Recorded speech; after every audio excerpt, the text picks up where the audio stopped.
Like coming back to the girls that we left. Like the store manager is here. Wow, I really pulled an all-nighter, didn't I?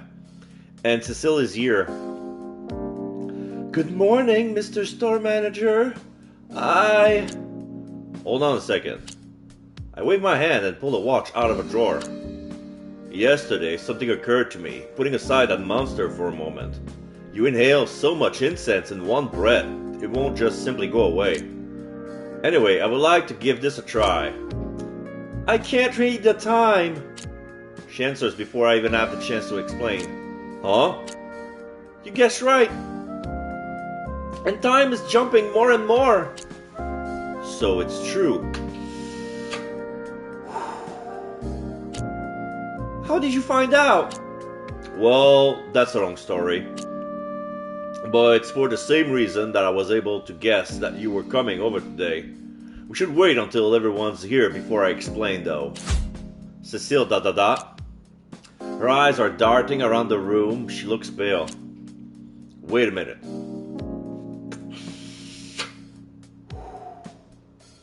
Could it be possible that... I spoke to her, but she's still hesitant.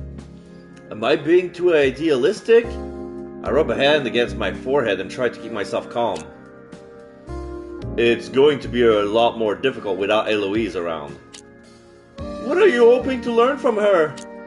I just stumbled upon a few things yesterday that could be potential lifesavers. But we need to work as a group to piece it all together. I see. Cecile smiles bitterly. She doesn't try to contact you? No. Once she makes a decision, she sticks by it. She won't change her mind. Is there really no hope? I wouldn't say that. Cecile looks towards the door. I think she listens to what I said yesterday. Realizing how much trouble you cause others along the way by acting blindly must cause an unbearable guilt. I can relate to how she feels. I find it difficult to imagine how a well-behaved smart girl such as Cecile could relate to that. She'll come around, she murmurs to herself. I know her. Eloise is here. I did the right thing coming here, didn't I? A tall figure steps into the light. Eloise walks up and stands next to Cecile. Eloise! After a sudden burst of joy, Cecile's expression suddenly becomes more stern again. Unspoken emotions are looming on both of their faces. ... There's no way around this. Alright. Now that we're all here together, let's discuss the plan. Okay, so now we're going by the desk. There's one thing that I need you two to confirm. Considering the limited time we had and the bunch of things that need to be prepared, I decided not to beat around the bush. It will come today. Is that right?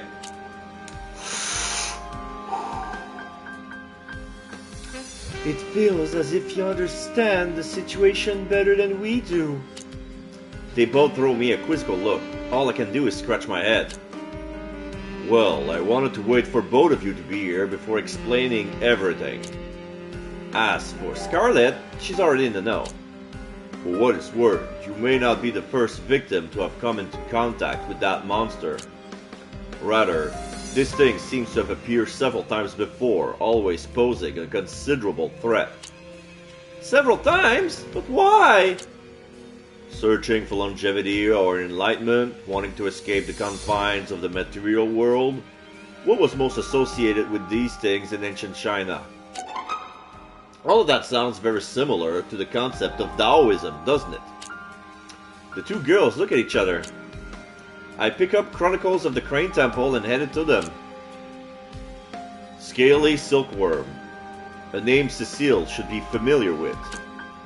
That's how the ancient priests referred to it. After having been ravaged by the creature, the particular temple described in this book crumbled because of a lack of practitioners. The monster attacked during a great ceremony. Almost everyone attending it was slaughtered. Blood and severed limbs littered the room. Most of the bodies were disfigured. and had a huge chunk missing from their heads. I don't mean to scare you, it was just a gnarly scene. I stop and slowly take a sip of water. I'll do it too. I'll do it too.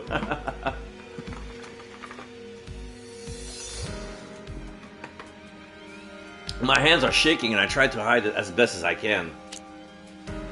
The details are terrifying, but I think the two girls are scared enough already. If the plan is successful, such a tragedy can be averted. If the plan fails... So, in short, that monster has appeared before. Wow! Cecile looks surprised while Eloise is still staring at the ancient book.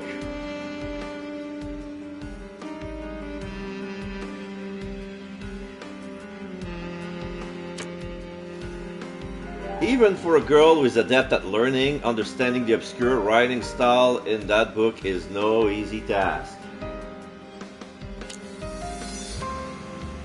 There seems to be no record of what you said in there.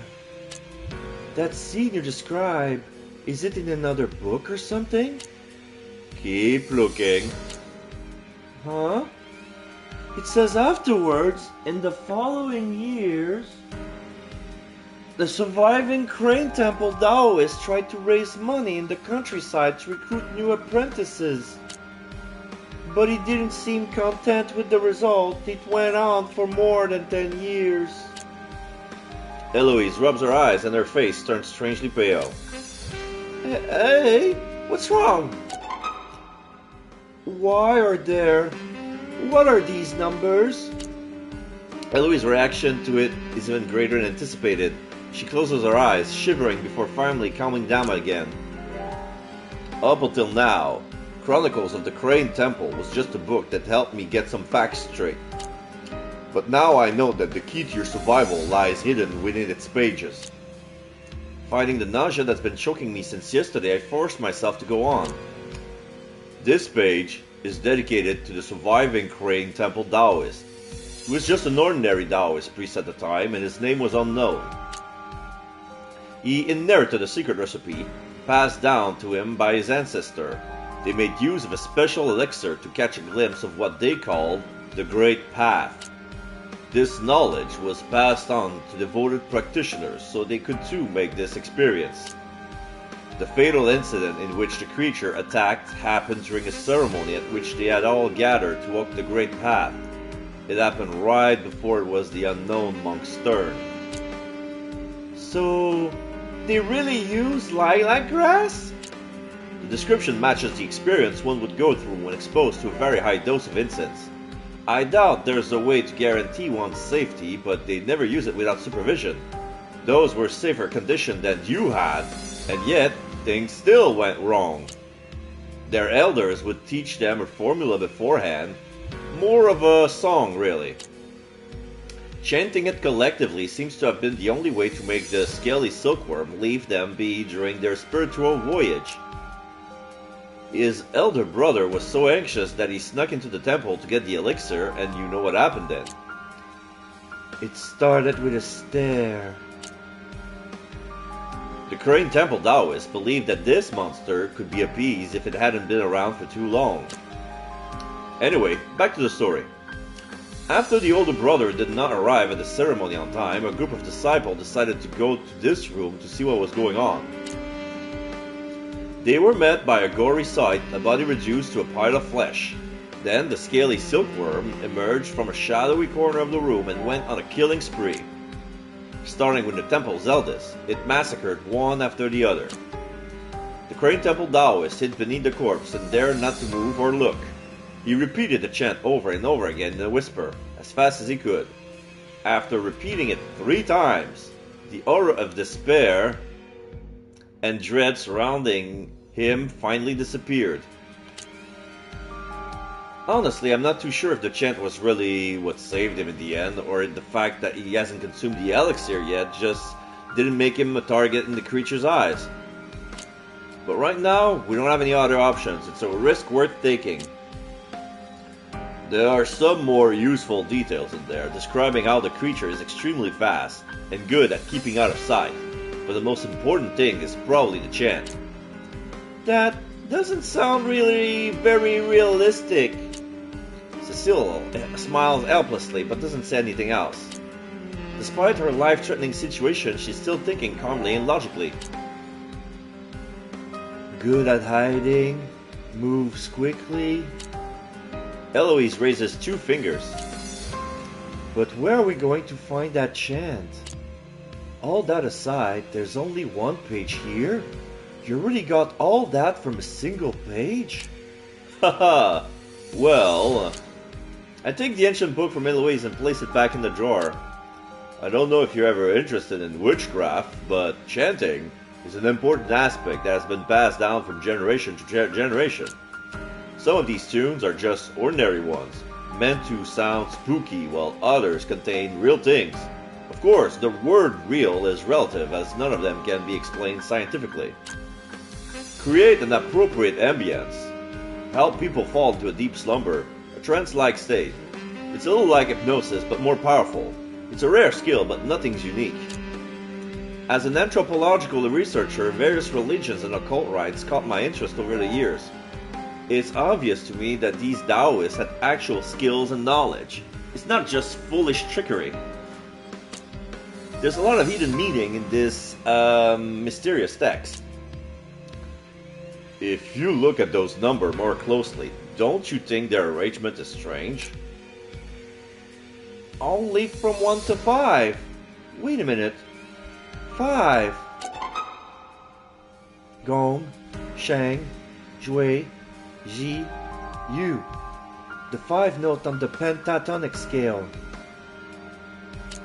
Correct. It's a very smart way of encrypting information. Once you understand it, it becomes obvious that what we're looking for is in plain sight. These numbers are the chant we need.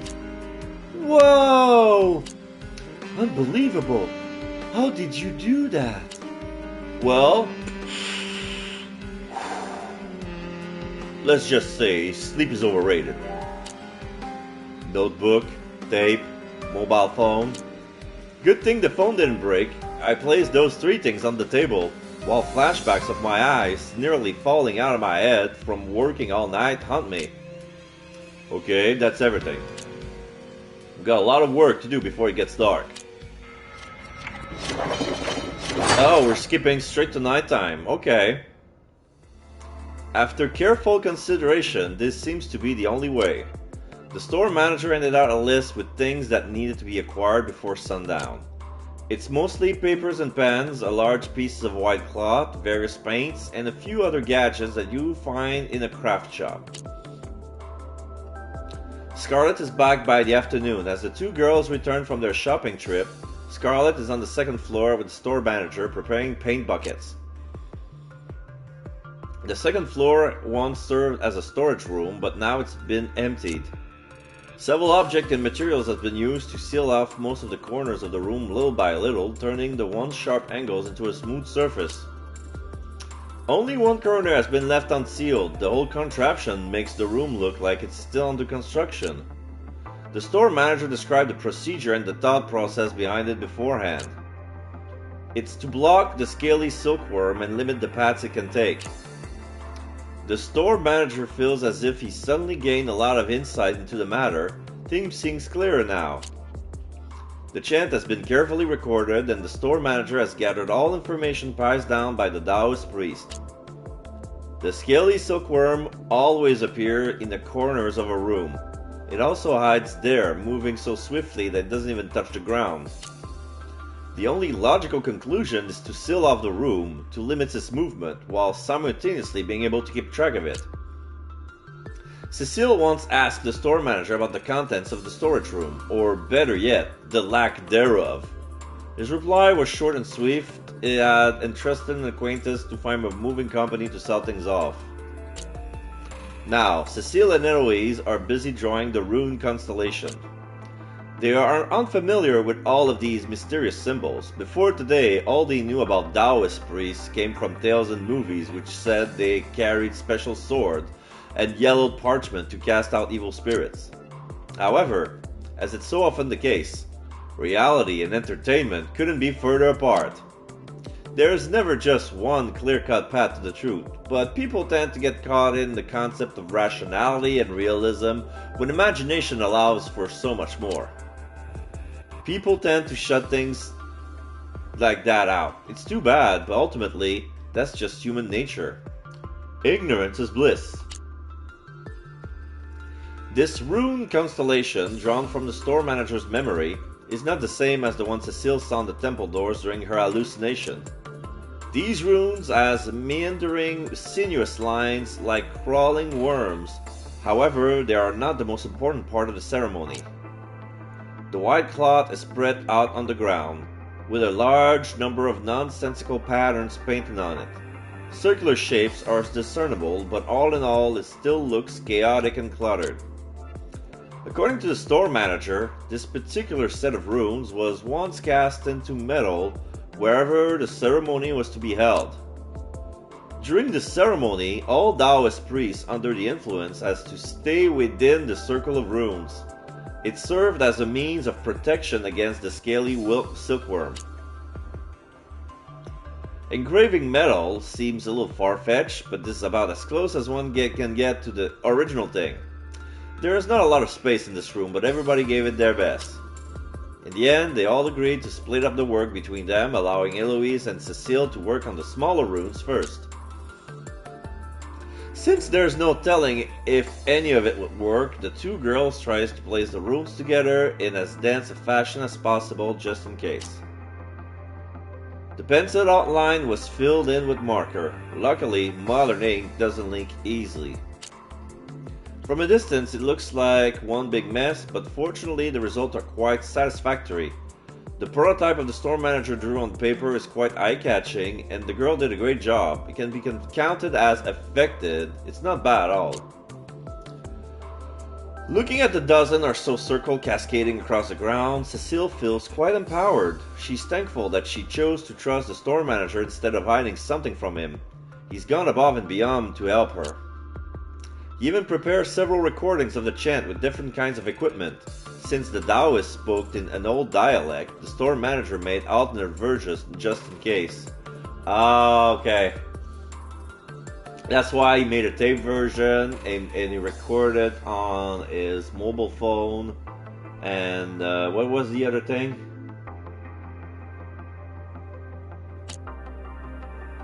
Without his and Scarlett's extensive help, the girls would have probably slipped up somewhere along the way and made a deadly mistake, even if they had somehow stumbled upon this solution. All in all, it's still a mystery how the store manager is so familiar with these kinds of things. Summoning otherworldly beings and partaking in ancient rituals is hardly part of someone's daily routine, or some leisurely hobby. Is it?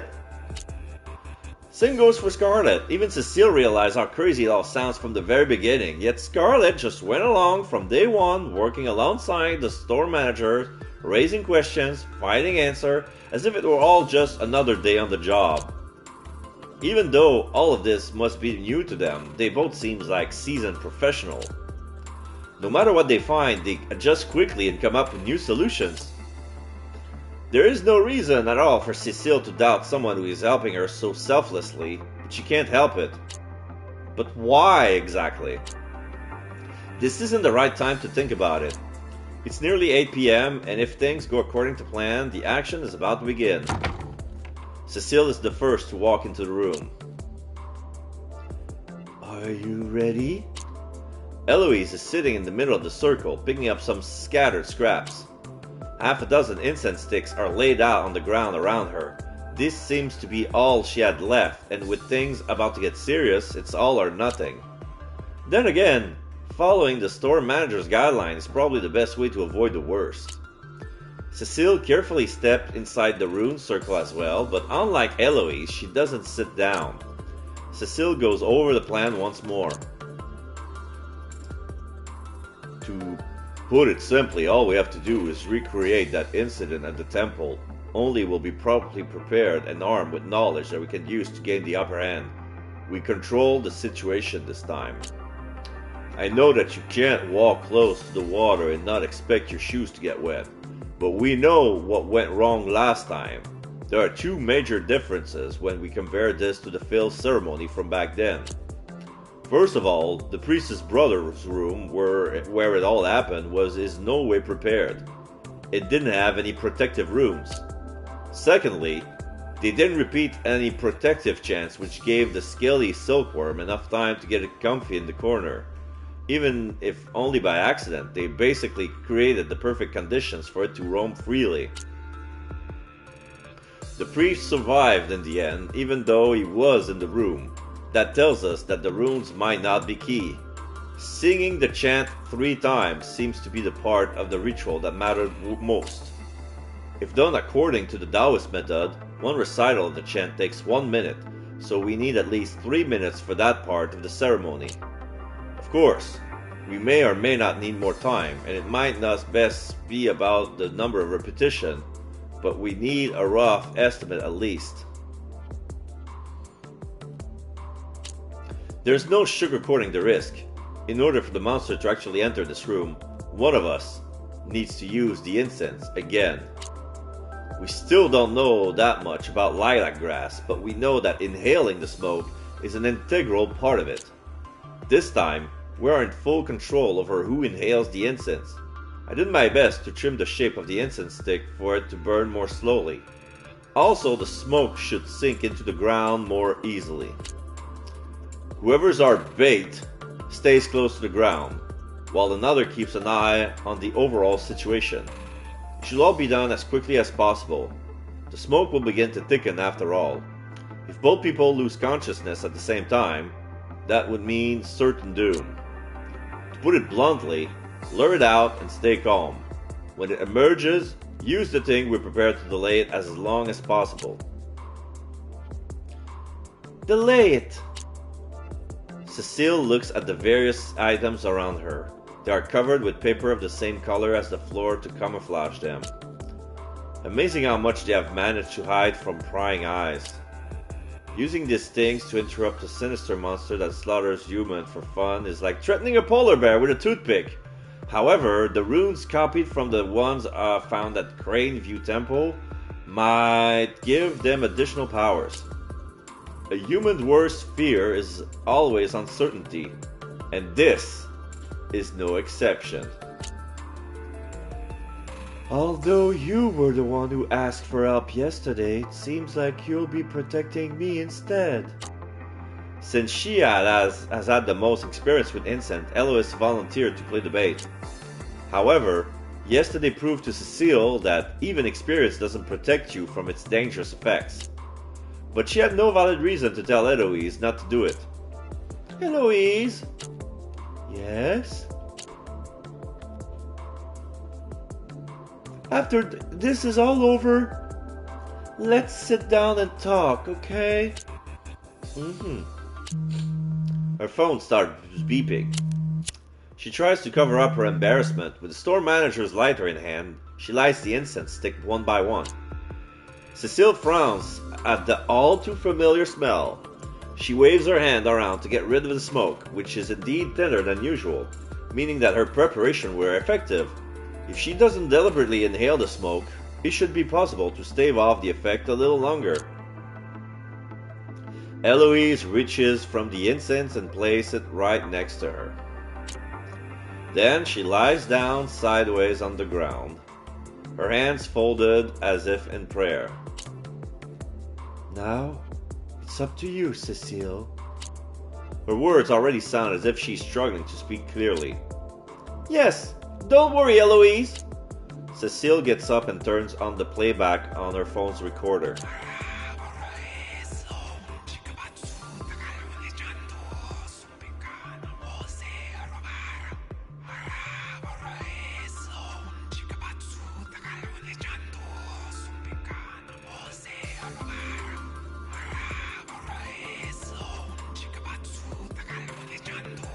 Okay, that's a nice track.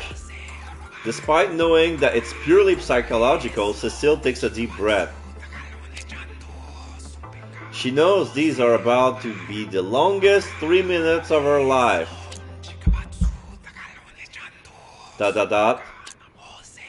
It's quiet all around them. Even though the recording is playing, the entire room seems to stand still. When would it emerge? Eloise doesn't know the answer to that. Her chest is heaving a little. Her palms are sweaty as Eloise unconsciously rolls up the silk thread in a loop, only to loosen it again over and over. The store manager's hoarse voice gradually melts into the background as he continues his chanting. The air is heavy. Okay, so this is the store manager's chanting. Okay.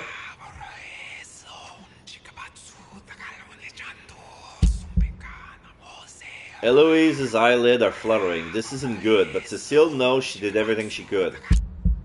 Exclamation mark. A tingling, stinging sensation. Despite there being no light in the room, its corners suddenly turn even darker, blacker than black. Yeah, there's the top right corner of the room is producing some sort of dark shadow, like a little black cloud is in the room right now, made of darkness. A cloud of smoke rises. Cecile instinctively waves around to disperse it, only to realize that the smoke isn't coming from the incense on the ground. This strange purple smoke doesn't adhere to the laws of physics. It doesn't even have a source. The air feels like a sponge soaked in ink, letting out smoke every time it's squeezed. ... Almost as if it were sentient, the purple smoke condensed in the corner, then a crunching sound like fabric being torn. Cecile stares at the point where the smoke has gathered and holds her breath. Woo! There's more effect to that cloud. The darkness deforms and warps again, sending a chill through the room. No pupils, no eyelids, no shimmering white in the dark. But an eye is an eye. Cecile recognized it immediately. She could never forget it. It is here. So this is supposed to be the scaly silkworm? Okay. Hello. Oh, I see it now. It's like a dragon with red eyes. It's taking form. The enigmatic monster seems to be adapting to its surroundings. Little by little, it is squeezing itself out of the fabric of darkness, its angular body spreading out, arcing in the air. This weird, bizarre being conflicts with the natural rules of our world. It is composed entirely of various sharp angles, but its surface is glistening with liquid reflections. One section of its body is covered in weird, scattered eyes, the closest thing to what we would call a head. Exclamation mark. This thing is abnormal from the very core of its existence. Cecile is sure of it. Without any warning, a cold, sticky feeling starts to wander up Cecile's ankles. It feels as if melted ice water is being injected into her veins, as if she's becoming weightless, as if she's free falling. The acid in her stomach is building up, a sickening sensation. The veil of everything she has to come to accept and know as reality is mercilessly torn away. The last small sense of security she had left vanishes. Her sanity crumbles as her body folds and falls apart within itself. She would like to close her strained eyes, if only to escape the horrifying mad gaze, but she eventually swallows the fear and tries to maintain eye contact. Sharp, bone-like appendages are protruding from its body, their razor-sharp tips giving the impression that it could rip time and space itself apart. That must be a kind of claw, Cecile quietly thinks to herself.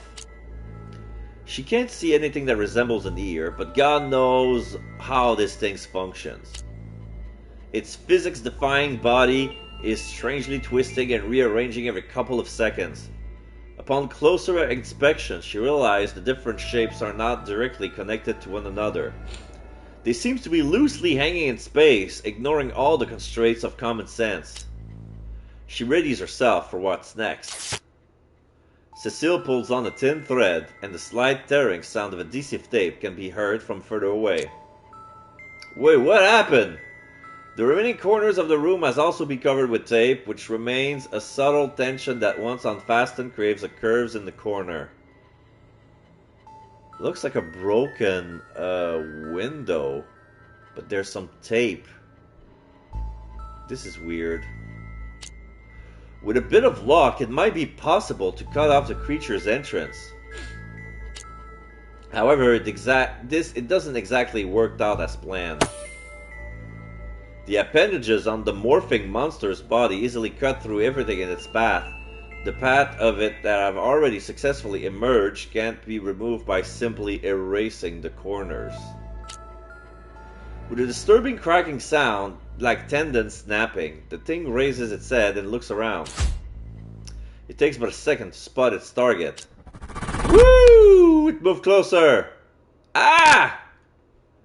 So yeah, now I have a better look of the creature. It's four-legged. Looks like a head with a slithering tongue. It's made out of paintbrush strokes, basically. It's blue, purple, and green with red gleaming eyes, but mostly it's black. Like we see the colors moving inside its own body. We cannot see very much of an end to it. It's like it's waving, like rippling inside its own body, but it feels like it's an ethereal form or a gaseous, if you like. So yeah, it doesn't have a solid physical form. It's just basically like, imagine a dragon that you would draw in Chinese ink with a paintbrush. And that drawing came out to life with colors and texture, but doesn't have a physical body. That's how it feels like. Now it's getting closer to Cecile. A small puddle of liquid, much like water, is forming on the ground in front of Cecile. Now we cannot see its head. There's some sort of force field. It's like the monster is banging its head on a force field, and the head kind of explodes. But it's not dead, it's just changing form again. The creature's body has splattered into a pulpy, bony puddle, as if it's been thrown against a window with full force. For a short moment, it reminds Cecile of a scene at a terrible car accident. Something seems to have been viciously ripped from the air. Despite the fact that she didn't inhale, her lungs starts bulging, filling up like a balloon. She can feel a faint heat rising from beneath her feet. Smoke is rising up from the ground. The runes are already showing signs of damage after just one attack. They can only delay it for a little bit, Cecile thinks of itself. These runes are just a small help. They can't be relied on for protection. Weird crunching and clicking noises are coming from the monster's unnatural body as it retreats back into a dark corner.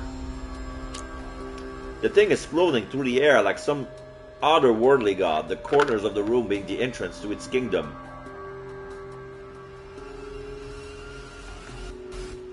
Wait, the more I read it, you know what I think? It's another one of Lovecraft's short stories. What was the thing? The dogs that walks into the corners of the shadow corners of the room? I forgot the title of that short story, but this is exactly what's going on right now. But it has a Chinese Chinese flavor on it.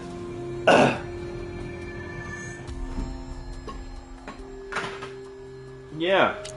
Cecile is drenched in cold sweat. Nobody really knows what the original rooms were for. With no practical knowledge about them, this right here is the only way to see how they actually work. The store manager only explained it vaguely before. Cecile can't blame him.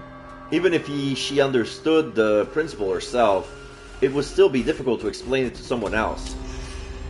The nightmarish creature is behaving as if it isn't bound to this world at all and is free to traverse through space, the space covered in runes being the sole exception. It's impossible to keep track of its movements or understand them. Its body defies common sense, twisting and morphing in the most disturbing ways. Its actions and movements are ferociously rapid, and its piercing eyes render any attempts at hiding from it futile. Does any of it really have an effect? If anything, it looks as if the monster avoiding the spot seems to be a conscious decision. While Cecile is still lost in thought, the monster attempts a second strike. This time, the ground shakes under the vicious attack. Various items are violently thrust into the air, reduced to nothing but dust. Cecile lowers the thread in her hands. It is not surprising that the Taoist fell victim to this ferocious beast. This isn't a fight that can be solved by brute force, even if you have the proper weapons at hand. If anything, rash and violent decisions will only make things worse. The rune seems to be keeping up for now, despite showing first signs of cracking under pressure. They've already surpassed everyone's expectation, but there's still more to be done. Cecile holds her breath and kneels down again, then she starts drawing something on the ground. A third attack. No thinking, just drawing. The movement the pen touches the ground, it moves as if it has a mind of its own. Cecile quickly fills in the part of the runes that have disintegrated. The monster is now rampaging outside the rune circle, frustrated. The store manager's plan to ambush it doesn't seem to be working as planned, but it's too late to worry about that. There's a faint ringing in the distance. 1 minute has passed. Wow, all this happened in 1 minute? And they haven't even changed the thing yet. Now I see the red eye moved away from the black cloud on the corner, and it went into the opposite corner of the room. And now we see it, a sudden impact from the side. It's like an invisible creature with red eyes, that we can only see the red eyes, came in and come to attack us, but was blocked by a force field. Another one. It's still only held up so far. Despite the heat, the marker is still drawing runes onto the ground. The monster thrashes around, smashing against the barrier, making it hard for Cecile to keep up. There are 12 sets of overlapping rune patterns on the ground. Each impact damage about 2 or 3 of them. The process differs depending on the pattern, but Cecile managed to repair 1 or 2 each time. Luckily, the ink is withstanding with inexplicable heat. Although the ancient pioneers of this ceremony were more professional than everyone here combined, modern science and technology do have their advantages. To avoid inhaling too much incense, Cecile quickly gets up, gasping for air. It's almost like coming out for her hair when swimming, but through supernatural smoke instead of water. Nobody expected this to turn into a deadly game of tug-of-war, but there's still hope. Now that they know how it works, they're determined to stand their ground and finish this. Question mark, red square, red square, red square, red square, red square, red square, red square, red square, red square, red square. What? Now it turns white. The eye are still at ground level, but now there's some sort of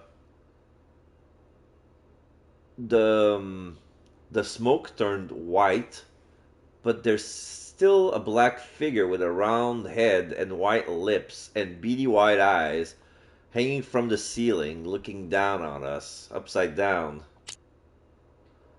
Dizziness swept over Cecile as if she were suffering from extreme vertigo. Her vision goes dark. She falls to her knees and tries to break her fall by reaching towards the ground. This is dangerous. If she falls and lands outside of the safe space... Her left hand seems to dig into the ground, beyond the boundary. Exclamation mark. She instinctively retracts her left hand and pushes herself back off the ground immediately. There's a gaping hole in the center of her palm. White bones are pulsing vein clearly visible. There is no pain, no bleeding, and whatever fluid is dripping out of the wound disappears into thin air. The malicious creature flies to one side in annoyance, shredding itself once again. As Cecile realizes what's happening, her legs turns weak. What kind of bite was that? Cecile is so confused right now that she can't think clearly. She tries to regain her footing, but she stumbles and kicks the marker away from her. With a sharp, abrupt hiss, the creature rushes towards it, knowing it would be the girl's only hope. It is no match for the creature's attack. The marker breaks apart. Black ink splashes across the room like blood. Stop it! Stop it! Stop it! Cecile screams but dare not reach out again. Eloise is still lying beside her clothes torn from the many attacks. Cecile glances over to check on her. Fortunately, she's still unarmed. The monster twists his head and looks back at Cecile with swirly appendages ready for another attack. But then it stops in midair and its many teeth scatter into countless strands of blue silk. Now it looks like a jellyfish pressed flat against the wall of a glass tank. It's playing around, trying to provoke its prey. Meanwhile, the inky runes on the floor are frothing and producing a pungent smell after having blocked so many of the creature's attacks. What should they do?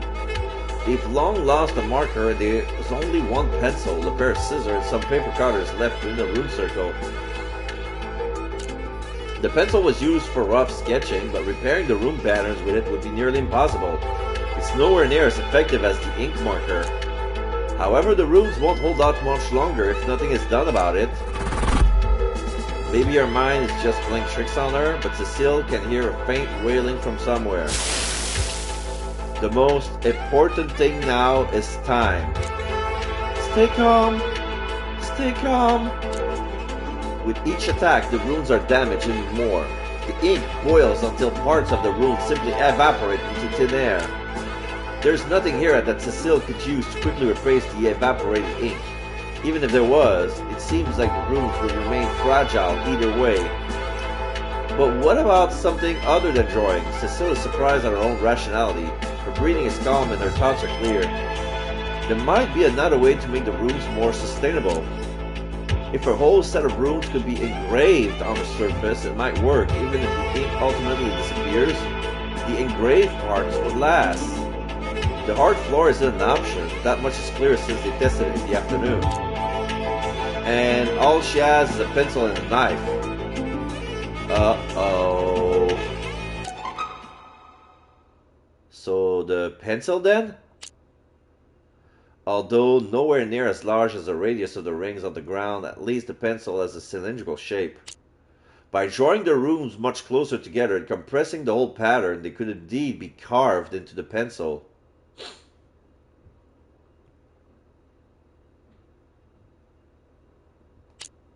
Even though the pencil can be stood upright on the ground, the scaly silkworm can't reach a space near the runes, so it might just buy enough some time. That's it! There are some scratches on the floor and walls. The ground is shaking and the creature seems to have found its rhythm. The pauses between its attack are getting shorter. The self-imposed cage seems to be crumbling. The phone starts beeping once again. The second minute. Half of the prepared defenses have already been destroyed. There is no way to retrieve what has been lost. Soon there won't be enough space for one person to lie down in. Cecile helps Eloise into a sitting position while she leans against her body for support. She throws the notebook aside, picks up the pencil and the knife and starts engraving as fast as she possibly can. So she's using the knife to engrave stuff, the runes on the pencil? There must not be any straight lines, nor corners, and most importantly, no mistakes. Cecile has never been under so much pressure. The clock is ticking. She barely even looks at what she's doing as she moves the knives across the pencil. A piece of wood less thick than her pinky finger. Yeah, I mean... It's like three-dimensional runes. For the creature that has only edges and works in corners and angular straight lines, This would be mesmerizing, like impossible to attack. No matter how driven and motivated anyone else probably wouldn't have been able to do this. Thanks to Cecile's artistic skill, though, she has nimble fingers. She's making it count. Eloise, square, square, square. Disturbed by what's going on, Eloise suddenly frowns and starts to whisper. Cecile responds casually but doesn't get any more answers from Eloise.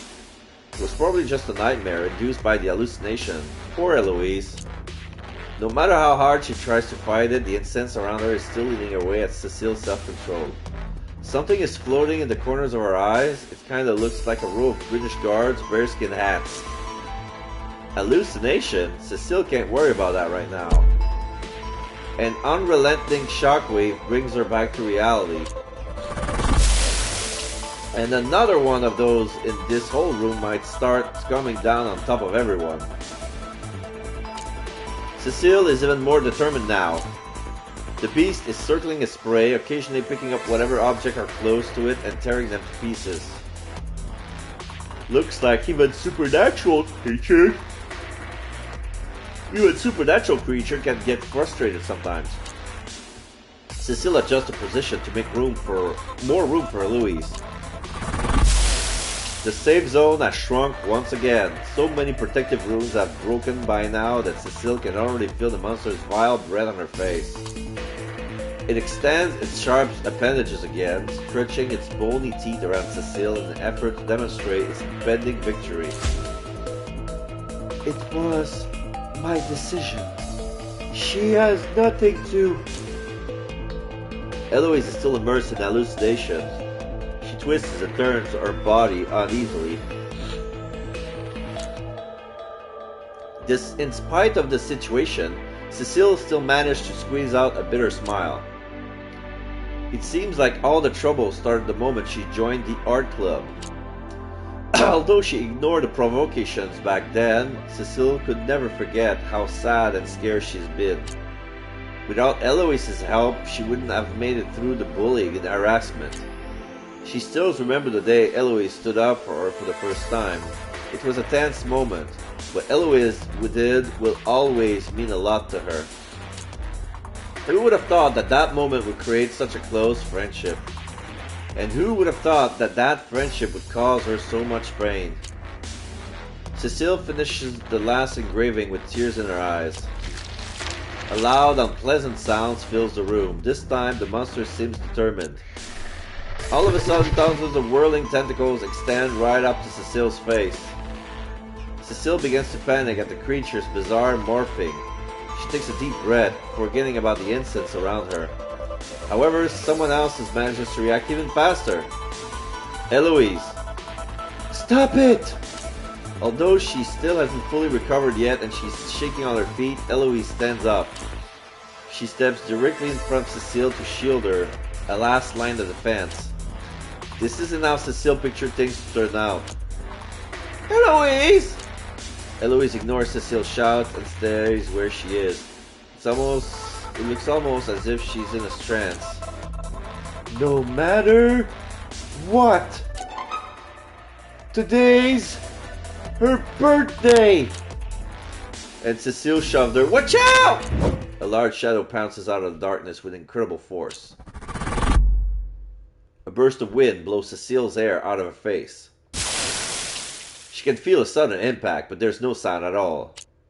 Dot dot dot. Dot dot dot. Dot dot dot. Ah! It hurts! Okay, now we see a picture of Cecile. Her glasses are broken. She has some bandage on her cheek. She's protecting the body of Eloise, who's on the ground. Her left arm is wounded.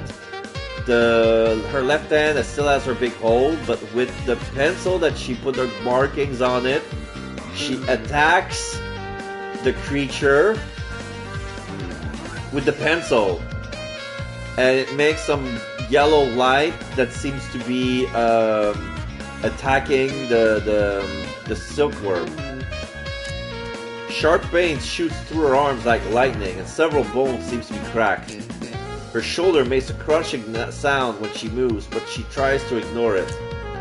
Even the slightest push would make her fall to her knees right now. It looks as if Cecile's improvised room pencil saved both of their lives. A small thing like that proves nearly as effective as the large runes, enough to survive an all-out attack, but at least this once. Why? Why did you? Whispering to herself, Cecile takes a look at Eloise, who's struggling to get back up from the ground. She's overcome with emotion. Eloise, why did... I don't know what to say. Question mark. After the many attacks, Cecile feels as if she can follow the thing's thought process by now. Although it's still attacking fiercely, Cecile can sense its exhaustion. Even a creature like that has its limits. The chanting in the background is nearly over. The third minute is almost up. Once that happens, the creature might finally be soothed by the mysterious tune, just like it was in the past. The moment of truth. Cecile holds tightly onto the pencil. There's a radiant, blinding burst of light. Staring directly into its eyes makes its actions a little more predictable somehow. Knowing what's going to come next could give them a fighting chance. Not today, Mr. Monster! Cecile murmurs to herself as she shakes her body arms, covered in cuts. I know what I need to do now! This time the attack came from the left, just as Cecile thought. The monster is cunning and is targeting the injured Eloise instead. Knowing where the next attack might come from gives Cecile an advantage, however small it may be.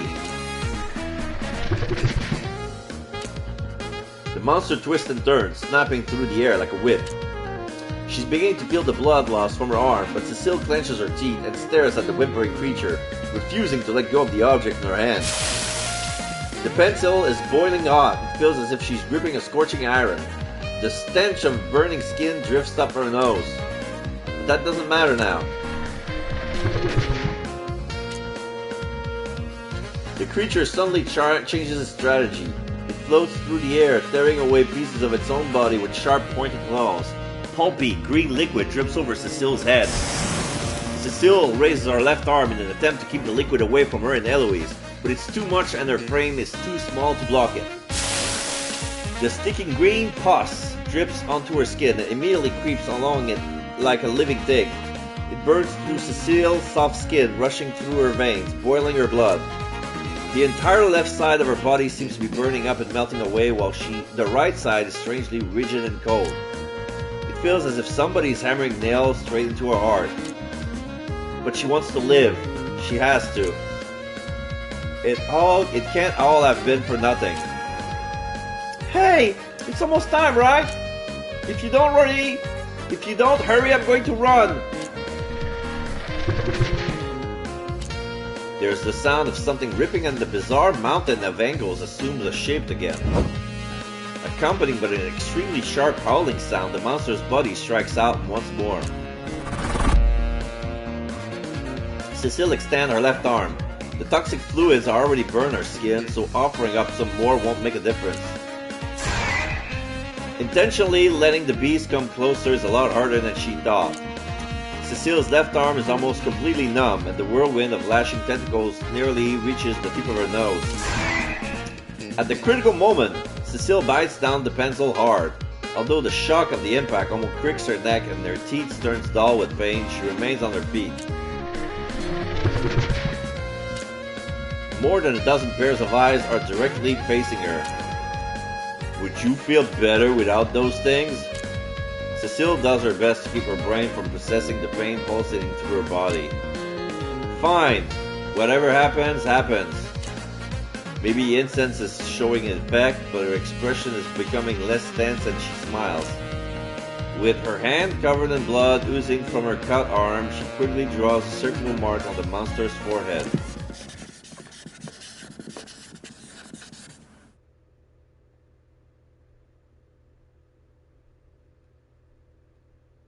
There was something written in red. I don't know what it is.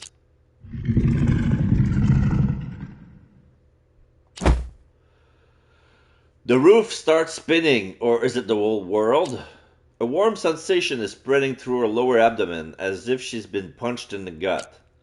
Cecile falls to the ground and is unable to muster any strength to get back up. She turns her head to the side, wanting to see if Eloise is okay. No longer strong. Can't. No. Who is Eloise talking to? There's another ringing sound. Is it over? At last, the darkness swallows her whole. Saturday, October 21st. A hint of warmth gently sweeps over her body like a soft wave. How long has it been? Her vision is still blurry as she's unable to process what happened. What she does know, however, is that right now, there's nothing to worry about.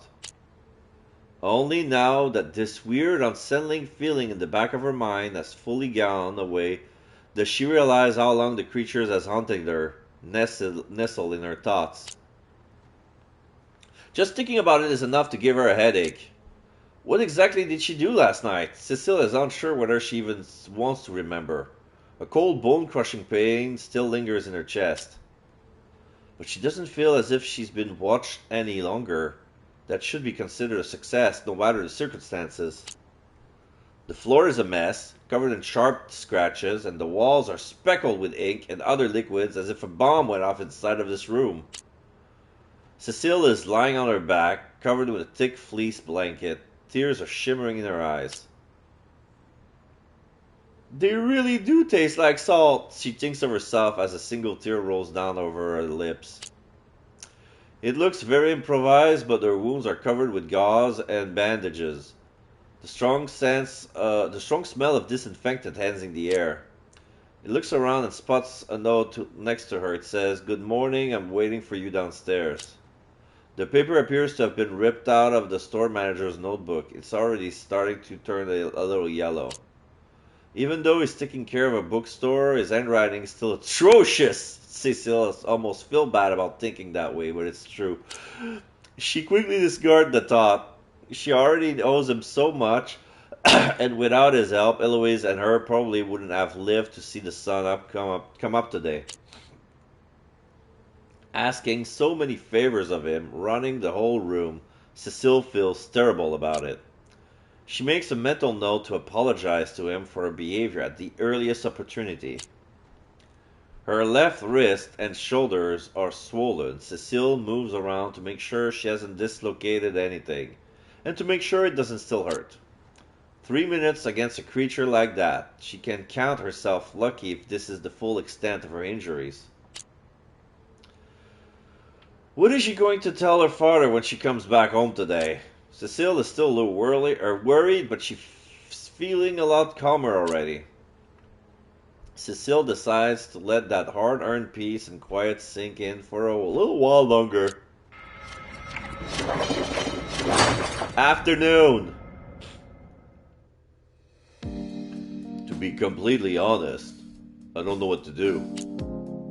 Oh.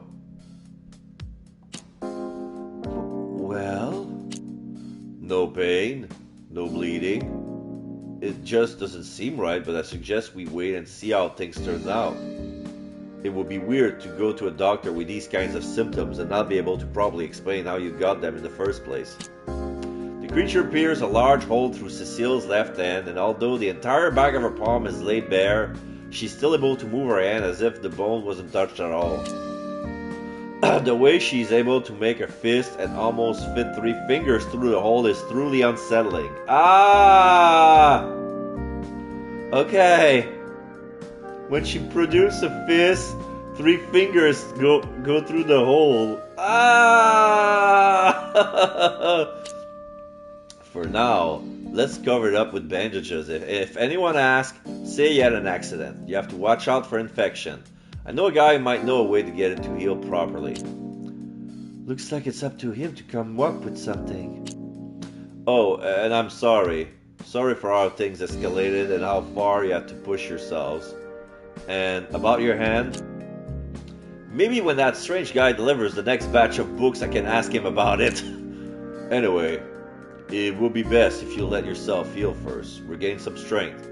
Do you want to stay here, or do you want to go back to school? I don't feel too comfortable about you not showing up here all... I don't feel too comfortable about you not showing up there all day. Well, I accidentally turned off my phone yesterday and I just realized I received so many messages it's about to burst. Eloise, are you really okay? Let's just make up an excuse. I think we should go back and explain it to the teachers. Well, that's one possibility, yeah? Sounds fine by me. Just promise me not to cause any more trouble. Not for yourself, not for others. For your own sake. Then we'll hurry there now and come back later to make amends. Promise! Yes, we'll do that. I'm really sorry. Alright, just give me enough time to have a good cry while I think about who to call to help me clean up this mess. And just like that, the two students hurry out of the store and head to school. In the end, they're both still kids. As much as Scarlett hates annoying children, Cecile and Eloise clearly don't fall under that category. They still have a long road ahead of them, and if they struggle along the way, it's okay to help them out in whatever way possible.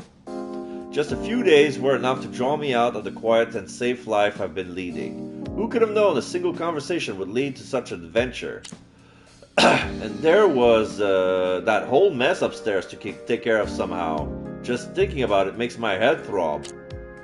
Staying here is, shall we say, necessity, so I might as well keep the place tidy. Oh, the liver came back. So, it looks as if things have been resolved. What do you mean, resolved? We still don't have a cure for the wound. We can't just let Cecile run around with a hole in her hand for the rest of her life. When did you get here anyway? Who knows how long he's been standing there already. He bows his head in my direction, a pile of books in his arms. A pleasant afternoon to you. If you're talking about an open wound, I would suggest giving up on it. These beings are simply passing through our dimension, and time and space itself could not comprehend the wounds they cause. However, since they are only travelers, our world will forget them eventually. At that point, it will become even more difficult to keep track of them. He sure seems to know a lot about them. How peculiar. An uneasy feeling spreads through my chest. Just a moment ago, I was prepared to come up with a clever way of getting information out of him, but now I don't feel like it anymore. Thanks to that old book you gave me, the girls weren't torn to pieces by that thing called scaly silkworm. Should I say thank you for that? Please, don't give me that look. I would have liked to assist you in person, but you're well aware that I'm not allowed to go beyond this floor. He's right, even the stairs are off limits to him. Even if he gave it everything he's got, he could only take one step before being pushed back by an invincible force. It was only after the accident that I found out that his legs had been replaced with a pair of prosthetics. What happened to Hermitage way back when? I can't even imagine. Nowadays, the building resembles a cursed city. No one can leave, no one can enter. You may not realize it, but your instincts have always been sharp. It was a very wise decision not to get involved. He brushes the dust off his hat. Oh, so.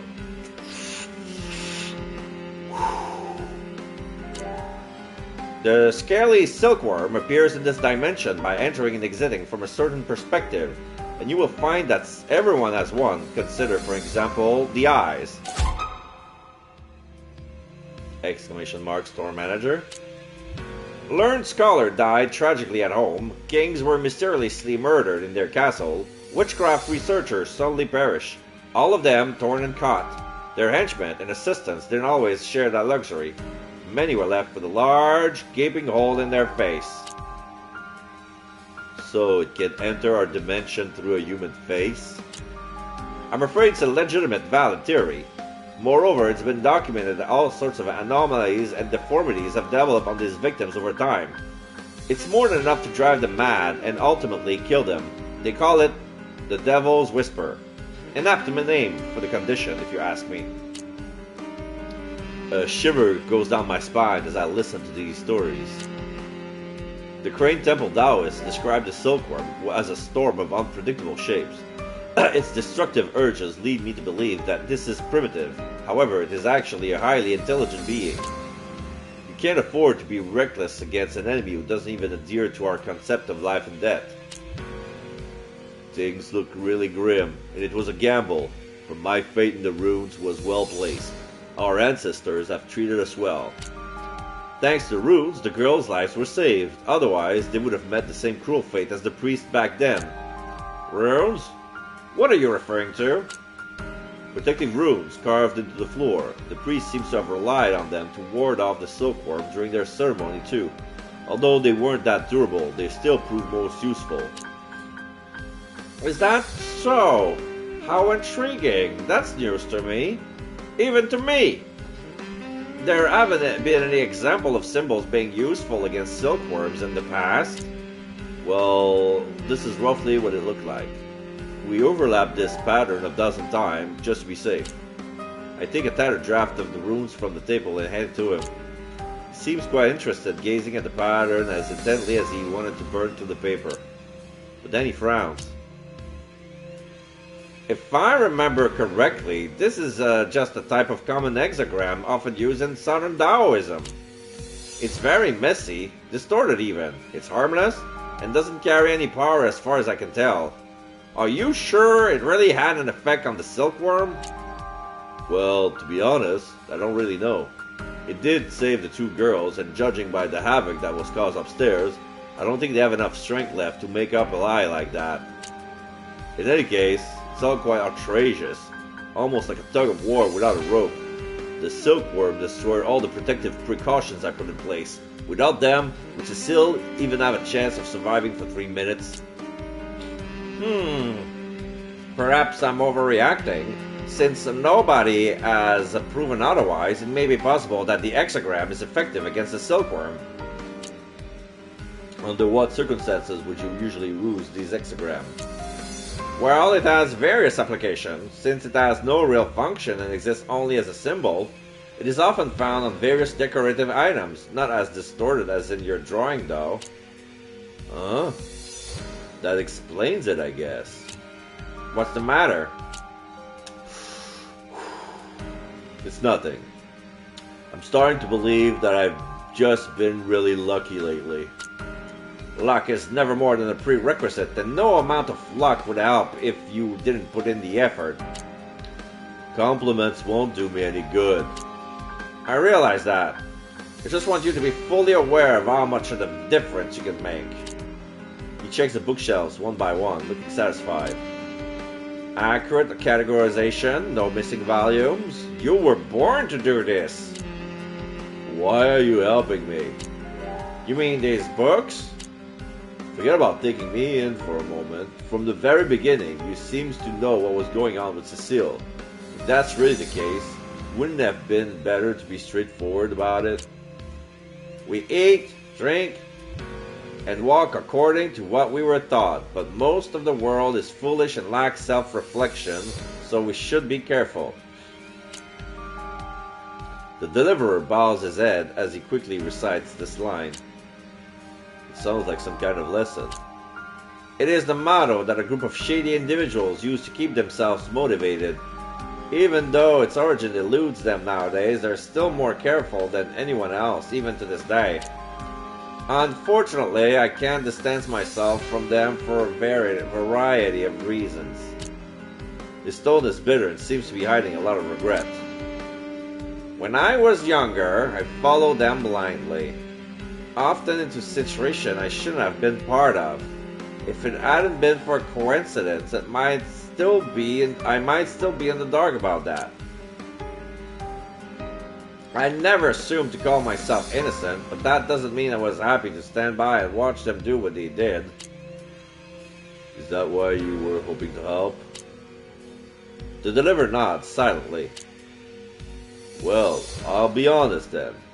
Even if helping Cecile brings you some kind of benefit that I don't know about, I won't bother telling you about anything else unless it's out of the ordinary. You're my landlord after all. Okay. However, in an environment like this, I can hardly guarantee good quality work. This time around, luck was the only thing that made this a success. Didn't you have a better alternative than that? You seem to be overestimating my abilities. Every single brick and tile here is priceless to me, and you sleep peacefully upstairs every night, while I can't even take a look inside. Is this place that precious to you? It gives me a sad look and speaks in a serious tone of voice. It is my home. It is the only place I find peace and stability. Store manager, da da da.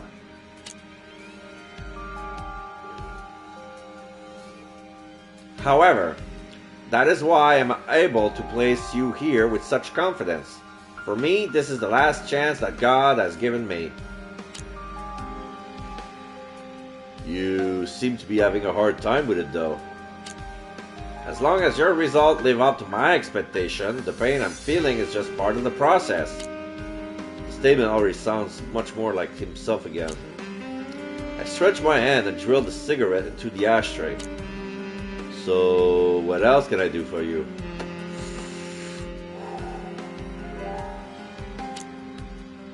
When the time comes, you'll know. All you have to do is what you think is right. He picks up his briefcase and turns around to leave the store. Until then, just hang in there. The deliverer's secret. Hang in there. I look down at the notebook on my desk. In just a few days, it's already been refilled with a multitude of notes and memos. Once then been turned on, some switches are difficult to turn off again. We could all use a break right now.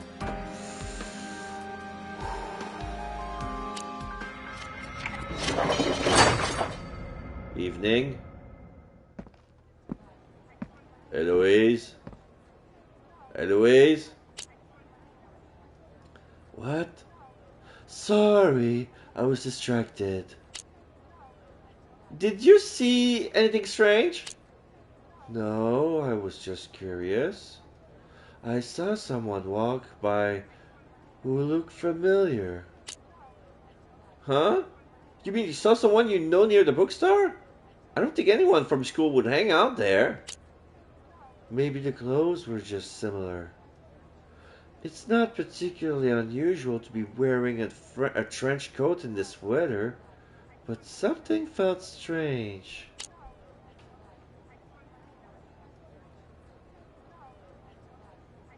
Really? I didn't notice. Never mind. It's too late to do anything about it now. The girl nods and continues towards the station. It's sunnier than usual, but the weather hasn't been good these last few days. There are many things she likes to say, but the words are stuck in her throat and she can't get them out. Eloise can't help but think about how messy things have turned out. She feels as if everything is her fault, but she is still overwhelmed by recent events. She has the courage to accept any punishment, but he never came.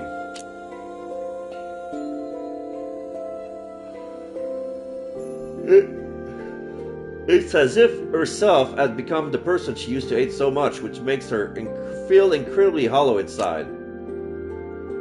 She sees the way Cecile is walking next to her, light on her feet and unburdened. She feels somewhat relieved, but also selfishly filled with despair. She has to face it. She can no longer choose to avoid it. Cecile, as it turns out, I'm not going to forgive you just like that. Eloise ... Is this really what it's going to be like? I don't want you to misunderstand, so I thought it would be best to make myself clear. I have no intention of forgiving you just like that. Cecile stands in front of Eloise, feet firmly planted on the ground, no signs of doubt on her face. The autumn breeze gently lifts up her slightly disheveled hair, revealing a few red marks on her face. For the first time, Eloise is a little uncomfortable looking into Cecile's clear, determined eyes. It used to be the other way around. Honestly, that's okay. It's not over yet. We're not the only ones in the art club. That sentence shakes her up more than anything else. It's not like you acquire a lot of lilac grass in the past, right? ... She can't just ignore the fact that you used something. I can't just ignore the fact that you used something so dangerous. Cecile tries to smile. The sun shines down on her, spreading its warmth across the entire road. I can't forgive you. It's just one more decision I have to make, and as things are, it's not that hard for me anymore. But, like the store manager said, forgiveness is never the end of a matter. There is no difference between forgiving someone and running away. Forgiveness also proves nothing, just like running away doesn't either. Trying to make a change is the only thing that makes a difference in this world. Look, what would people think if we just made up and pretended that nothing happened? Eloise had paid a high price to prove herself, but it's true that there's more than one person involved in this situation. But the seeds that were planted just don't disappear.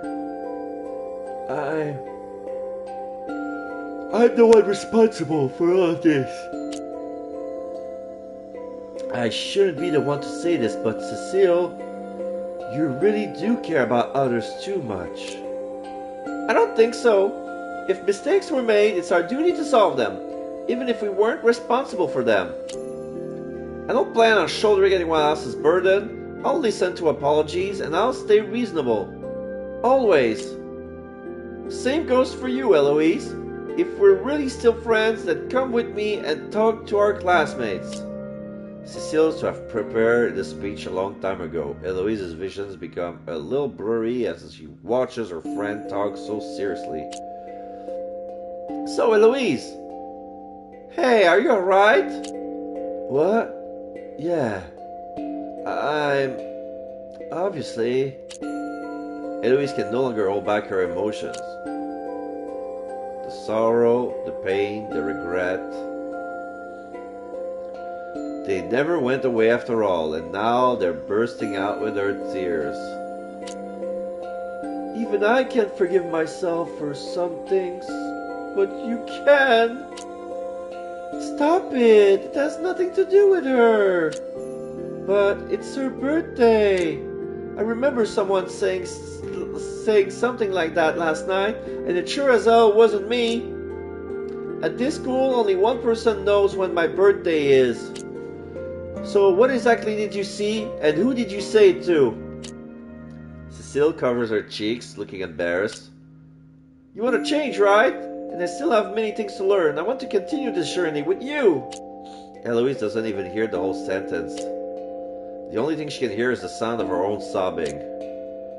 Cecile gently hugs Eloise, trying her best to share her warmth. Now, we all have the time in the world to correct our mistakes, to make things right.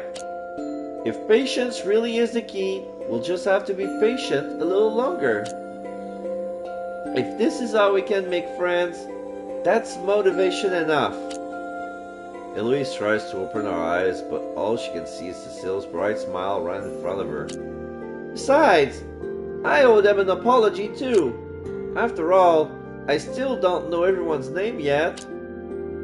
Even with tears in her eyes, Eloise smiles, and the sun, along with Cecile's embrace, fills her heart with warmth. Come on, we still need to get a lot of things done.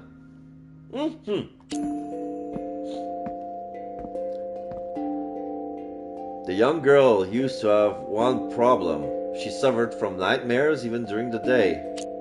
Now she's finally found her way to true redemption.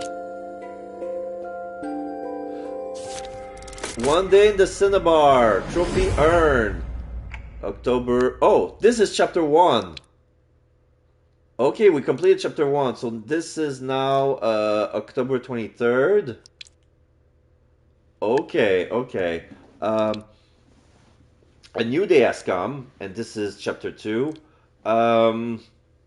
I feel drowsy already, and that's not normal. I'll just go grab an energy drink to get myself up to shape.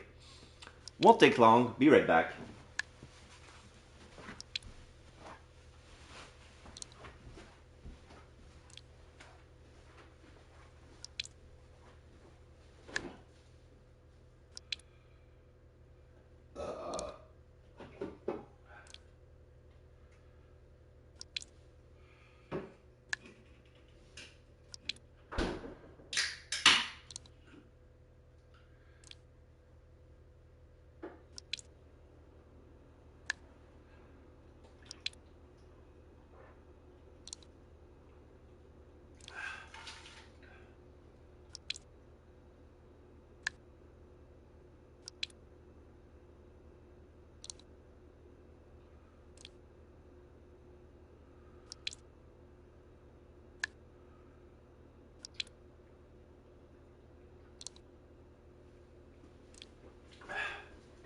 Okay.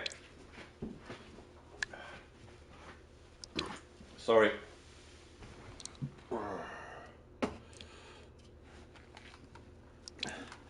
A faint light. A little light can be seen, but not much. It's a precious thing, and there aren't any those. Every few heartbeats, light tears through the darkness in front of its eyes. Then it remembers the good things, and the bad ones disappear into oblivion. It imagines itself eating, drinking, stretching its arms. After doing all that, the deepness surrounds it again. It gradually learns to be tired, but it also learns to crave a little excitement. But not yet. Neither this deep self nor the other world is prepared for that encounter. A voice is calling from the other side. It's in the deepest depth, but the light is everywhere, and it belongs there. It isn't time yet. Its new wings have not yet grown, and its new self is not mature enough. So it waits. It decides to take care of the immediate problem first. ... Imagining itself eating, drinking, or stretching its arms. It has finally left this existence behind. Chapter 2 for Love and Family. Autosave. Ugh. This is hard. My joints crack loudly. They say pain is the first sign of the body recovering from fatigue. I have my doubts about the person who made that claim. It's Monday morning and the sun is nowhere to be seen. To be honest, this mildly warm day is quite dull. After 2 days of light rain over the weekend, the temperature hasn't dropped at all. The air feels quite stuffy. The weather is downright depressing. I'm in the bad mood since I can't seem to find a place to relax. I'm getting old. Can't do this anymore. Looking around the ground floor at Hermitage, everything looks the same as always. When in fact the whole ceiling on the upper floor was torn apart just last week. Even I am surprised that the damage wasn't more extensive. Since it took a lot of effort to clean up the plaster and redecorate the walls, it is unfortunate that we didn't ask for a higher fee to expel the scaly silkworm. Cecile has been asking questions over the phone all weekend. She feels incredibly guilty, and she doesn't seem to realize that she herself deserved the most rest. Luckily, she didn't come over today. It would have been really awkward otherwise. While Scarlett and I were coaxing Cecile into staying at home, Eloise visited the Hermitage once again. She seems like a decent person, even after being a victim of this whole affair. She brought the rest of the lilac grass to the bookstore and asked me to keep it hidden away. She was forgiven pretty quickly. She must have thought a lot about that. But that's not all she wanted. And unfortunately, none of her other wishes came true over the weekend. Which makes it clear that the trouble is far from over.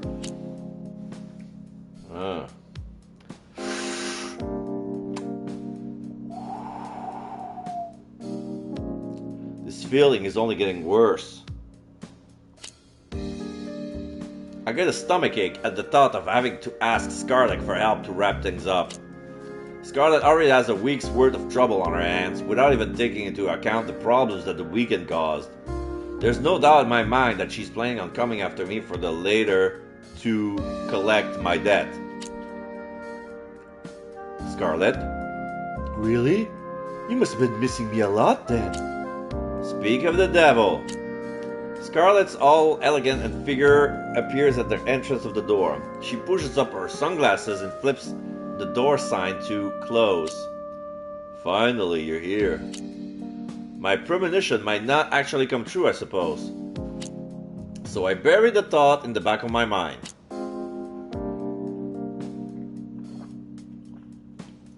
Okay, so this is Monday, October 23rd. We'll see how the rest of the days goes.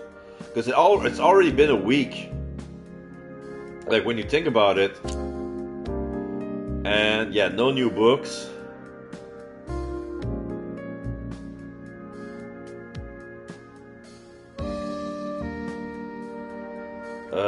Thoughts. Case files. Nothing suspicious at the moment. Alright. So, if every chapter is a week, it's going to be easier for me to pause, like, cut the chapters in two. Like, after 3 days. So when it's going to be October 26th, I'm going to pause the game and then continue from 26th to the end of the week until new chapter and so on and so on and so forth.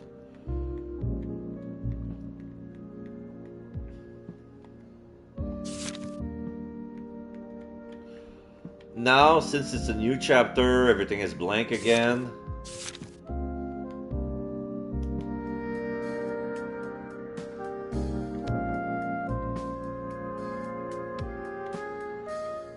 I had thought about the deliverer, but they're gone now. I thought I would have kept them, but alright, let's go under conversation. Finally! Whew. A rare chance to sit down. The lawyer is as breezy as ever as she tosses her briefcase onto the desk and casually unbuttons her collar in an attempt to breathe more freely. Good to see you here again. How was your week? Pretty bad, actually. After all, I don't get paid for working overtime. Any progress on the road collapse case? Yes, but frankly it doesn't do us any good. Due to the high cost of maintaining a blockade, the decisions have been made to focus on reopening the roads. This means that they will have to start cleaning up the damaged areas and replacing the entire road, even if it affects the follow-up investigation. Sooner than I thought. A rash decision like this will affect their credibility no matter what. Do they really think it's a better solution than waiting a little longer? The Department of Public Transport is probably involved, who knows for sure. But it lightens the load for you, right? As if I'd fight to the death for that paycheck. The lawyer shrugs dismissively. With this sudden shift in priorities, resources will be diverted elsewhere, which means it'll be hard for me to get involved in the investigation. Keep in mind that I'm just a lawyer, not a certified detective. What's more, analyzing the cause of the road damage requires field research. You've seen the surveillance footage, but apart from that, our findings aren't much of a help in this investigation. But I need more information. I want to know how the road was damaged, whether it melted or it was blasted open. I don't believe a flash of light could have caused such a neat hole in the ground.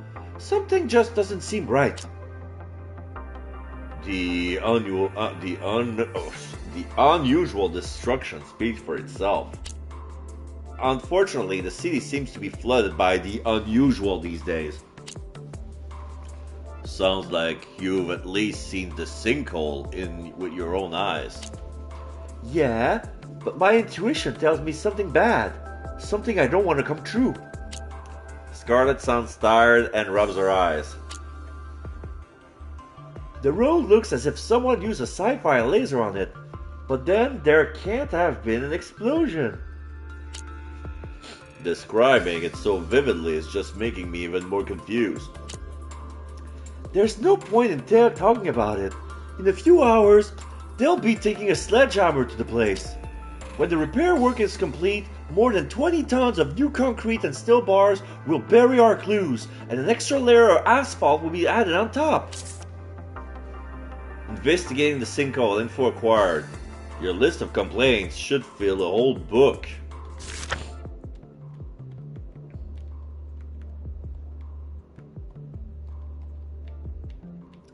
Wait, I can change chapter? Oh, I can go back to my others.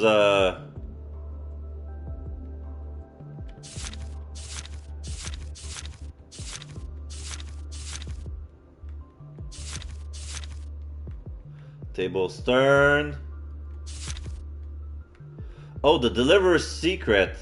After the incident with the two students was resolved, the real owner of the bookstore granted me another visit. He left behind a lot of outdated information and confided a secret in me.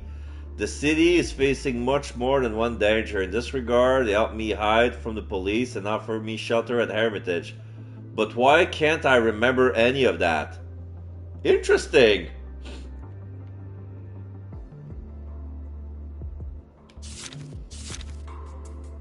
So, the one that I just got.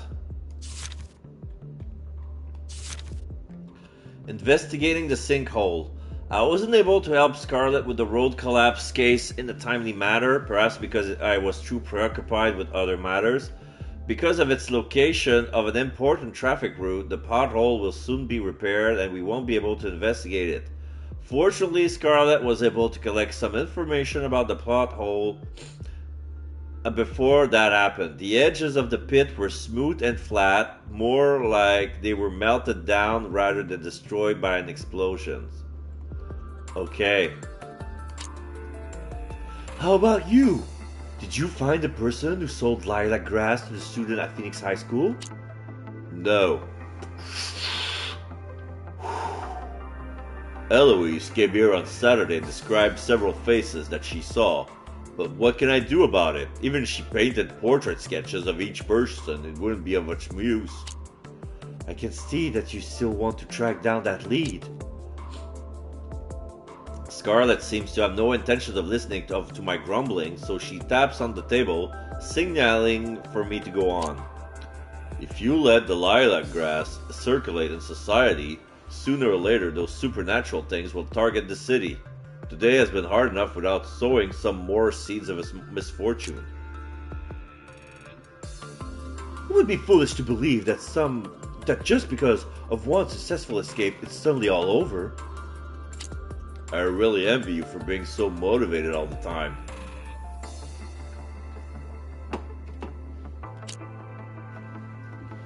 It's just that you've been cooped up too long and I've used all up of your energy.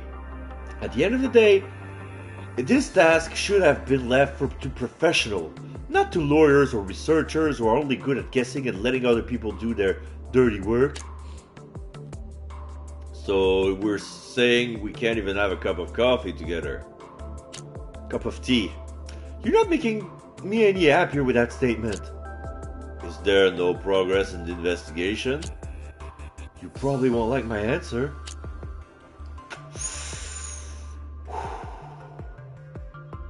Is there not enough evidence to attract the attention of the higher-ups?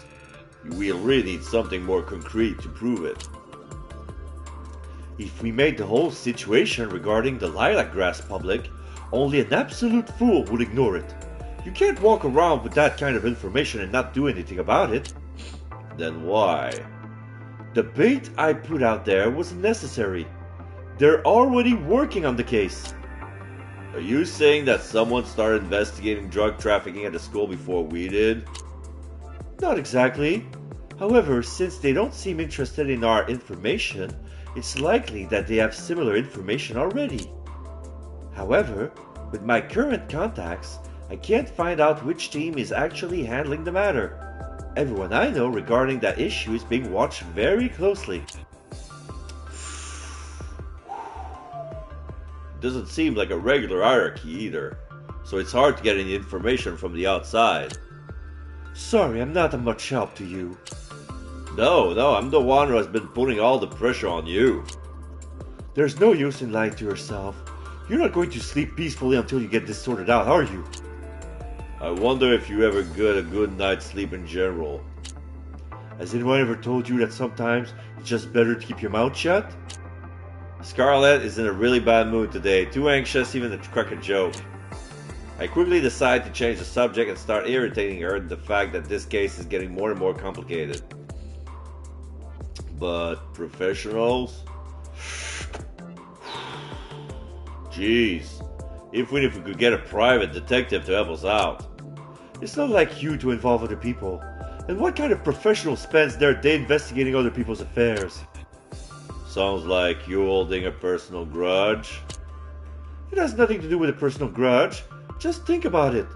Don't you think it would cause us an even bigger headache if the person in charge has a hard time finding so much as a shred of evidence and find us all kind of embarrassing stuff by sneaking around and lockpicking instead?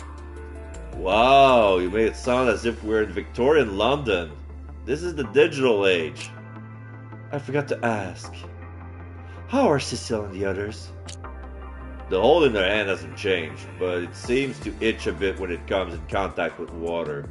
It's a good thing that it's autumn, so wearing long sleeves helps to cover it up. A bicycle accident is the excuse she's going with. Looks pretty extreme, so maybe the other students will be more careful on their bikes from now on. That's not a solution for the problem. Is there really nothing we can do?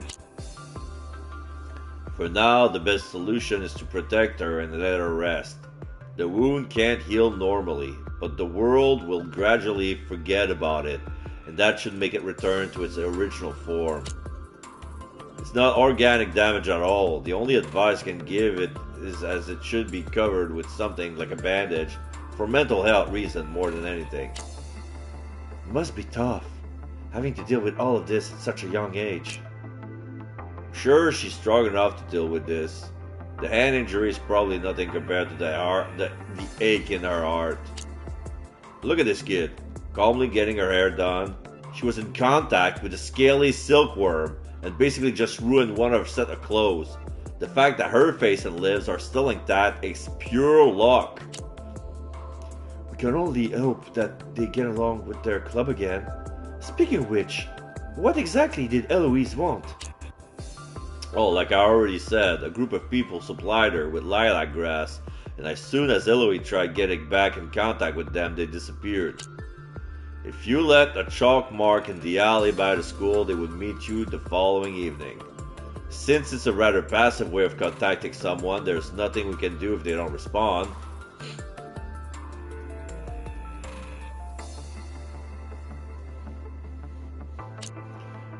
Even though she's quite mature, Eloise is still just an ordinary high school student who's a bit too smart for her own good. I shouldn't put too much pressure on her. Do we know anything else about the meeting place? I wish I could give you an answer to that, but... Oh well, forget about it. It seems to be a normal alley. The residential area near Phoenix High School have had pretty much the same alleys ever since they were built several years ago. According to Eloise, there are no windows on either side of the alley, and just one locked back door from one of the shops. It's pretty dirty, so nobody would go back there voluntarily. Last weekend, Cecile went back there too, and surreptitiously left a few markings or something. But in the end, there wasn't a single person there. All she saw was a little cat running around and making a mess. But what does she want? She almost got killed by that scaly silkworm, so why would she be looking for trouble again? It's just some childish notion of wanting to end it, or something. I've already spoken to her a great deal, so save your breath. Scarlet lips are pressed tightly together, maybe because she knows I'm right. She grumpily rubs two fingers against her forehead. I highly doubt we'll find anyone by means of those markings. Maybe we shouldn't hope for that to happen in the first place. You shouldn't really leave behind anything if you're sneaking around. Eloise described them as rather commonly dressed. They weren't wearing any fancy clothing or accessories, but the way they spoke to each other sounded really frightening. As they say, evil comes in many forms. If they don't look as evil as the things they do, that just means they're hiding it really well. But do you really think a group selling dangerous drugs to immature students would keep such a low profile? I thought the same thing. In the beginning, I assumed they were just a couple of young dealers trying to make some money. But once Eloise said that they are mostly middle-aged and seemed very calm and collected, something felt off. When was the last time Eloise saw them? Must have been at least a week or two ago, when Cecile first started using lilac grass. As soon as her stock were exhausted, she went to get more. You know what happened after that. If you want more information, you can just ask her yourself instead of coming to me. Wait, a week ago? Is that why you're so concerned about it? Change is a signal in itself. First, a street in Mato is destroyed, and soon after that, a group of outlaws suddenly abandons their operation and disappears. Under normal circumstances, those two things might not be related, but none of this can be considered normal anymore. The smaller the circle, the more likely the connection. It does make sense, but the lawyer doesn't look convinced. I mean, there are thousands of people who share a birthday, for example, but would anyone call that a connection? Just so you know, I'm saying this for your own good. Your logic isn't logical yet. Well, if there were anything logical to rely on, I would happily do so. But since there isn't, let me do some more digging. The main reason I came here today is because I wanted you to keep looking for clues. I've just lost a big lead, and I don't want another one to go to waste. The road may be fixed and any clues destroyed, but there has to be something else we can think of. Who knows? I'll just keep looking for some more excuses to file another investigation or collect some more surveillance tapes. I know it doesn't seem like the best approach, but times have changed. I'll give you Eloise's phone number so you can get in contact with her. Don't push too hard if anything comes up. Let me know when we can discuss it together. That seems to make her feel a little better. Scarlet chucks a notebook and pencil at me. I'm afraid all of this won't be enough. I need to write down a couple of things and mull everything over. You can be just as reckless as those two high school kids sometimes. There's no obstacles that can't be overcome, but you have to find the right opportunity to do so. I don't need you to tell me that. Never mind, I'll take care of it. Since we don't have anything more to discuss here, I'll head back now and look for some other possibilities to delay the roadworks. I'll keep in touch. Sure, you're always welcome. After grabbing her briefcase, Scarlet walks toward the door and leaves swiftly. I look at my desk, moving the ashtray aside to grab a map of the local area beneath it. I draw a circle around Phoenix High School and another one around the Outer Banks. Even on paper, these two are pretty far apart. 10 centimeters could be hiding many connections, or maybe nothing at all. The ending of this tumultuous week just adds to the mystery, which does little to help us morale. Nonetheless, we have helped two people. I take a deep breath, trying to chase away the anxiety that lingers in my heart. Next stage? Already? Okay. The books are done. Nothing to do here. Alright, next stage. Afternoon!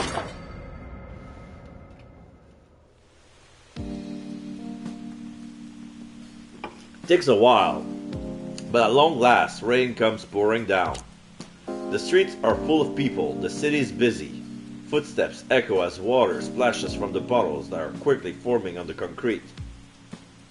The usual sounds of people surprised by a sudden downpour rushing to find a dry spot. Although Hermitage is situated in an old building, it has a pretty good drainage system. The rain is streaming down the gutter extension on the upper floor, two small waterfalls forming on each side of the store. A certain amount of rainfall provides a nice soundscape for work. It improves one's focus and it's calming somehow. But this isn't that kind of rain. It's just annoying, frustrated. I put down my pen and notebook. Yeah, sometimes people find they work better when it rains because the white noise is soothing down. Like it covers all the other noises for some reason. I don't know how to explain it. Anyway, many thoughts and theories fill up my notebook, but they haven't brought any results. Even with Scarlett's promise to continue to help with the investigation, things aren't going too well. There really aren't many people who are qualified to help with this. It's a very complicated situation, and Scarlett leads to be just about the only thing we have left. If she loses them... Sorry. Sorry about that. If she loses them, or if her sources prove unreliable, that's it. As Scarlett said, if we don't find something concrete to follow up on, the whole case will be put on hold. If her contacts and sources are no longer viable options, the case would turn cold quickly, and without any official support, it will be next to impossible for her to keep digging. Maybe it's time to tackle this from a different angle. I closed my notebook and tried to direct my focus elsewhere. There's a schoolgirl, younger than Cecile. She has orange hair, wearing headphones on her neck, a black hoodie, and short jogging shorts. Don't know if it's a boy or a girl. Could be a girl. Looks closer to a girl than a boy. Hey, A child suddenly appeared in the doorway and throws me an informant and unfriendly greeting. Neko, what are you doing here? She has no umbrella and the rain dripping from her sweater is starting to form a big puddle right here in the doorway. She hasn't changed one bit, still as short as ever with wide darting eyes, messy hair, and an aura of grumpiness around her that makes it seem like she's angry at the whole world. Other kids her age will be preparing for school exam right about now, but she's not exactly over kids, never has been. Well, I kinda need a place to crash, shelter. But just as she says that, I notice the big waterproof backpack she has brought with her. It's way bigger than herself, she must have dragged it all the way here.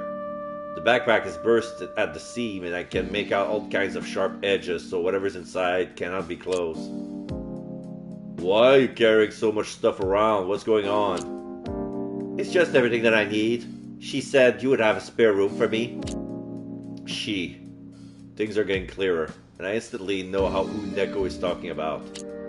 Scarlett hasn't forgotten about last week's events, and just like me, she's not the kind of person to put things to rest if she's not satisfied with the results. So, you've been in touch with Scarlett? I have an empty room, but it's just a storage room that consists of, well, just walls, really. I only just started cleaning up the mess in here yesterday. That's fine, no problem, I'll take it. Hey now, I haven't agreed to anything yet. You got electricity? The electricity isn't an issue, but the pipes aren't connected to the second floor. It's just a storage space, after all. And you live on the first floor, right? Don't worry about all that outer jazz, I can set everything up by myself. That being said, I'm afraid my budget is already tight, so I can't really cover your living expenses. No problemo, I'm honestly developing games for some online friends of mine. I should make enough to support you a little on the side. Dot dot dot. This sounds more like just a short stay. Mind telling me what's going on? Come on. You know why I'm holed up here. If you're just here to mess around, then that's not worth putting this place at risk for. Neko dot dot dot. Neko stares at the ground for a long while before finally speaking. The guy's there, so I can't stay any longer. Dot dot dot. The guy can only mean one person. Her guardian, who she doesn't seem to be getting along well with. A year ago, the process of finding a place for Neko to stay was an arduous task. Because she already been living on the street for so long, finding a guardian through official channels had proven nearly impossible. But leaving her out there to fend for herself simply wasn't an option. That man clearly had other plans when he offered her to take her in, not seeing the actual human being in need, but free labor instead. At first, Neko even convinced herself that a give-and-take relationship was better than receiving anything for free. A man like that isn't the right kind of person to take care of you. It's not your fault, really. Usually quite nice to me. I'm treated alright. I get food and clothes. I do some work around the place, like updating the firewalls. But hacking the orphanage and stealing their money? I can't bring myself to do it. She kicks the ground. I didn't think they would go so far. The orphanage is a government-run institution. That's what makes it even easier. True. It's been almost a year now. The people there don't care at all about us kids. They're just in it for themselves. I don't want to be forced to help them with their schemes. Taking away their funds would mean all the kids there would go hungry. That's just unacceptable. Neko mutters something to herself. Even though she chose to walk away from orphanage, she still seems deeply concerned for the other kids there. I have seen this expression on her face several times before. A mixture of fear and nostalgia, like a traveler leaving behind his hometown, both driven yet homesick at the same time. Well, I think everything that needed to be said had been said. I open the drawer, place the storage room keys in Neko's hand, and ruffle her hair. I wasn't kidding about the only walls part, just so you know. Might want to prepare yourself mentally before you enter. Take whatever you need, and don't snatch any of my valuables. Once you've set everything up and made yourself at home, we'll have a nice dinner together and talk about everything. How does that sound? Just so we're clear, nice dinner is your way of saying instant noodles, right? Haha, you know me too well. No worries, that's fine by me. Nero picks up on the enormous bag again, which sounds dangerously close to ripping apart. She drags the bag like a snail drags its shell, and that comparison seeing as how she could easily fit in it herself. Hey, and thank you. Dragging her bag, she slowly disappeared out of sight. Shelter, huh?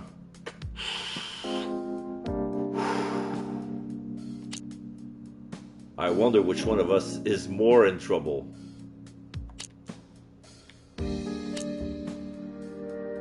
No.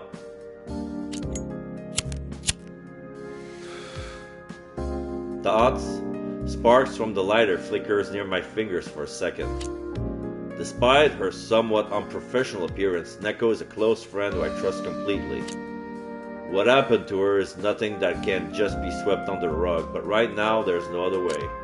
On another note, helping people make games? I really didn't expect her to get along with people so well. That's progress. So there's nothing case-wise, no, absolutely nothing. It's just we're living with a young girl now. Evening.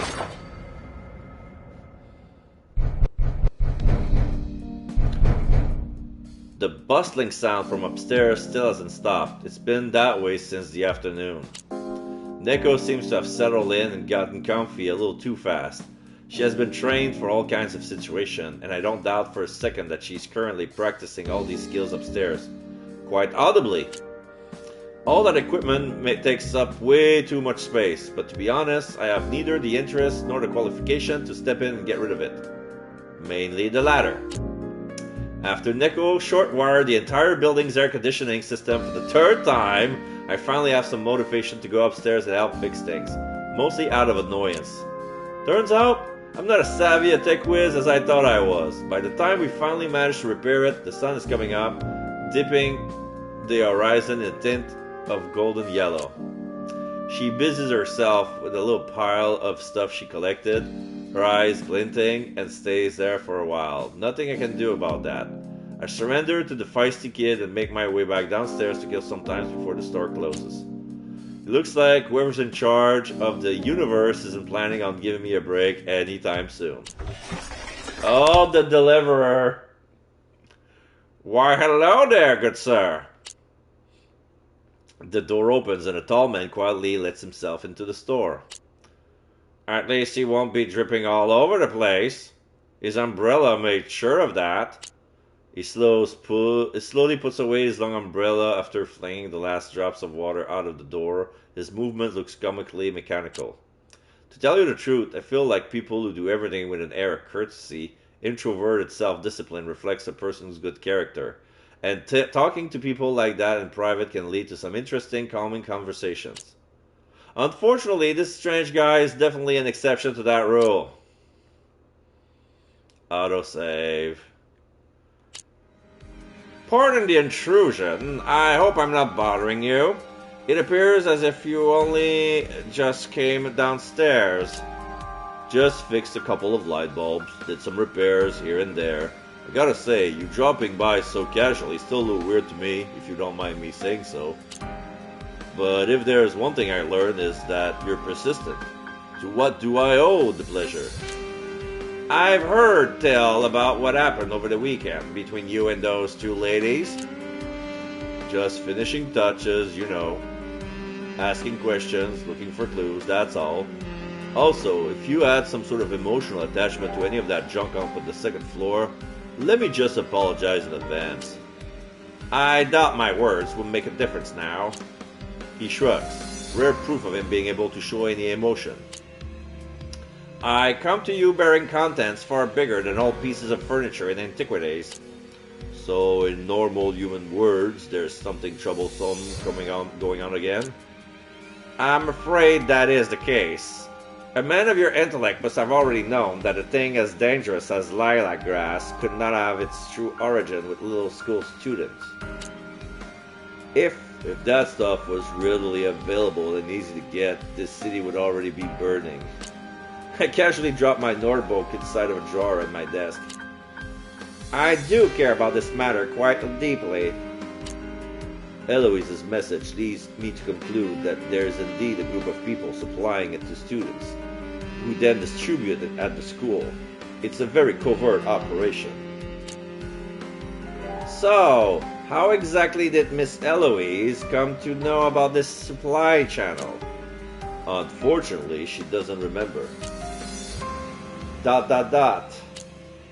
I know it sounds strange, but trust me, after what those two girls went through, she wouldn't purposely hide information from me. I can guarantee that much. This might be a case of tampering with memories somehow. After all, we're talking about a group of people who have access to the real thing. It's possible that her memories were altered. What a cruel fate to fall victim to such manipulations. Still, if the source can't be located, we might all have to endure horrible suffering. Well, judging from what you've said before, you seem a little more familiar with the source, right? If I knew more, I wouldn't have to ask you to help in protecting the victims. Young people today have their own way of doing things. It pains me to admit that both you and I most likely aren't as familiar with their ways as we would like to think. In other words, setting this guy's melodrama aside, there's something brewing in the drug trafficking community. I make sure to take notes in my head. It's just a tiny bit of information, but maybe something to go on. So, what exactly are you implying? Awareness has already been raised successfully. For now, I want to make sure that the hidden dangers are minimized. Eloise and Cecile can definitely take care of themselves. They're tough, believe me. If you want to get rid of the looming danger, There's no other way but to tackle the whole thing as its roots. Unfortunately, today's visit is related to me bearing unpleasant news. No need to hold back or sugarcoat it. It's not like I've ever associated your visit with funny jokes and good times. I don't think Miss Eloise has any luck locating that group last weekend, did she? She didn't. Even though she knew the right code, there was no response whatsoever. A stranger should not die in the wilderness. What the? My only source within the group made that statement right before abandoning all contact with me. Last weekend, actually. Sounds ominous. Something's wrong here. It seems the group already started to hide or disband while we were still quite busy with other matters. Is your informant reliable? Since you're no longer considered an associate, they might have just tried to mislead you on purpose. It was this particular informant who managed to get rid of the surveillance when Mrs. Cecile approached you and gave me the opportunity to tip you off. Cecile has barely left the store when you arrived, so it was no coincidence. Allow me this chance to apologize. Our free time is too precious to consider more covert and secure means. I do think your whole act is way over the top. If it weren't from the fact that those books are very revealing, I have no idea what your true intentions are. In short, just as you place your trust in Mrs. Eloise, I choose to place it in you. A stranger should not die in the wilderness. It's not hard to understand that you call yourself a stranger, but what does wilderness mean in that particular case? They've always proudly called themselves missionaries, though it's hard for me to agree with that point of view. Foreigners scheming and plotting? Should have had you handed over to the NSA or something. Of course, if that fuels your fire, add it to your list of things that motivate you. Needless to say, though, you'd better to wait with that until after this matter is resolved. Anyway, without more information, it's all just empty words. I wish I could take better care of Eloise and Cecile, but I reach my limit. And that is precisely where I can help you. He opened his briefcase a little more subtly than usual. If I ever need a plasma rifle or a time machine, have you got that stowed away in there too? Please, manage your expectations. He responds to my sly attempt at wit while going through the briefcase. Before, they didn't know how to use lilac grass, and naturally, they had never encountered a creature like the silkworm. But with everything that's been happening, we have to consider the possibility of similar situation occurring in the future. Sounds, smells, scratches, hair, any suspicious sign must not be missed, which means you have to stay alert. That's why you've been dropping books as heavy as bricks on my desk. I'm just gathering as much information as I can, and with no eyes on the inside now, it's all up to me. I'm on my own. I flipped through the pages as one of the books, which unlike modern paper gives off a strange, almost sour smell. There's a depiction of a creature with many feet, 3 heads, and a long, slender tail inside. Obviously not a silkworm. You seem fairly certain I come across one of these things. Have there been other incidents anywhere else recently? Even we as a group cannot relate to everything that is recorded here. If Cecile dealing with the silkworm has solved all of our problems, the situation will be much easier now, but that is not the case. Yes. There's still no actual emotion in this voice, just a strong sense of purpose. Initially, I was going to take this opportunity to see if he knows anything about the accident, but right now doesn't seem like the best moment. So, you really want me to read through all of this, just in case? A seemingly daunting task, as I'm well aware. Nonetheless, I'm quite confident that it will pose no challenge for a man of your caliber. Whatever you say. It's not like I can leave this place anyway. Still, you were able to do what none before you have managed. Letting Cecile have another go at it could leave her scarred forever. even more than she already is. Your means will certainly not be limited by these walls. However, to make it all go more smoothly, use this knowledge to protect yourself. Can't see your concern inspires a feeling of safety in me. Every time you speak, it sounds way too ominous for my taste. Ignoring my quips, he puts away his briefcase and carefully rearranges that. And you are, once again, right about that. Tracking down that group of people is quite an ominous undertaking in itself. Well, it looks like my visit bore some fruit today. Time is precious, so please allow me to visit another locale to confirm something. What a busy man you are. If you find any more clues, I hope I won't have to remind you to share them. Certainly not.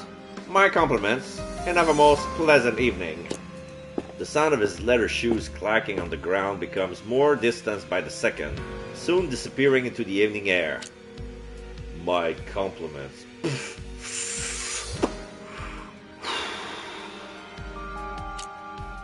Another evening down the drain without a hint of free time to myself. Bookshelves! Oh yeah, I got new books. 3 more, I think. I see the Codex Seraphim. Mysterious Symbol, a short book wrapped in craft paper. The author is unknown. It's barely anything held together. There are reinforcing staples on both sides to stop it from falling apart, and it has many dark spots. A lot of the pages look ripped, and some of them were even replaced or rewritten by hand. This book has definitely been through a lot. The book contains a large number of symbols and obscure imagery. The author examined them and explains their meaning, pointing out the significance of these symbols in various religious ceremonies. The whole book divides these symbols into 4 eccentric categories: identity, physical objects, behavior, and purpose. A symbol doesn't just appear in a category. In fact, the author assigns a meaning to each symbol according to its importance and makes use of an odd logic of categorization. For example, one symbol is categorized as servant, forest, blood, and communication at the same time, and the author interprets it as a servant of some sort of group who is responsible for providing blood in a forest ritual of communication.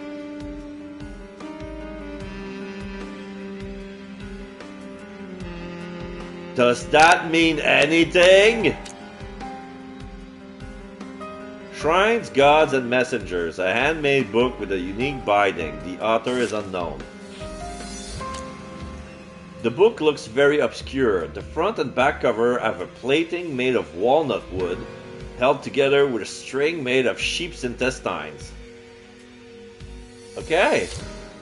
The author writes about bizarre advanced creature. He claims that they have a strong spiritual connection to beings he refers to as ancient gods. This connection is the reason for their mindless servitude and them viewing these ancient gods as masters. So many of these creatures are mentioned that I have to write them down one by one to give them some kind of order. The writing style and font are unusually delicate, immediately drawing in the reader and giving them a strange sense of familiarity. The Albert. This book demonstrates modern craftsmanship but still looks very tattered. Yeah, the front the front cover is missing a corner. You can see the page and the red ink underneath. The book is framed in a very traditional style. The corner of the cover is cracked and the remaining part of the cover has traces of some kind of seal, obscuring everything but the word collection. The book seems to have changed hands many times. The surface is damaged. Some of the pages are dangerously close to falling out when you flip through them. The front page has been glued to hard paper and was printed in red. It contains quotes from historical leaders of the past. This book is an extensive and detailed record of an ancient general's various conquests and expeditions. It chronicles every single victory and loss. After every victory, he would lead his entire army to hold a grand sacrifice holding up a seal towards the sky. The text says, "We shall forever stand like rocks and be remembered. They will chant our names in glorious songs and celebrate us in joyous dance. Let the beast be forever on their side. Follow the ceremonial rites and chant along with your voice twice as loud as your harvest twice as fruitful. Let us bask in joy and happiness, for good fortune shall favor us, and we shall be protected against whatever sorrow and misery lies out there." The book describes the exact time and cardinal point in which each sacrifice was held, but the format doesn't resemble that of any known calendar. The author drew a star with a strange mark on it at the last page. Its meaning is unclear.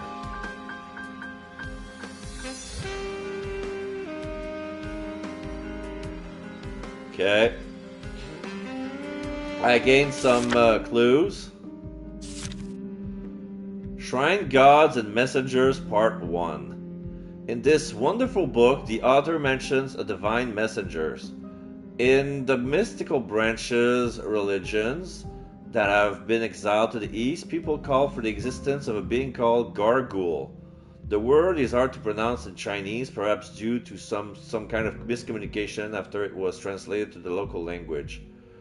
People feed it with blood and flesh and live with it as comrades. Having lost so much knowledge in exile, they have to sacrifice their offspring in a barbaric way to summon the Gargoyle. Its body has both the characteristic of a horse and an insect, but its wings are membranous. It hisses like the wind and neighs like a horse at the same time. In flight, light distorts near its lower abdomen. Even the informant who revealed this to me could not explain the principle. Just to be clear, the ghoul is like the undead creature that would feed on the blood and flesh. Like, we're not talking about a gargoyle. It's gargoyle.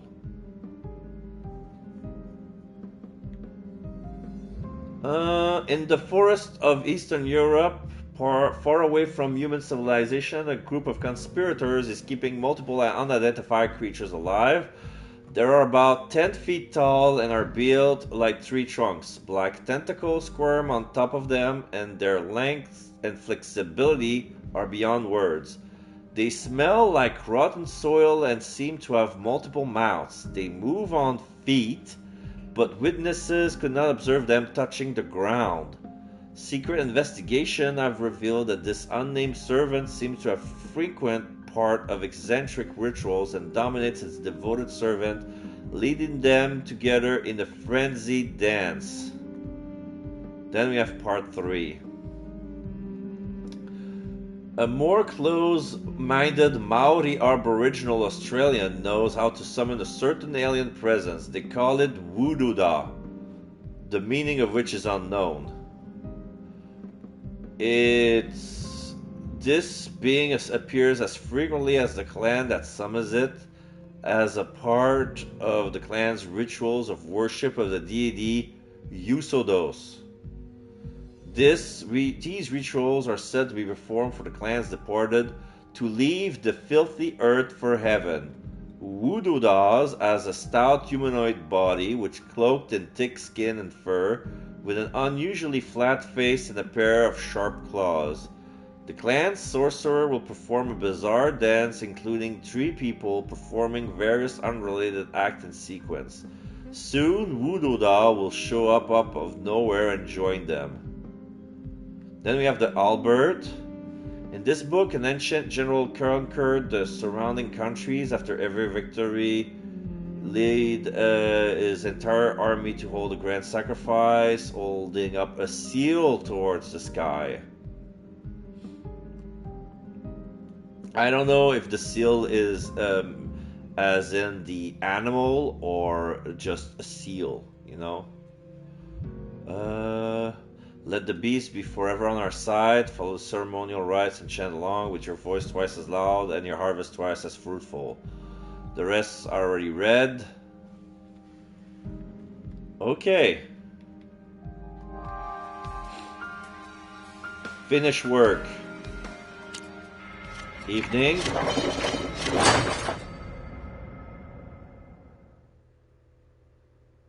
Yep. Here are the details of tonight's special report. This is the TV. Recently, international organization have found large-scale shipwrecks in the waters east of Manila in the Philippines. Investigation has been launched. It has been reported that judging from the number of parts that were found, about 5 vessels must have sunk. No official ship registration number were found at the salvage site, which fuels theories of them being illegal fishing vessels. The analysis has been slow due to an advanced stage of erosion. According to experts, the vessels most likely sunk around 3 years ago. No remains have been found during their initial deep dive salvage operation. A list of recovered clothing items and personal belongings has been made public by Philippine authorities and the International Maritime Organization. The discovery is being taken very seriously given the number of incidents that have occurred in the area in recent years. The International Maritime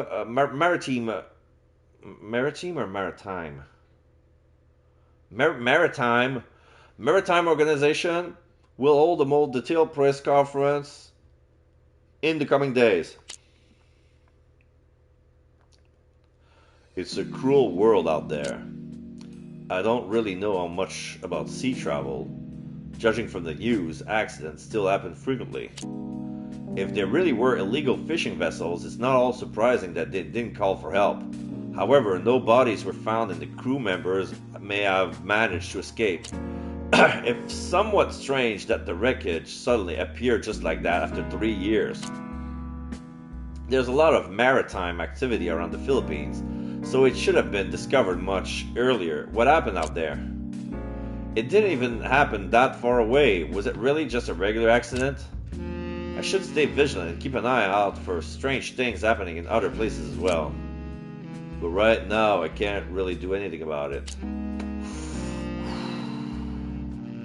I should concentrate on the task at hand. Okay, so there's stuff we can look on the internet. I can see my messages. Oh, Cecile texted me.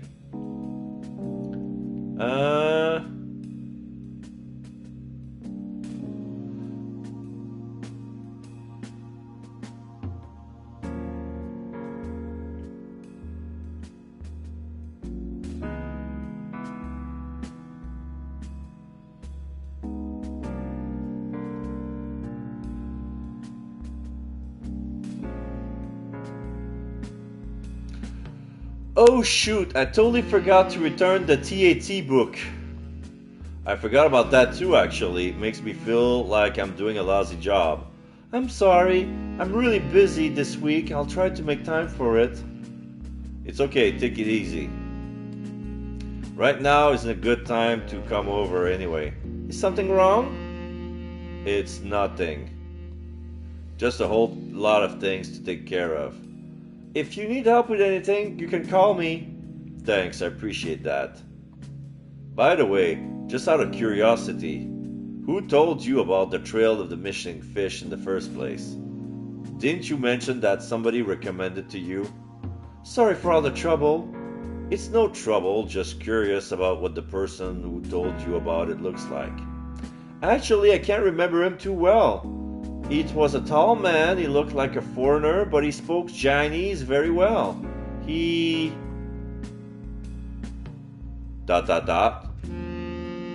What's wrong? I seem to have forgotten what he looks like. That's... I'm sorry. I just had a hunch that maybe that guy has something to do with it. Don't worry about it. Please just let me know if you remember anything. Of course, will do. I'm sure I'll remember eventually. I have a feeling that it's probably vampire. You know, when they have meeting, they cast dominate, and you will forget about my appearance. Pretend that you forget that we ever met. So, it's like...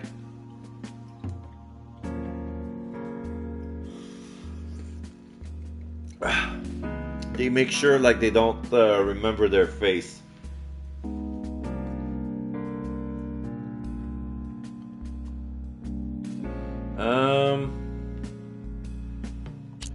Okay, on the internet,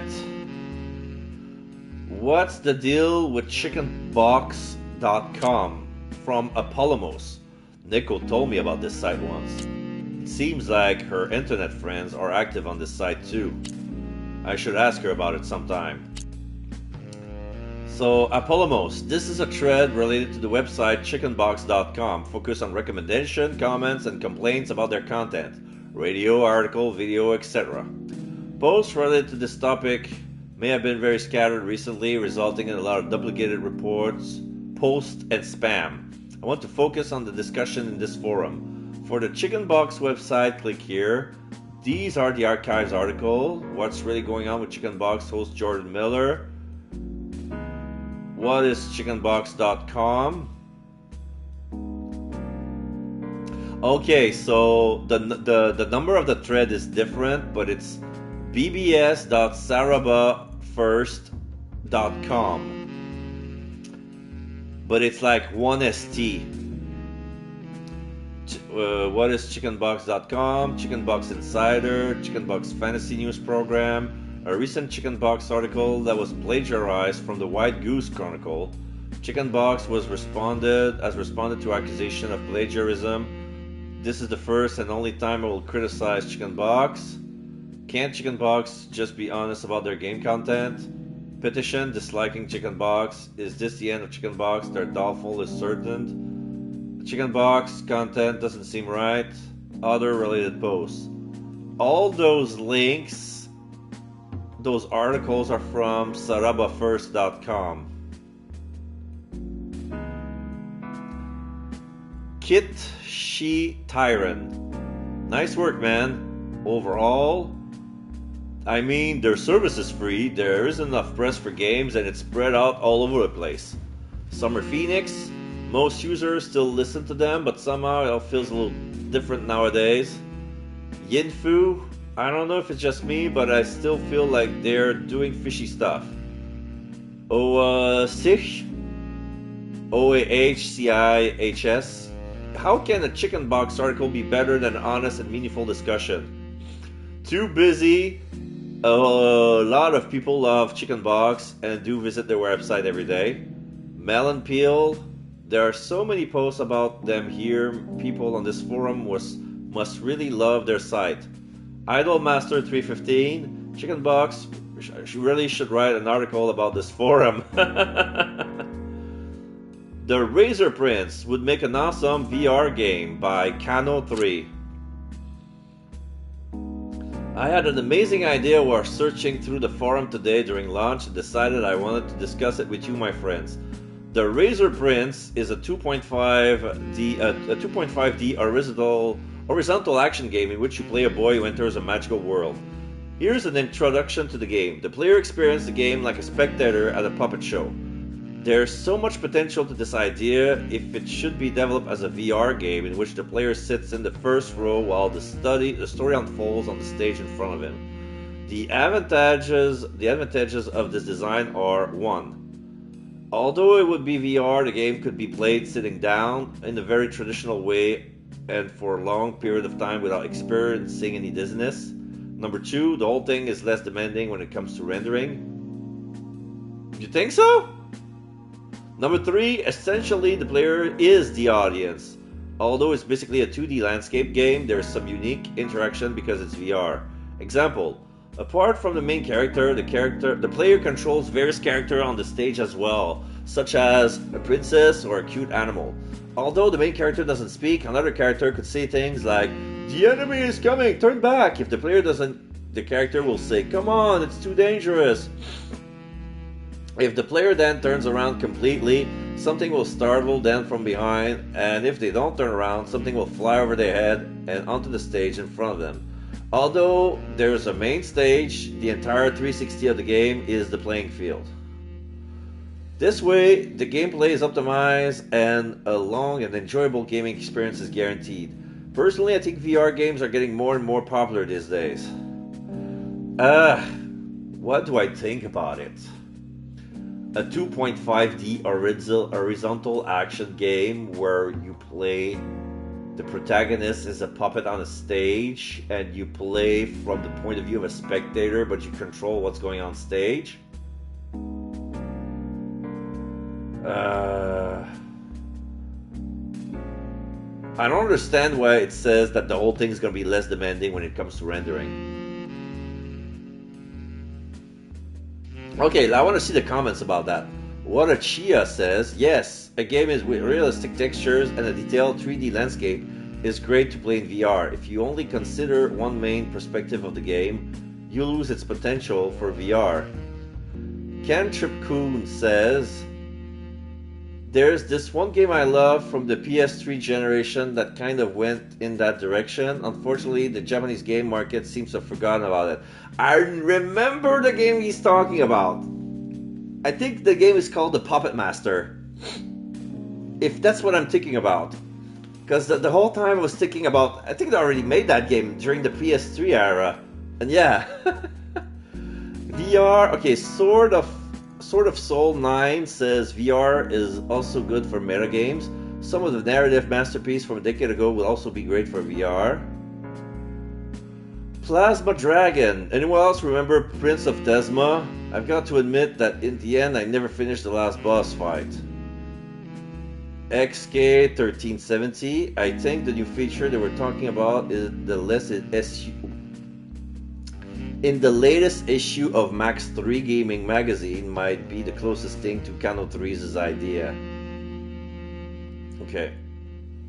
The way horror movies influence our psyche without us realizing it by Ian Zorn. I've been rewatching Digital 3 recently and I'm just now realizing how much post-production went into it. I'm simply impressed by the good story, which is right up there with what most people consider the best ever written. But the part where Shuri is possessed by the Emperor's malevolent demon, I'm in college now and I still get a chill down my spine every time I see her in a scene. When I was a kid, this really messed with my mental health and I used to have nightmares every night. Actually, I just had a nightmare like that a few days ago. Wasn't the show censored back then? Wouldn't they have received loads of complaints if kids saw it? Hamar Shilly says, Japanese kids seems pretty precautious. There is a series of children's book called Odd Tale that released in an anime series and companion video games as well. I played the Nintendo DS versions of it. This rings a bell. I need to check it out. Odd Tale on the Nintendo 3DS. No, not just regular DS. Odd Tale. Okay.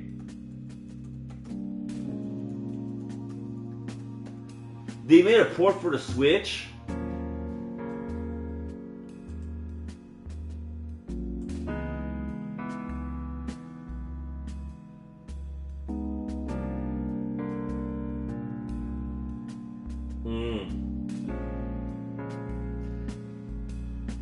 Yeah, Odd Tale released 2013.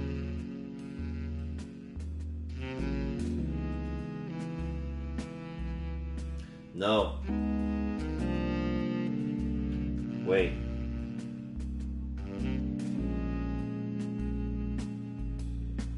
Sorry.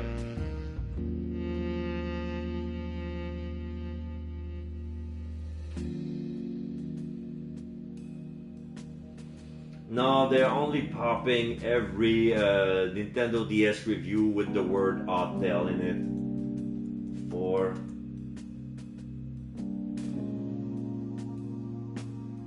Odd Tale is a publisher.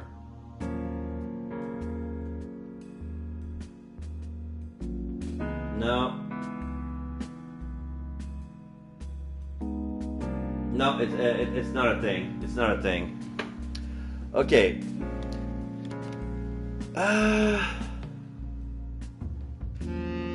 Since it's a collection of weird tales, it contains a few ghost stories, and even then, when the protagonist is a young kid, they still suffer a tragic fate.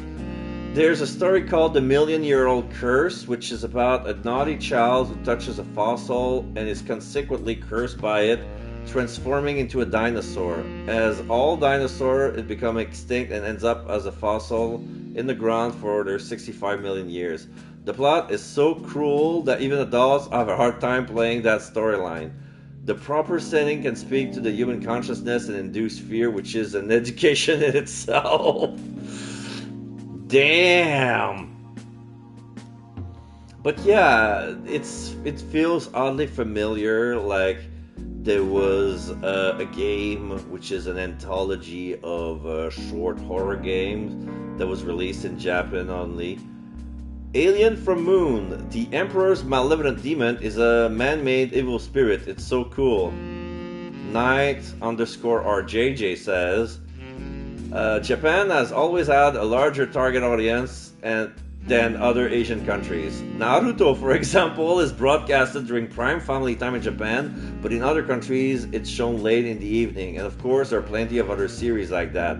Yeah, another thing with Naruto, since, okay, it's made to be watched for a teen audience, but some people made it for kids because they consider it a cartoon. But then there was a lot of violence and they decided to censor it, and there was like, dude. But then they decided to make it at prime time, like late at night, like around 8 p.m., 9 p.m., so that the younger kids would be in bed, but the older kids would be at home or watching the TV.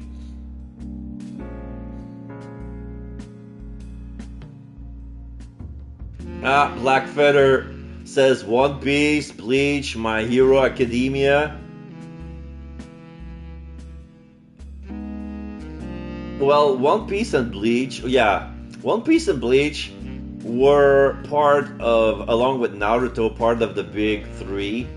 Like when Dragon Ball went off the air, like there was a big vacuum that needed to be filled, and that vacuum was filled by these three great shows. But then you put My Hero Academia. When My Hero Academia came out, Naruto and Bleach were already off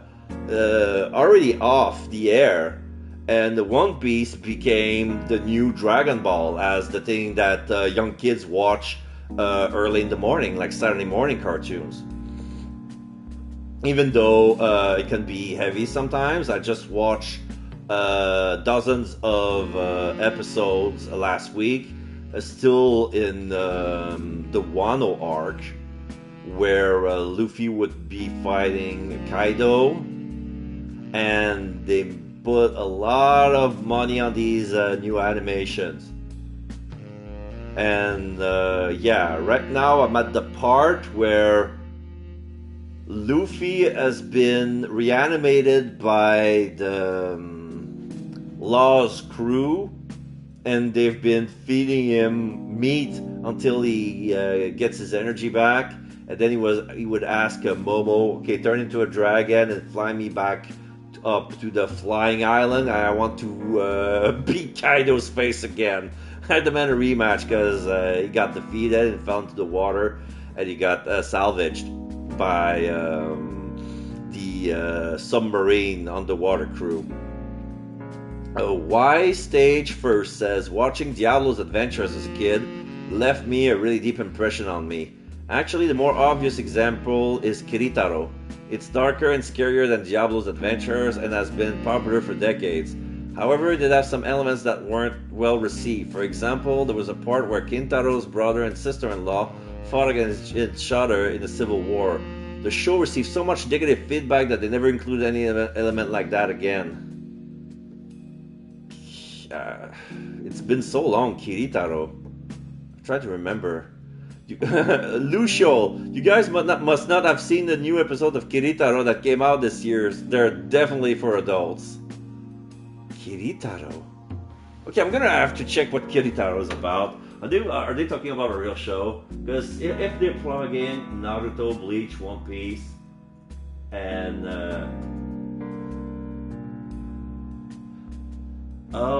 Tengu Kozo Kiritaro? No. No, Google search engine thinks I was talking about Kirito. No, I'm not talking about Kirito. Fuck Kirito.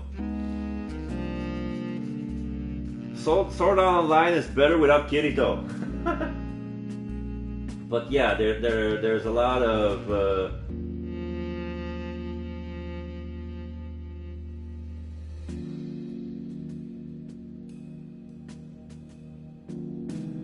lot of reference to Tengukozo Kiritaro.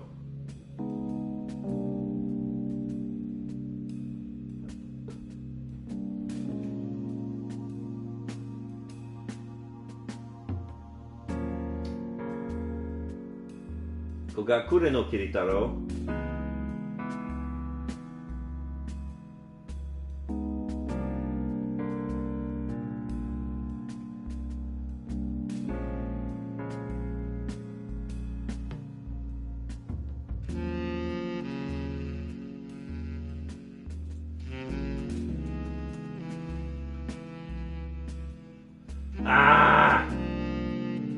I tapped Kiritaro anime, they show me pictures of Kirito. No!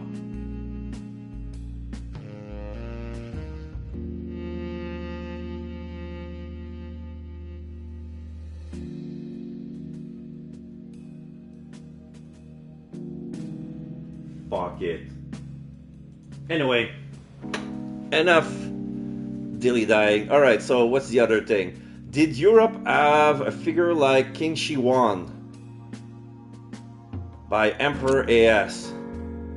Was the unification of the Qin dynasty, Qin Shiwan, okay, of the Qin dynasty had an anomaly in history? How come that worked out while in Europe they could never put aside the ethnic differences between Germanic and Latin people, even though the situation is just about the same as in China with people from the north and the south?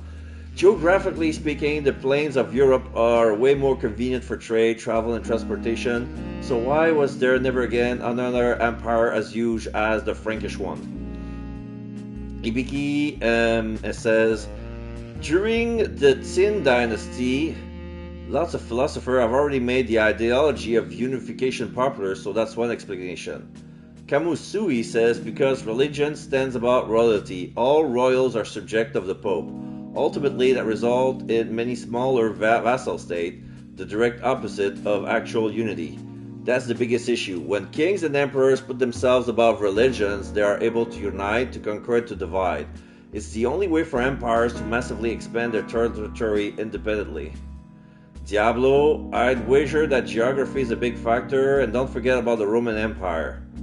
Kamusui, the Roman Empire went downhill just as the Christians took over. Less than 100 years after Constantine declared Christianity the state religion, the city of Rome was destroyed by the Western God. Yeah, it's true. It's true. The fall of the Roman Empire, once the largest and most unified in all of Europe, served as a great example for the relationship between state leadership and religion. Did you know that Christian priests even had an automatic military authority? Let that sink in for a moment. The Romans actually abandoned their old gods completely. Do you know how big of an event that is for such a huge population? Geopolitics are a very important factor too, but religion is the main reason there has never been a great unified European empire. Kamusui again. It is believed that the era of seafaring led to mankind to modern civilization. It was a major step forward in all aspects of science, technology, economy, politics, and culture. One of the key factors that led to these enhancements was that the Mediterranean Sea was blocked by the Ottoman Turks. Okay, what choices do you think the people of Iberia had left? How would they get through the winter without having any meat or even simple spices available? How about events such as the Crusade, resulting in a crippling blow against the Byzantine Empire? You could say that it was out of vengeance, but at the end of the day, there was always religious powers at play, in this case the Pope's urgent wish to conquer the Holy Land. Poco says, this is one of the historical myths concocted by the recent Western colonists in search for justification for invading the already declining Ottoman Empire. Trade in Constantinople was firmly controlled by the Genoese and the Venetians as early as the late Byzantine era, but also through competitive trade and/or alliances with Turkey. This includes war. Venice succeeded in driving away the Genoese and establishing even more of a monopoly for themselves. The Sultan of Turkey has always welcomed the great financial benefits that the Venetians merchant brought, and it is no secret that the Florentine bankers managed the Sultan's wealth. Yes, it's true. You know why the Sultan stayed close to Lorenzo Medici throughout all the turmoil? Because no one had a problem with money. Of course. Okay, yeah.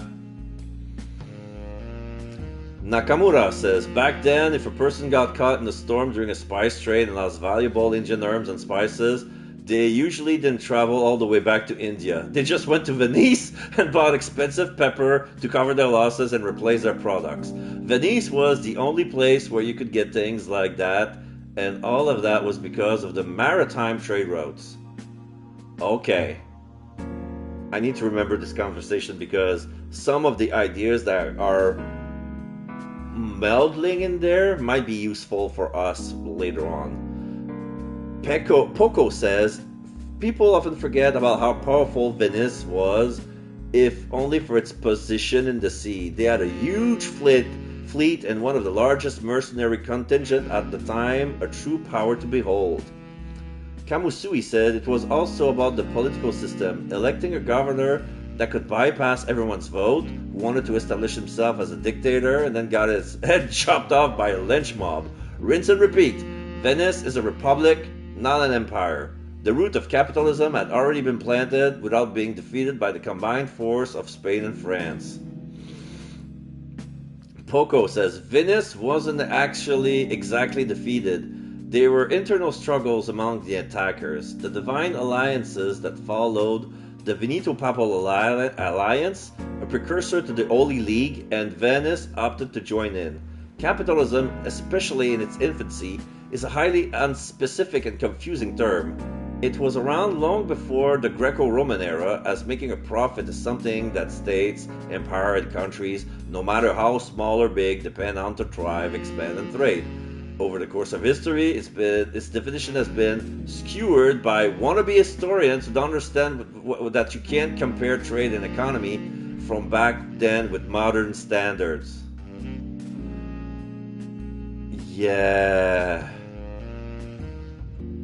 Yeah, even today a lot of people are having a hard time making a separation between capitalism and economy. Like, the concept of a non-capitalistic economy doesn't exist. Simply doesn't. Change my mind. The Universe of Darkness and Nothingness, an introduction to the Cthulhu. Oh, Blackfeet. This must be Blackfeather. Yeah, Blackfeather. All right. The title was cut down. I'm already sold to reading this article. The Universe of Darkness and Nothingness, an introduction to the Cthulhu myth by Blackfeather. The Cthulhu Mythos, author Ju Yu. Published in Fantasy 1+1 on June 6, 2007. Minor editorial changes made. Lovecraft and the Cthulhu Mythos. In recent years, China has become much more familiar with classic fictional literature, as Western fantasy and sci-fi series has made a huge impact in popular culture. However, one of the biggest, most revered classics of modern horror literature, the Cthulhu Mythos, remain elusive even to this day. Strictly speaking, it falls under the horror genre. However, its creature, concept, and stylistic choice has left their mark on just about every type of media and genre. Being so tremendously popular, it is only right to take a look at the mastermind behind it all, Howard Phillips Lovecraft. In 1890, Lovecraft was born in Providence, Rhode Island, USA. His father has a long struggle with mental illness, so did Lovecraft after finding himself unable to attend school. Lovecraft grew with a love and passion for literature. This is a lot of stuff about him. Yeah, it's like a biography of the guy. Trying his hand at writing his own stories at the age of 6, contributing to newspaper article by the age of 16. Before turning 18 and going to college, he suddenly opted to drop out of school, the reason being his mental illness, and stayed with his mother for 5 years with next to no contact to the outside world. Respectfully, 5 years in isolation is enough to cause anyone to develop mental issues. No shit! At the age of 25, his income earned by rewriting other people's material was modest at best. Then, in 1921, his mother died. At the age of 31, Lovecraft reached a turning point and made some changes. Over the next 16 years, all the way up until his death, he focused completely on writing horror fiction. He made a living by pitching his novels to horror pulp magazines such as Weird Tales. That's true.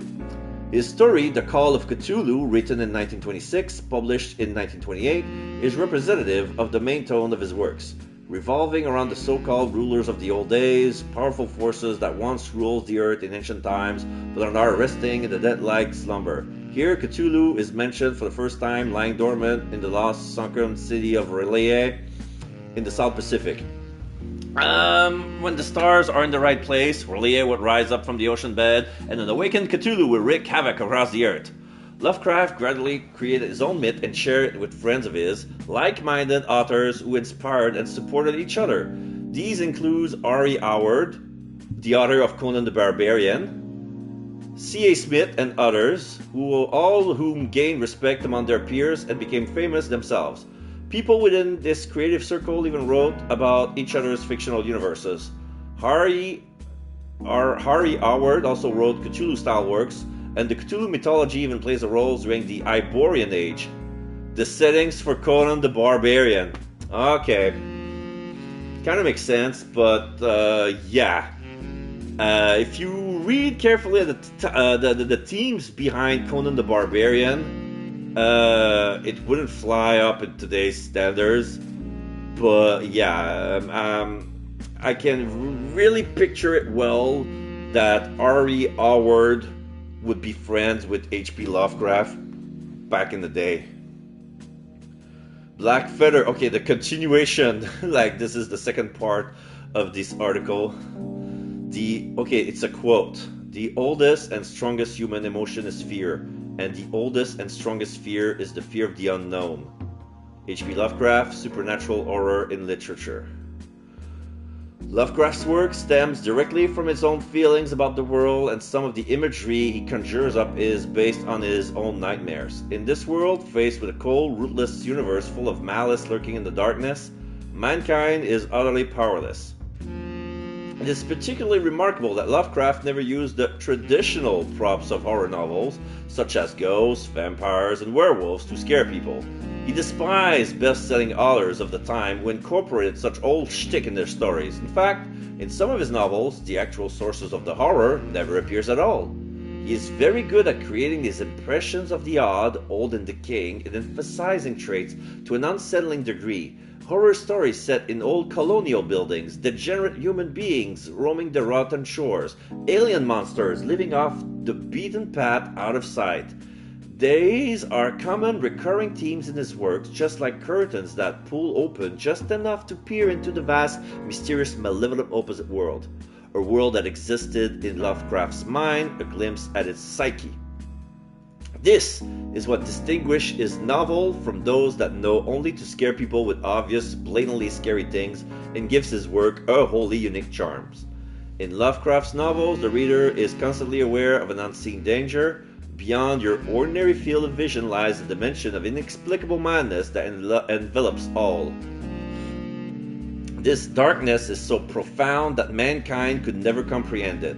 The two worlds constantly overlap, and through expert penmanship, he maintains a sense of realism that makes it all the more unnerving. The real world is, in this case, shaken up by creatures and being too much for the human mind to bear. Dark servant into abandoned houses in the wilderness, ancient god resting underneath thick sheets of Antarctic ice, Ubosatla, the origin of all things. A world connected to things beyond comprehension that, if stumbled upon, could easily shatter the very foundation of everything we thought we knew. Some people adventure too far, leading to their demise, but only after a long and painful descent into madness. Some have managed to keep records of the event leading up to their end, the most famous example being Lovecraft's fictionalized Necronomicon, a book of horror and magic that has gained unparalleled notoriety. It has been quoted so often by some people in occult circles that a few actually believe it to be real, though ultimately you can easily discern that it's all based on Lovecraft's detailed fiction. The Changing World of the Mythology. In 1936, R.E. Howard committed suicide, which dealt a great blow to Lovecraft, who died a year later. All his life he tried to capture the fears he had, fears that were distant and visible, yet seems extremely real. Lovecraft's social circle remained small through his life. A young man of 27 was part of that circle. He didn't have Lovecraft's talent nor the literary prowess of the likes of C.A. Smith, but from the first day that he read Lovecraft's novel, he worshipped the Providence native with all his heart and became a lifelong supporter. For him, Lovecraft was a legend with a reputation that would last long past his death. In order to make his conviction a reality, he began to organize Lovecraft's legacy, and when he saw that no publisher would bite, he set up a publishing company itself in 1939, Arkham House. Meet August William Derleth, a man for whom the Cthulhu myths were impossible to ignore. Through his effort and over a period of decades, Lovecraft's writing gradually emerged from the vault and finally gained worldwide fame. But he did more than that. He, as the heir to the copyright of his work, Derleth further refined the backstory of the Cthulhu mythos, constructing a rough framework to build upon. But unlike the atheist Lovecraft, Derleth was a Catholic. In constructing the framework, he inevitably reconciles the chaotic and hopeless universe of Lovecraft's mind into a battlefield of fictional rivalries and adds the theme of a struggle between good and evil. Oh. No matter how you put it, it's completely different than what Lovecraft originally intended. In these novels, while humanity is still in a universe of infinite darkness, the subject matter is no longer utterly terrifying. In Derleth's hands, the universe became more organized and expensive, but to be honest, it only makes sense for something in the game's genre. In fact, an excellent role-playing game was created based on this version of the Cthulhu mythos, called The Call of Cthulhu. Yeah. Derleth grossly simplified and altered the myth of Cthulhu. Since he made the Cthulhu mythological background available to the public in 1960, there has been a large number of writers who have written within this setting. While there are a few notable names, such as Stephen King, many shoddy amateur writers have created more crude creation. Some works borrow only minor things from the mythology of Cthulhu, but many more simply enumerates nouns and piles on allusions for far greater works. This formula has been used innumerable times. Evil gods, investigate, madness, end. Even Derleth himself could not shake off this obvious influence. His work, in terms of plot, story structure, and writing, is full of admiration for Lovecraft. But unfortunately, he didn't have Lovecraft's talents for describing the roots of terror, let alone that nightmarish sense of suffocation. No matter how much Lovecraft's famous lines were applied, what Derleth wrote is nothing more than a second-rate fantasy adventure. Hitting one note doesn't mean the tune's a good one overall.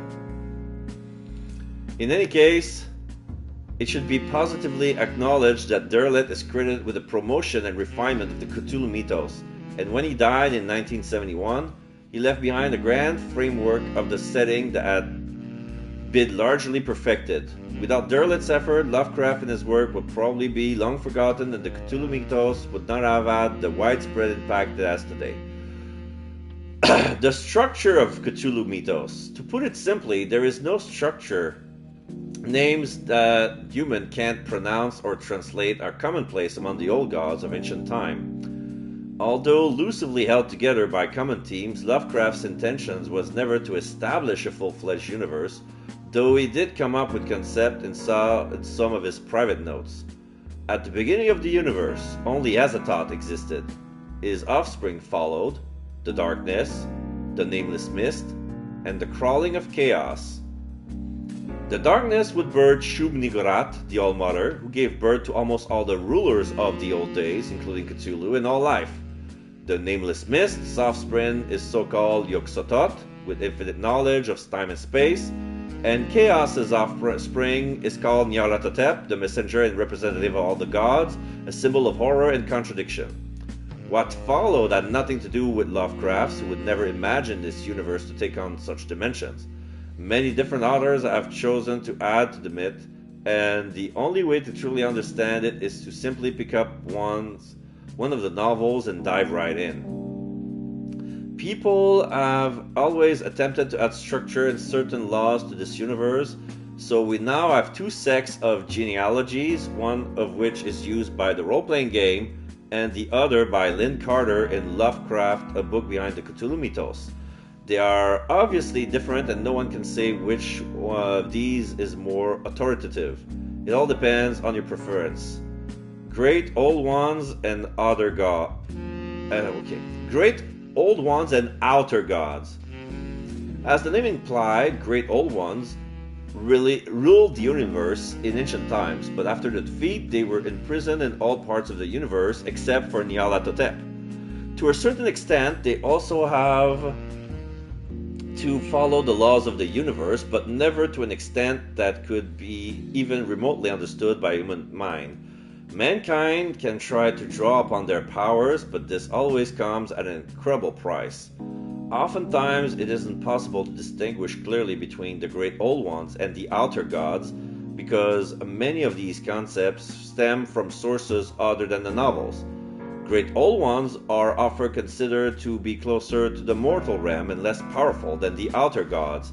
For example, the sleeping Cthulhu is associated with water, while its enemy Astur is associated with wind and air. In some instances, Astur even helps humans to ward off Cthulhu. Nyarlathotep is also unjustifiably associated with the earth element sometimes. Its counterpart is the element of fire, represented by Cthulhu. And thanks to Derlet's bright idea of making it about the elements, elder gods, all thanks to Derlet's bright idea of making it all about elements. Okay, water opposed to wind, earth opposed to fire. Boo. Elder gods are one of the most heavily criticized inventions by Derlet. They are benevolent entities of old that fight against the outer gods, taking the human side. To true fans, this was nothing short of a betrayal towards Lovecraft. Sure, it expands the framework, but at what cost? Is it worth tearing apart the original idea just to simplify things for casual readers? Servants and other races, obviously powerful beings such as the Old Ones, don't have to do anything themselves, so multiple alien species, some from underneath the deep crust of the earth, some from outer space, have been introduced over time. They are intimidating and carry out the will of the gods they worship without any scruples or sense of morality. Derivative work.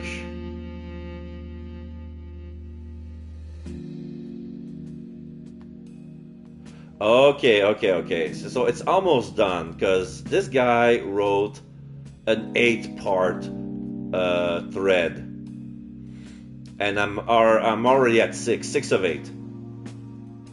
Derivative work. Predictably, something with so much material to draw from is bound to be turned into films and games. To date, there have been many comics, games, and movies based on elements from the Cthulhu mythology. And one of the most interesting combination is Nitroplus All Ages remake of the... Are you for real? Because I remember watching the anime. I love the anime so much. Look like this. Nitroplus All Ages remake of the 18+ eroge gal game Demon Bane, released in 2003 and 2004 respectively. So there was Demon Bane is basically a remake of a gal game, an eroge gal game of the same name. Are you for real? The setting of Demon Bane is based entirely on the mythology of Cthulhu, which takes an extreme versions of Derlet's framework and cleverly uses this vastly disjointed system to its advantage, creating an atmosphere of sinister mystery. However, it is by no means a Cthulhu-esque story, just a hot-blooded battle romance drama borrowing heavily from the setting. Its overall attitude is completely different from that of other Cthulhu stories, and is not intended to exaggerate the horrors of the dark world and the powerlessness of mankind, but to show how humans, in the midst of boundless despair, rise up to fight for hope. It is a prime example of the infinite possibilities of the Cthulhu mythology. Yeah, remember Demon Bane was a derivative work, but Fuck. An eroge gal game? Fuck, man. Final thoughts. As of this year, it has been 70 years since Lovecraft left this world. 2007. As well as the modern dark horror mythos he created behind him. He has inspired countless people and will continue to do so forever, as his name lives on in so many different ways. After his death, Lovecraft was buried in Swan Point Cemetery, his family's cemetery on the outskirts of Providence. The cemetery is so remote that even the locals don't know much about it. For a long time, he didn't even have his own headstone. And in 1977, fans of his books who wouldn't accept this founded the construction of a tombstone for him. The tombstone bears only the name of the deceased, the date of his death, and a short epitaph. I am Providence. So the tombstone was fan-made. I didn't know that. I thought that was a work of his own hubris. But apparently, no, the fan gave him a tombstone like 40 years after the fact. The phrase carries a double meaning as the name of a location, I am a man of Providence, and as a noun, I am a name of Providence. Okay. Yeah, because Providence is both the name of the city and a word that means something. But when they say I am Providence, yeah. On the Great Old Ones and Other Book from the Book of the Dead by Abdul al-Azred. Nor it is to be thought that man is either the old... Wait, is this... Okay, so the next chapter is... The next chapter is basically a quote from On the Great Old Ones and Other Gods from the Book of the Dead by Abdul al-Azred. Nor is it to be thought that man is either the oldest or the last of Earth's master, or that the common bulk of life and substance walks alone. The old ones were, the old ones are, and the old ones shall be. Not in the space we know, but between them. They walk serene and primal, undimensioned and to us unseen. Yog-Sothoth knows the gate. Yog-Sothoth is the gate. Yog-Sothoth is the key and guardian of the gate. Past, present, future, all are one in Yog-Sothoth. He knows where the old ones broke through of old, and where they shall break through again. He knows where they had trod earth's field, and where they still thread them, and why no one can behold them as they thread. By their smell can men sometimes know them near, but of their semblance can no man know, saving only in the features of those they have begotten on mankind. And of those are there many sorts, differing in likeness from man's truest eidolon to that shape without sight or substance which is them. They walk unseen and foul in lonely places where the words have been spoken and the riots howl through at their seasons. The wind gibbers with their voices, and the earth mutters with their consciousness. They bend the forest and crush the city, yet may not forest or city behold the end that smites. Kadath in the cold waste hath known them, and what man knows Kadath? The ice desert of the south and the sunken isle of oceans hold stones whereon their seal is engraven. But who hath seen the deep frozen city of the sealed tower long garlanded with seaweed and barnacles? Great Cthulhu is their cousin, yet can he spy them only dimly. Hiya, Shub-Niggurath, as a foulness shall ye know them. Their hand is at your throats, yet ye see them not, and their habitation is even one with your guarded threshold. Yog-Sothoth is the key to the gate, whereby the spheres meet. Man rules where they ruled once. They shall soon rule where man rules now. After summer is winter, after winter summer.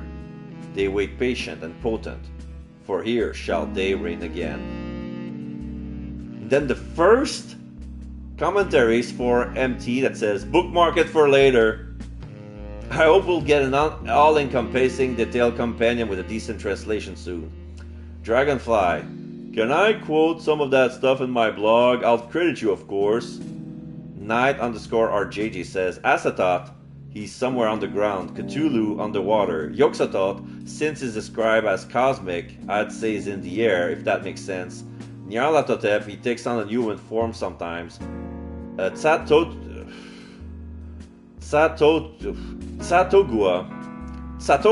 again on the ground. Those are translated names I found in the book detailing the Cthulhu mythos.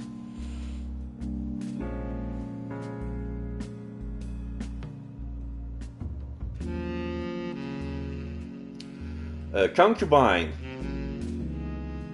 Cthulhu fans unite! The language used in the originals is so complex and unique that I often think that's the reason we don't have perfect Chinese or Taiwanese translations yet.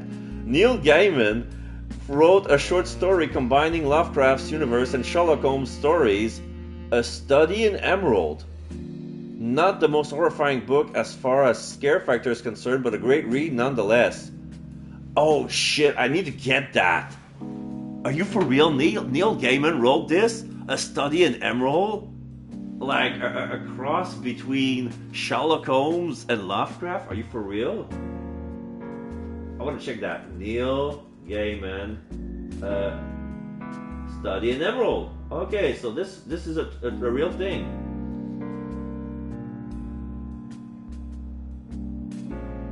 I need to bookmark this shit. I need to get that book. I need that book. There's an odd cover in Amazon. Okay.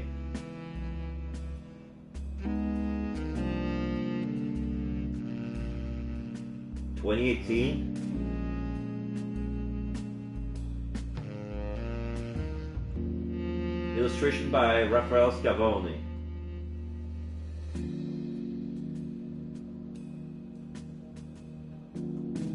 Looks good though.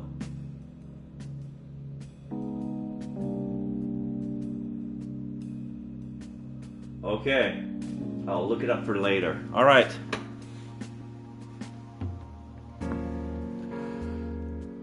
Blackfeather, for a pretty good translation for the various names, I recommend the 6th edition of the Call of Cthulhu rulebook. P.S. Feel free to copy things from my original post, just credit me. Lucio says, something that I've always wondered is why people refer to it as a myth when the author himself labels it all as science fiction. I mean, they're referred to as gods, but ultimately that just means beings that are supremely powerful. And being more powerful than a human isn't that impressive when it comes down to it. He's got a point. Okay, I'm done. So yeah, the very big long thread was the last one. So everything has been written around, yeah, it says 2017 August 23rd. Alright, we're done with internet. Let's watch some TV. A home shopping program is on TV. Today would like to show you this absolutely amazing new grill, perfectly suited for all your camping trip needs. It's easy to set up and get a fire going even when out in the wilderness, all thanks to our high quality firewood. Call us now to receive a special price. You will receive 6 package for only 1,000 yuan. Customers are already calling. Okay, let's end the day. Tuesday, October 24th. Oh, my jaw is getting numb. For how long have I been reading? Shit. Finding the destination took more time than expected. It isn't completely unknown. Anyone interested in the city stories and customs will have heard this street's name before. Its tranquility and elegance is well known amongst the citizens, as if it were a unique work of art. But appreciating art and doing the actual work are two very different things. There are fair numbers of old houses left in the neighborhood, and he loves the countless historical properties that lines the street, but it's fairly difficult to identify a specific building. Okay, there's a Sherlock Holmes character coming out of nowhere. He's wearing the deer hunting hat, and his regular vest. So, okay, let's give him a British accent, but not my Sherlock Holmes voice. At the corner of an intersection with trees planted along the sidewalk, do none of these stores actually have a house number? The fast-paced lifestyle the city is known for seems not to exist in these streets. It's so quiet that even the air seems hollow. No wonder that place is here. If it weren't for his particular hobby, or if he had anything better to do, this place would remain no more than a work of art to him. Some things he heard about, but would never want to visit in person. Right now, the few words he can remember are becoming more and more like a treasure map. Disorientation seems to be given to this place, but fortunately he is an expert at checking door to door and finding locations. Ground floor, glass windows, often closed, but they have a sign hanging outside. That's it. It's definitely an eye-catcher. There might be something more to the house than its awkward and conspicuous exterior. He can't put his finger on what it is exactly, and can't be bothered to find out anyway. He isn't here for the building, but for what is lurking inside. What could be the best way to start? Now we see Hermitage at the background. Is he looking for them? Making his way toward the door, ready himself for what might happen next. Yeah. Is it? We have a new customer. It's a detective. So let's talk with him. It's been a quiet morning up until now, without any interruption or disturbances. The light on the street outside seems to have strange restorative powers. After Cecile's fight was over, it feels as if the reset button has been pushed in the bookstore. All the stress and excitement from last week seems like a dream. It is quiet upstairs, so Neko probably isn't up yet. She's always been better at staying up late than an actual cat, as her name suggests. She also spends way more time daydreaming. If you tease her about this and worry about her health, you'll get all sorts of nasty remarks thrown back at you. It's like walking through a minefield. We all got used to it pretty quickly and stopped lecturing her. Scarlett hasn't replied to my inquiry yet. After she left Hermitage yesterday, she just disappeared from the face of the earth. If she's made her mind up and is ignoring it on purpose, there isn't really anything else I can do to find out more about Neko's circumstances. But it doesn't seem like something Scarlett would do, which makes me even more worried.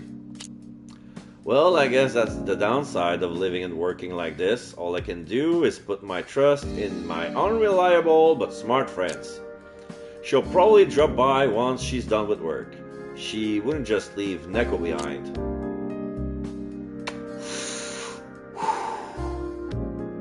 Now isn't the time to be worrying about it. It's rare to have a new customer at HERMITAGE, so I'll set aside the lawyer situation for a moment. I see so many familiar faces in the shop, and nothing good ever seems to come out of it, so I'm hoping to find a little bit of normalcy in the new customers. The unfamiliar visitor is standing in front of one of the shelves, scanning the spines for various books. His fingers are hovering in front of the books, as if this were some sort of reading habit. The man looks quite young, possibly in his mid-20s, but his attire isn't that of a college student. He's wearing a casual hat and his coat is a little oversized.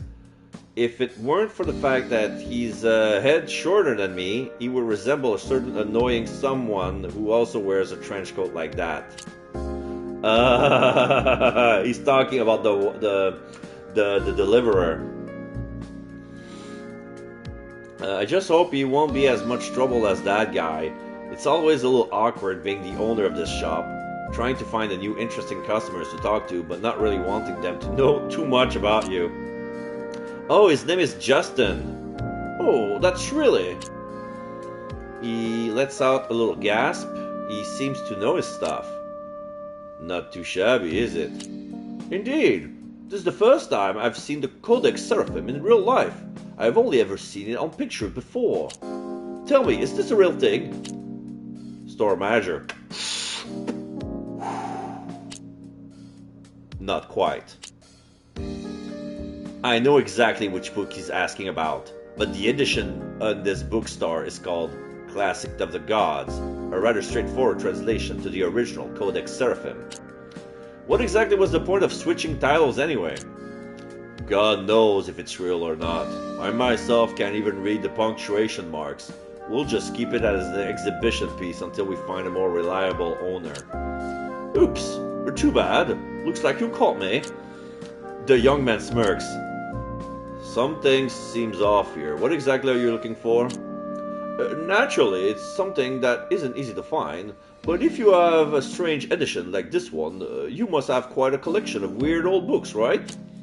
If you're interested in old books, I would recommend you go to the library.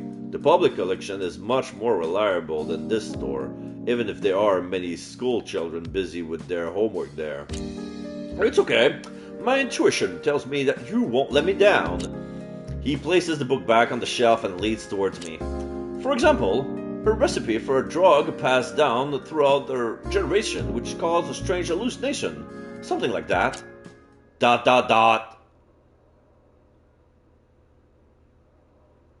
What did you say? Are you looking for a recipe book for lilac grass, you asshole? Lately, not many people have come through that door who I could properly talk to. A dangerous group operating near the high school suddenly disappeared, and all the pieces I managed to put together suddenly vanished into thin air. Of course, it's good for the student, but it feels like someone is trying to ruin my job. Is that so? So someone really did solve all that trouble at Phoenix High. To be honest, I didn't really notice anything. I have my eyes on you. I've noticed. Well, I don't have a problem with it all that if all works out in the end, but catching us off guard is a different story. And that group deserved to go to jail, but the police manhunt we started against them this past weekend was a bust. When we raided the scene, we discovered that they'd actually filled gas into their empty drink cans. Who do you think is to blame for that? His brow is tightly furrowed, making it very hard to tell if he's just acting or actually getting angry. Trying to keep things from him doesn't seem to be working, but I can't let this guy in on everything. I stare back at him in a dignified manner. I would love to listen to more of your complaints, but would you mind introducing yourself first so poor me can keep up with the conversation? I'm a freelance detective. You can just call me Justin. As I said earlier, I'm responsible for investigating any incidents related to those drug dealers. A freelance detective? Since when have drug crimes been tied up to private investigators? It's better if you don't ask. The answer wouldn't be particularly groundbreaking anyway. This all sounds like a movie scenario.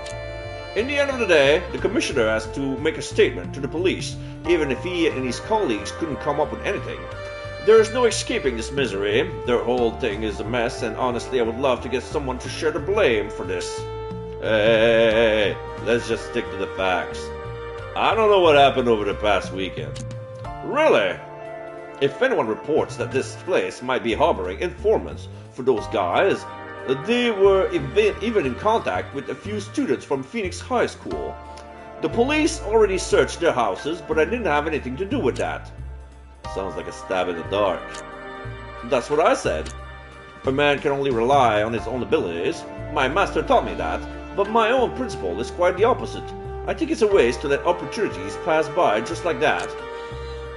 Not to mention that the new task I was entrusted with is a bit of a bummer. But as a truly responsible detective, you have to learn to live with every resources you have, right? Even if this resources is forcibly obtained, I prefer methods of persuasion. You can't always rely on so-called common sense. Some people just don't play by the rules. I've come to realize that while I was tracking down that group. How could I let such a powerful resource go when you scared those guys into running away in the middle of the night? What a statement. Don't be like that. I would have come to you if it wasn't important. He ignores my complaint and gets right to the point. In the last 2 weeks, there have been 3 murders in Mato, and they weren't reported in the news even once. You know what I mean? If there's something fishy going on, that's not something I need to be worrying about. True. By definition, that's something professionals should be worrying about. Justin snaps his finger as if he's been waiting to say this line. He's beaming with pride. But what if they're simply too busy to care? What did you say? The entire city's security forces are usually focused on one thing. To be blunt, nothing short of war could pull them out of their affairs right now. Did that recent international conference really need such tight security, for example? Well, I wouldn't have needed them. Wouldn't have. Jeez, I get it. Now that I've realized I can't count on them at all with this, I came to the second most reliable source for help. I still don't quite understand why you're involved if it's a simple case of homicide. This may sound harsh, but you being a private detective and judging by the way your business is going, you asking for help doesn't seem surprising. There's no room for leniency with criminal cases, no guarantee of absolute safety, and I'd rather you spill the beans on what's going on here before this gets any worse.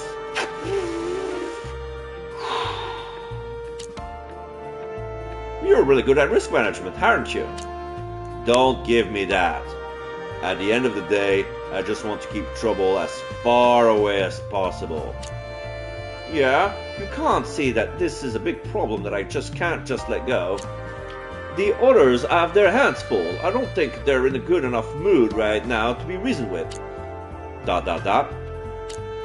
He's right. Even if it's impractical. I'm afraid the detective has hit a dead end and he's desperate to find another way out. In other words, it would be impossible to try and get rid of him without having to pay a price. I've never seen a guy begging me for help with that kind of expression on his face before. You seem hellbent on going down this path, even if it blows up in your face later. I don't care if you call me a scumbag. I don't think you're indifferent to innocent people dying, no matter what they may have happened to you in the past. I don't know where you heard those rumors, but let's not talk about the past. So, have you made up your mind yet? Just give me the details. There's no need to waste any more time. Justin shrugs his shoulder and produces a file.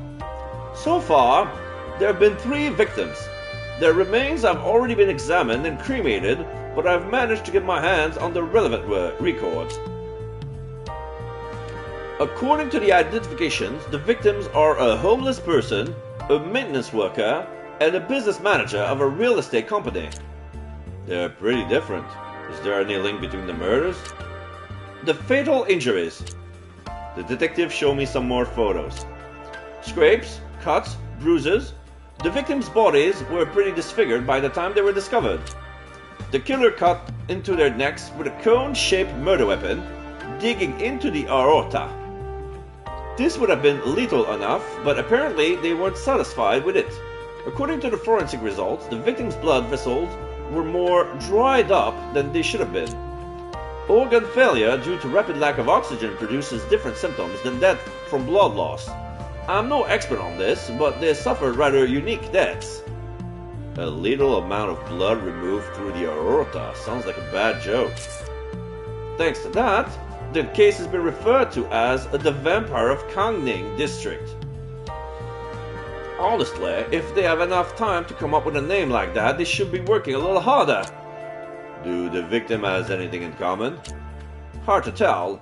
In terms of profession, they barely have anything in common, and their bodies were found far apart from each other. If it weren't for the fact that all the causes for death were so surprising, not many people would have connected these cases at all. This is definitely a special case. Alright, you can search through whatever you like here. Just don't mess up the pile of books over there. This is everything I could find so far. Anything more would be a sheer miracle. I take the bag of files he hands me and looks through them one by one. The homeless man was buried in the riverbed of an abandoned park and the maintenance worker was discovered in a trash can.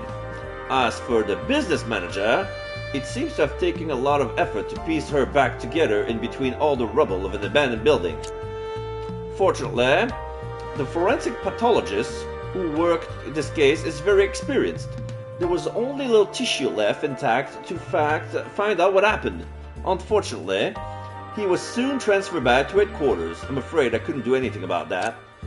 The follow-up was mostly dumped on my boss, and while it's hard to criticize as the junior, I think he should have realized that something big was going on here. After that, the situation only got worse.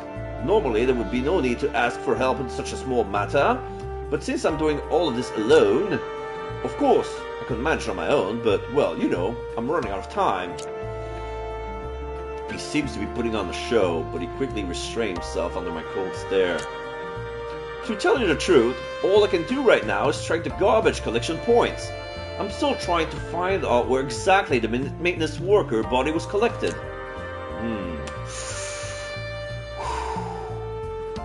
Is that why there are only crime scene photos and forensic records? It's been put on hold for the sake of more important cases. They dump stuff like this on poor sods like me. I really can't believe they were forced to do that. Sounds like you're on good terms with those guys. What? I'm just a little sentimental. Forced to hire a detective to investigate a series of murders all on his own. It just makes me sympathetic towards this situation. That being said, the time frame is a real deal breaker. If you can't find any clues, we'd better get to the bottom of them within the week. Since we're short on manpower, it's all hands on deck. He sounds like he's already planning for me to step in, but I don't say anything. Any involvement in the case that already been filed would probably involve the police sooner or later, and the last thing I want to see right now is the police. Although the guy in front of me seems intent on dragging me down with him, I can still handle the situation my way. Much like Scarlett's situation, this investigation can't go on forever. Spending a few days with Justin under such time pressure might lead him to look for another way to handle this. However, this theory is limited to cases that, quote, the police can handle. According to Justin, they were investigating the secrets around Phoenix High School when the incident occurred, but it's clear that they cannot be counted on in times for need. Moreover, Justin made it pretty clear that the police are aware of the fact that a certain group of people is trafficking lilac grass. They are aware of the danger of the drug and were prepared to use force to get rid of the whole gang. I'm afraid I'm not the only one who knows what the real trouble with this drug is. If that's the reason why these... Sorry, I was looking at the button to see if another button was coming out, because sometimes they will sneaking in the examine button with R1, but it didn't appear yet. If that's the reason why these murders were assigned to Justin, it's a sign that the police were unable to comprehend the nature of the drug. With modern technology, their method of investigating regular homicides are obviously much better than mine. However, if something like a scaly silkworm is causing trouble, the police won't be able to count on them even if they knew about the creature. A simple murder wouldn't require such a heavy hand, and the wounds didn't look as if they'd been inflicted by ordinary means. If it was an act of revenge, there would have been a connection between the three victims. So, were they killed randomly for the sake of pleasure? The methods were too consistent for that, unless the person isn't crazy but extremely paranoid. In that case, paranoia could mean a lot of things. A strange belief of twisted greed. Either way, it raises a red flag for me. Raised doubt, strange happening outside the neighborhood. Besides, what it would take to make that kind of hole. The series of holes in the neck is thick and deep, but rough around the edges and too harsh to have been caused by a sharp knife. Judging by the red, swollen skin around the wound, it looks like a dog bite, if a dog could grow 10 centimeters long teeth. Not even taking into account Justin's annoying appearance, the situation is indeed bizarre, and the police situation has been ranting on about has attracted my interest even more. I wonder if Scarlett could help me a little with this. It's just like she said, the smaller the circle, the better connected everything is. This city has seen a lot of bizarre cases, and the police might be holding back some valuable information. It's time to swing the pot and gain some credibility. I understand. Anyway, let's investigate the crime scenes first. Field work? But didn't you mention earlier that I'm the only one who can move around freely at the moment? So, can't just leave the store and walk around town with you. Even if the killer were a turtle, by the time I've checked all 3 places, it'd be long gone. You just need to investigate one place. That shouldn't be too hard. One place? Well, I don't know what you're up to, but I'll just have to retake your word for it. Which location are you going for? The park? The residential area? Or the abandoned building? Not a single one of them. Huh? It's time to think outside the box, my friend. It's better to consider another person's thought than follow their footprints. But how do you find out what someone else is thinking? You're a private, not a freelance detective, right? Yes. As such, it's normal that you don't have a lot of experience with this kind of thing. After all, this kind of trouble isn't a daily occurrence. The police won't be happy to have an outsider help with a murder case, so let's not mention it to anyone. It would just embarrass them. You're ruthless. I'm guessing you haven't dealt with this kind of scenario before. There are many ways to hide a body, and coincidentally, almost all criminals who want to do so think about it carefully. It's not surprising when you think about it. It's never been easy to hide a body, except during many times of war, and whoever is doing it wants to stay under the radar. The usual suspect will always hide a body in the most fitting place he can find. In fact, the police often have it way harder than it's described in crime novels. Do you have any details about the crime scenes? I cleared the desk and helped Justin lay out the photos and maps he prepared. Let's take a look at the homeless man first. The remains of the homeless man were found at a riverside park. The park has been in a state of neglect for years. He wouldn't have been discovered if the morning runner hasn't made a detour that day. That's what it says here. Yes, the detective who's visited the scene told me that the body was trapped in the mud on the riverbank, wrapped in a plastic sheet. At first, they thought it was just an oddly shaped root. So the murderer was successful at hiding the body, just not very lucky. Honestly, I wouldn't have been surprised if the body had rotted away long before it was found. Then there's Mr. Louis, the maintenance worker. A garbage collection station reported that the discovery of the body, and after backtracking the schedule, successfully identified the vehicle, then collect the waste and the location at which it was collected. According to the staff member's statement, the body was in a huge bag and wrapped in a blanket. That's why it was immediately spotted on the scene. Justin had written this down on the side of the photo. It was just one step away from disappearing into a landfill, never to be seen again. The average citizens wouldn't be aware of the state of the city's maintenance work. Even so, the decision to dump the body in the landfill was reckless. Wouldn't that be the perfect hiding spot? They definitely try hard to disguise it. You can see from the photographs alone that the package was extraordinarily tightly bound. Although it contained the body of a sturdy worker, it was the side of a suitcase.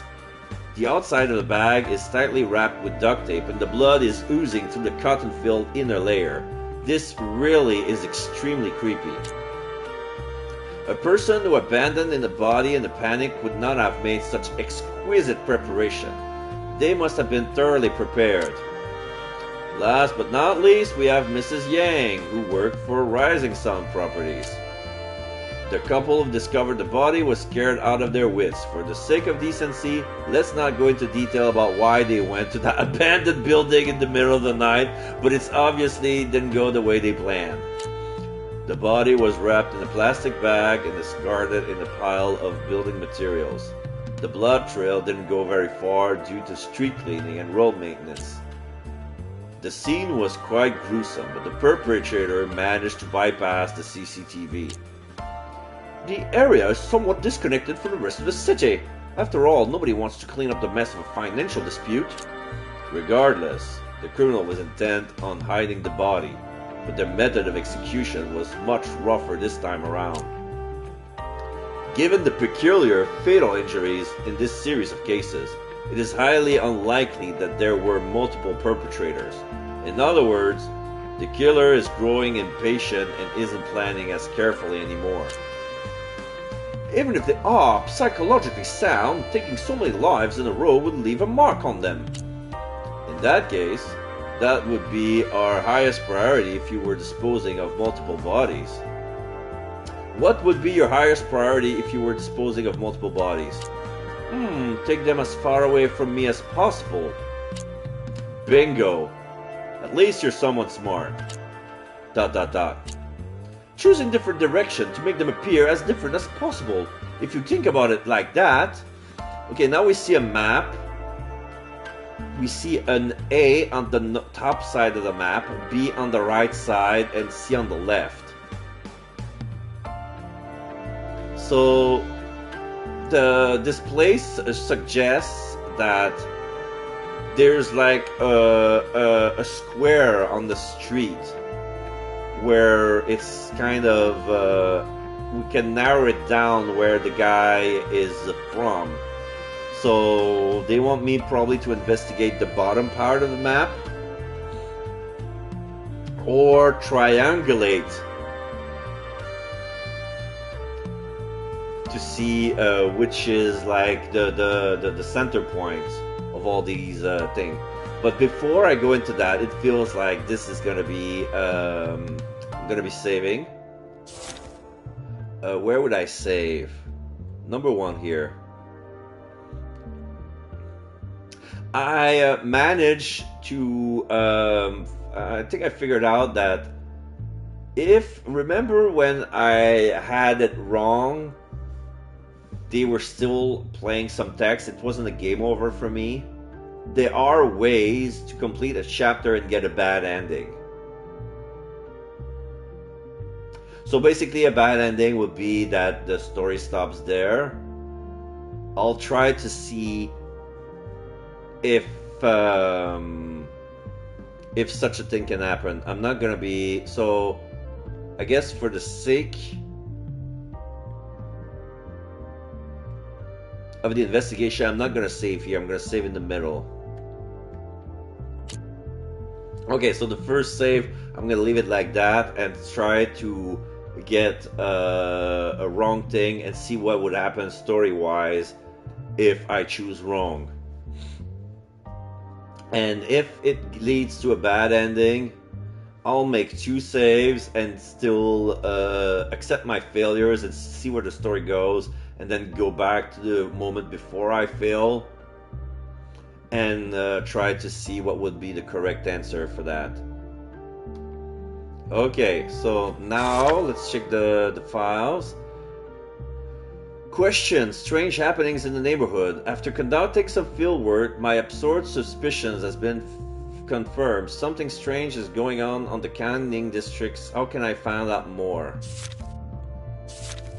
There's the murder victims. The poor people who were killed suffered traumas with similar characteristic. Their limbs were bent and mangled and they lost a great amount of blood. The forensics autologist stated that these victims were losing blood at an abnormal rate before they died. Like somebody would suck the blood out of their body quicker than if it were like to originally so we have to compare it with one of these monsters. Probably the gargoyle.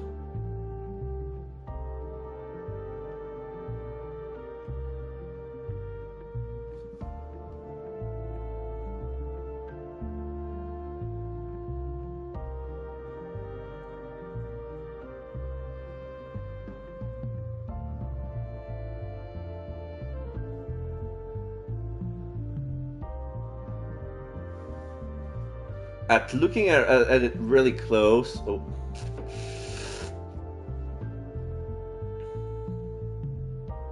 So yeah, look. Upon a quick look, it feels like our prime suspect would be the gargoyle.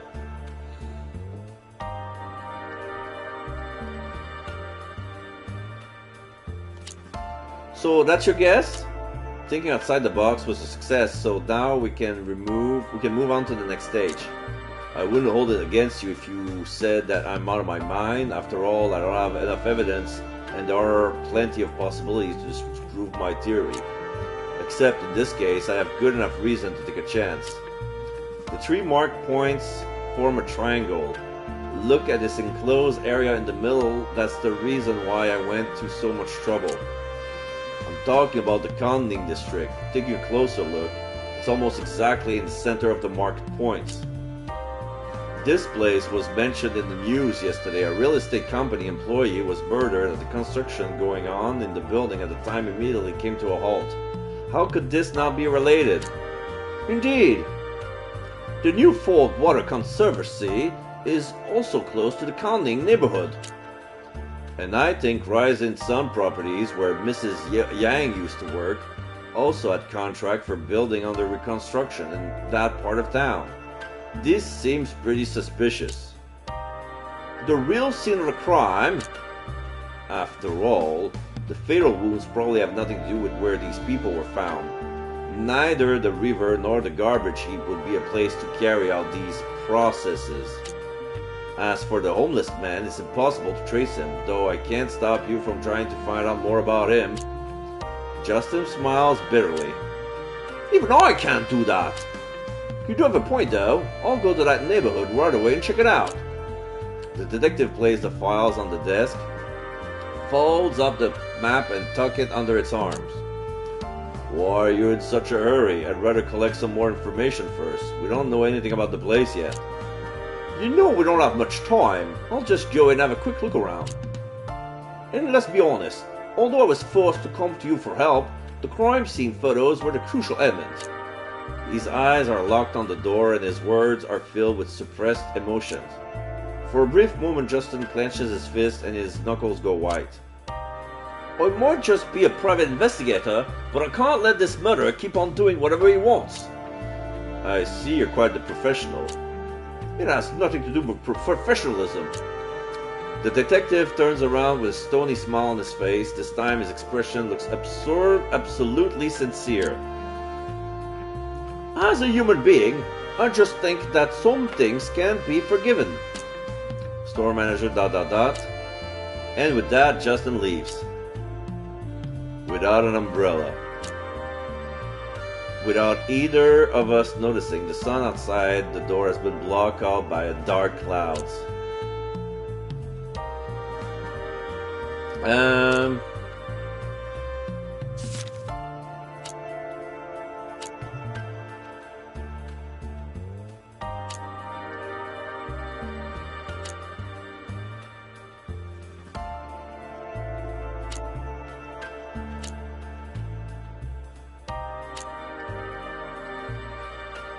Okay, so next stage.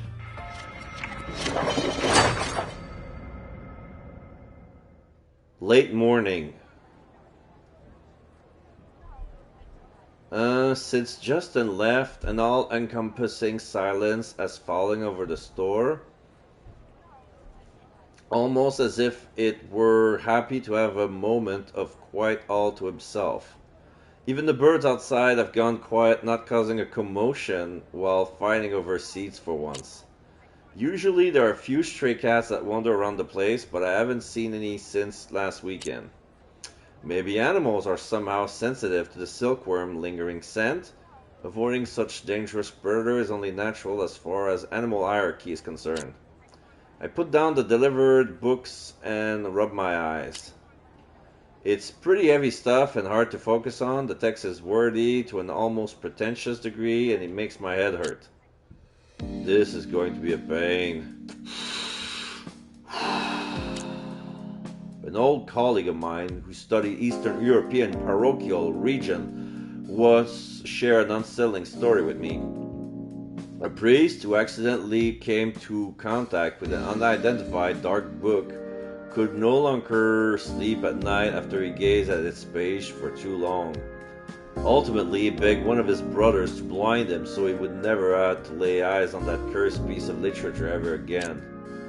That particular religious order died out eventually. The more secretive something is, the more it will root itself in the hearts and minds of those intrigued by its forbidden allure. Then there will always be somebody to fight it, trying to banish it, but that only ever leads to repeating the same mistakes. That particular story serves as a warning to let certain matters rest and to honor old tradition. Some things are not meant to be tampered with. At the time, pretty much viewed it as a joke. Who would have thought that I would actually end up in a situation like that myself? The sheer absurdity of it all makes me chuckle. Suddenly I hear someone walking down the stairs. Neko? Yeah, a moment later Neko's head appears in the corner of the store. Hey, where's water? I'm thirsty. The kettle's on the second floor. You can go and boil some. You can boil some yourself. The door's locked. Oh, it's okay, you can go inside. But your computer's up there. Are you sure you feel comfortable with me in the same room as it? It's fine, I'll give you the key. Well, I bet there's nothing juicy or interesting on it anyway. ... She's so big of a hacker. It's like, hey, you have your personal computer in that room. Are you sure you want to trust myself alone in this room with your computer? I might do something to it. You know what? Control yourself, young lady. Damn. I know your name is Neko, but you don't have to be curious over some stuff like that. No, I'm done. I know how feisty Neko can be. Sometimes I wonder how she managed to survive in the orphanage without anyone jumping at her throat, though. Neko ignores my expression and raises an eyebrow. She playfully takes the key out of my hand and sits down on the counter. Great speech you gave there! No need for fake flattery. People can't do everything at once. That's why it's necessary to plan out the scope of each operation first. How could anyone ignore the detailed road structure like that and simply draw a circle right across the map? I just made some wild guesses and went along with it to coax him into running an errand. I'm not responsible anyway, so even if I'm wrong, I'm not the one to blame, but... Hold on! You heard everything from all the way up here? Nah, I was outside. I heard the commotion and chose to wait. I'd rather leave you fools to yourselves, you know. Neko shakes her head and looks a little angry. Not exactly the nicest thing you ever said. However, I do agree with you. Oh, you mean about the Conning district? It's true that there was an employee charged with handling complaints in the area in which Rising Sun Property operates. His schedule's been empty ever since. No more work for him. As for Rising Sun Properties, that company has been doing house demolition and relocation work for a few years now. It hasn't completely taken over the Conning district yet, but I bet that's what they're planning to do. Do you know if companies like that sometimes require their employees to do some field work in person? They definitely need to go there to talk to residents about compensation for the demolition. They also need staff to ensure the exclusion of the homes that refuse to make way. Do the managers need to go in person too? Only if necessary, I think. To be honest, I'm not familiar enough with the real estate business to be sure. Anyway, one of the Rising Sun's manager, Mrs. Yang, was absent for a very long time and she was responsible for a particular project. I thought that might interest you. That's pretty suspicious. If I can get Justin to tell me the victim's full name, we can look into it some more. Could take a while though, he's definitely got his hands full. Anyway, how did you even get all this information? Huh? Have you ever heard of etiquette? You always ask girls about their secrets? Let me take a wild guess. Scarlett's teachings? Let me just say that even in big cities, cybersecurity as most companies is a joke. Neko stretches and smirks a little, knowingly full well how vague her answer sounds. Alright, whatever. As long as the cops don't come knocking because of you. So, what's your conclusion? I don't have one yet. At least, not until I hear back from Justin. But since it all happened recently, I'd say it's important to check out the area as soon as possible while everything's still fresh.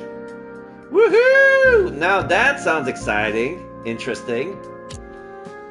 I know I'm not a professional leader, but at least I'm a little more experienced than he is. I know, you're the teacher, the master, the only one capable of it. Hey, don't make me sound like a show-off, okay? But isn't showing off exactly what you're doing by saying something like that in the first place? I see. You're as witty as ever, and still as good at talking to people as always. Neko sighs softly, stands up, and stares straight into my eyes. Are you sure you don't want to get out? Huh? Out of this bookstore, I mean? There are other things you would enjoy apart from being here, right? It's not like I have a real choice. I didn't choose trouble. It chose me. I reach out and pat Neko's head. Trust me. This is the safest place for me to stay for now, until Scarlet finds a way to clear my name. Scarlet, huh? Hey, I can help out too. I bet. I have a feeling you kind of help would land me in jail, and this place isn't really what you're used to. It's not exactly a high-tech den, so you need better equipment. That's fine. I could just go on to an internet cafe, and who's going to keep you safe? No fool, I knew you could never keep yourself out of trouble, not back then and not today. Neko da. The people who took in Neko weren't the nicest, that much is true, but they recognized her talent and provided her with all kinds of electronics. Even if she would get by in a more humble environment such as Hermitage, it would mean that she could never go back. Why is she here anyway? I still don't know what drove her to come here in the first place. At least, not the true reason. It feels odd, like I'm missing a piece of the puzzle. No. Are you okay? You have a strange look on your face. Now everything is blurred. Don't worry, it's nothing. I need to trust people more in this case. I know I can. Though Scarlet seems stern and withdrawn sometimes, I know I can't always rely on her. If you really want to help me, why don't you help me dig a little deeper into these case files? It seems like we're about to hit a dead end with what we have, but it's worth a shot. How about it? Awesome! So, exactly what are we looking for? I need some more information about those two people we mentioned earlier. Personal history, how long they've been working at their companies, their business activities, and if they do have a connection to the Canning district. I would like to know if they have a connection to that specific building too. Okay, I'll keep you posted. I'll update you if I find something. Wow, you already have a plan?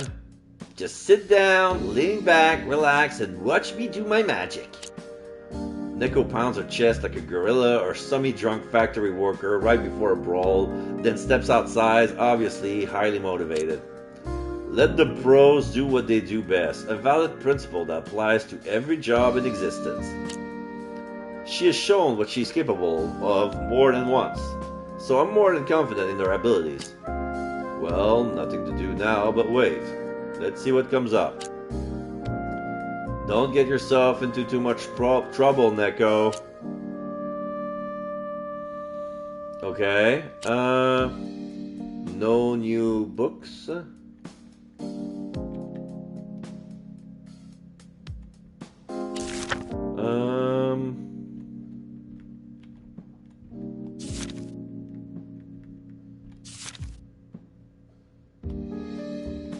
Next stage. Evening. Oh, Justin. Geez, what's that store manager's story? Although I did get some information about him, I don't know anything about his past. But right now it's time to focus on more important things. Justin puts away his cell phone and neatly readjusts his collar. The counting district is pretty deserted, as expected. It's nearly impossible to get anyone's attention, as most of the residents here don't want to be bothered by outsiders. The term neighborhood is too kind for description, taking into account the dark atmosphere and general feeling of being unwelcome. You wouldn't expect a place like this to exist in a big city nowadays. It's almost like an urban fairy tale. Electrical wires are hanging loosely overhead, connecting the various buildings. They look almost like bridges. Many of the buildings looks like they need some work done, and overall the whole architecture of the place seems improvised. You know what the background remind me of? The spider's nest in Yakuza Like a Dragon, the home of the Kumi Jewel. Like they were like living in a gray area, like in the back of of a neighborhood. Like there was a part of the city that only belonged to them, and they would bypass all the electricity of other neighborhoods just for their big network and fake bill printer. When you look at these intimidating blocks of concrete, you can easily picture how little space the people living in there have, and how cramped it must be inside. Because of the once over enthusiastic private construction companies, there are way too many buildings stuffed into this one small urban area. They crisscross like ant nests. Once you leave the main road, the path immediately becomes more narrow, allowing only 2 or 3 people to walk next to each other. This is another world. Justin stands at the doorstep of the unknown and can't shake the strange feeling this place is giving him. Coming from the big city from outside, he could never fit in or be accepted by the residents there. They're basically like 2 different species, completely unable to understand one another. Resident A, Resident B.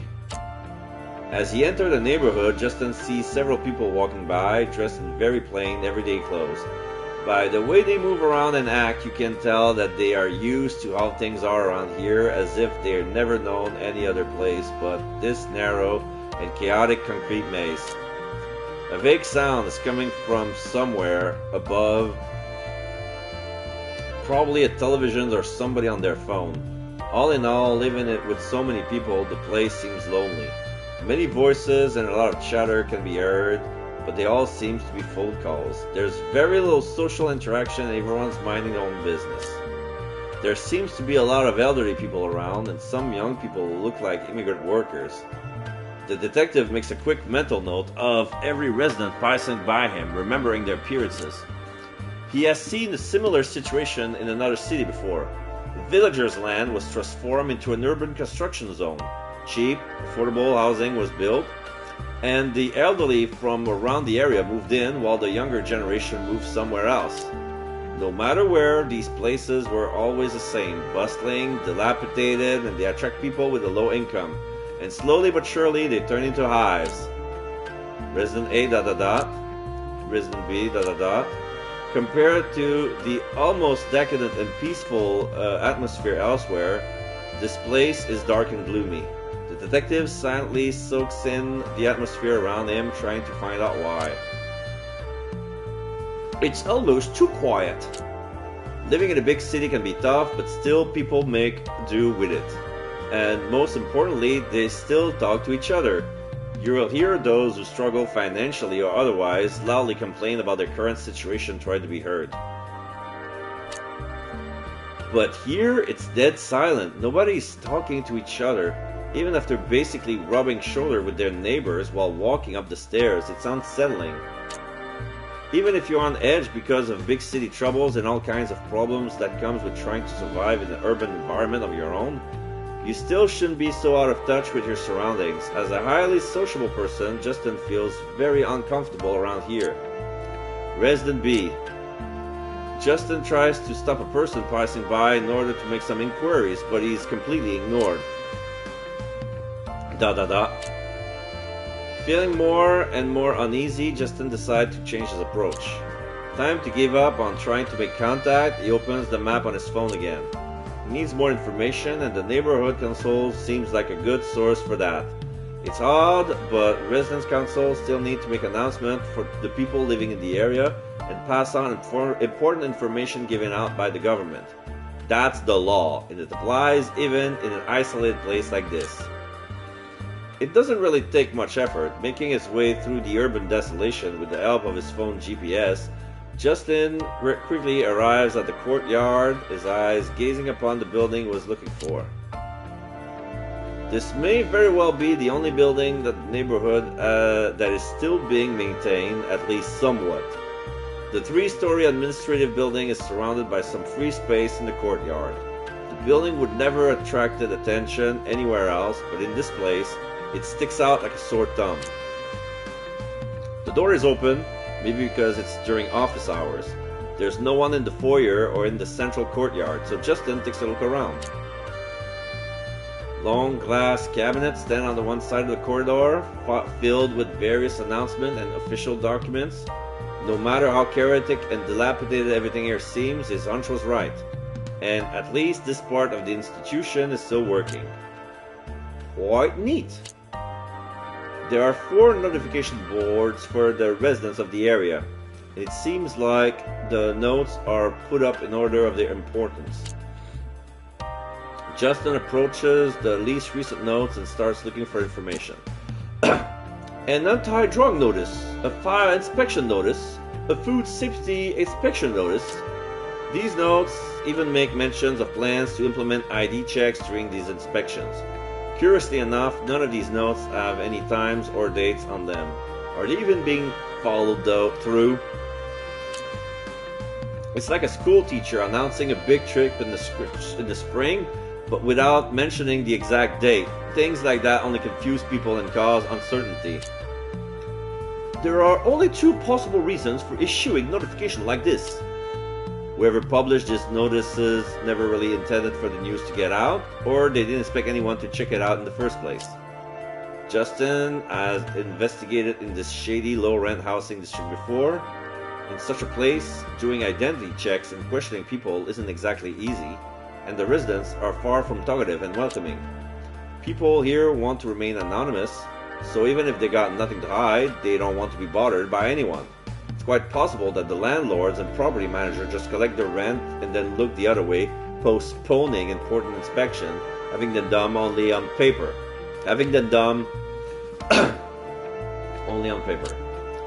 Pretty sloppy work though. Justin moves away from the notices in the glass cabinet in order to look for more meaningful information. Question mark. Please, just a moment, believe me. What the? Just go. Huh? People can be heard arguing faintly through the windows above. It's not extremely loud, but it still sounds quite intense. The sound is coming from the office on the upper floor close to the stairs. Walking straight up would cause too much suspicion.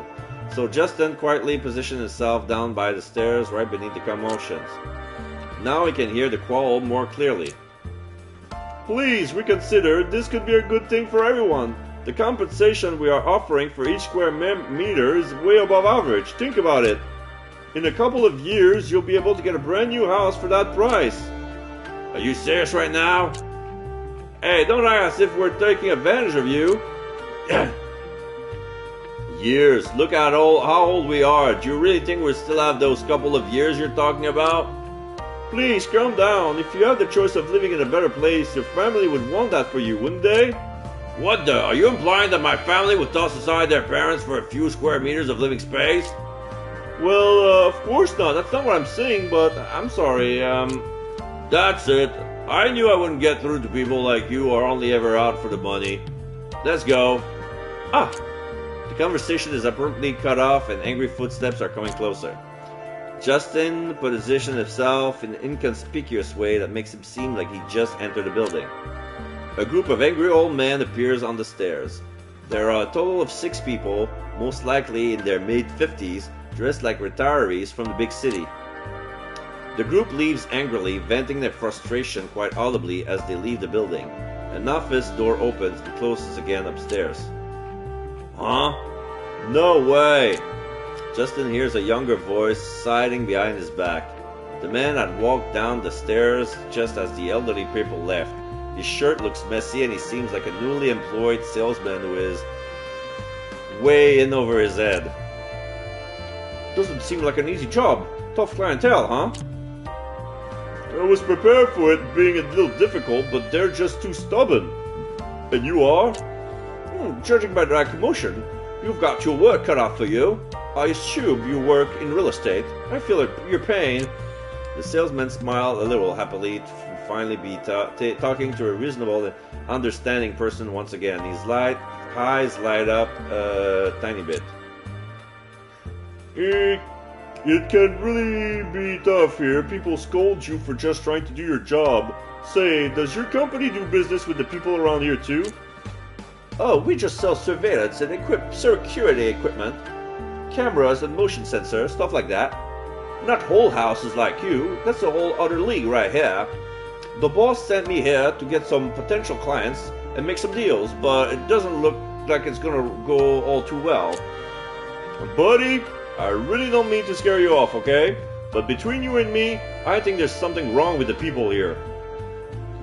Yeah, I think there's something off. Like, they made me read through all that Cthulhu stuff, and it feels like this neighborhood is like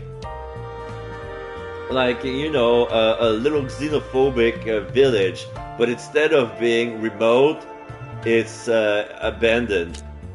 Huh? What do you mean? These people aren't interested in talking in the first place. Those old guys always steer the conversation in a direction that paints you as the bad guy and then leave. They throw fits and storm out. They can't be reasoned with. That was the 5th time that happened today. Usually this place is very active business-wise. A colleague of mine used to do the job I'm doing now. I'm a replacement, but I really don't think she did something to upset the people to such a degree. So why did you have to replace her? I don't really know the details. Seems like she suddenly asked for a long vacation. That's what my boss told me anyway. Before that, she complained to me several times that the residents here were unreasonable. Let me guess. What's the name of is the name of your colleague certain Miss Yang?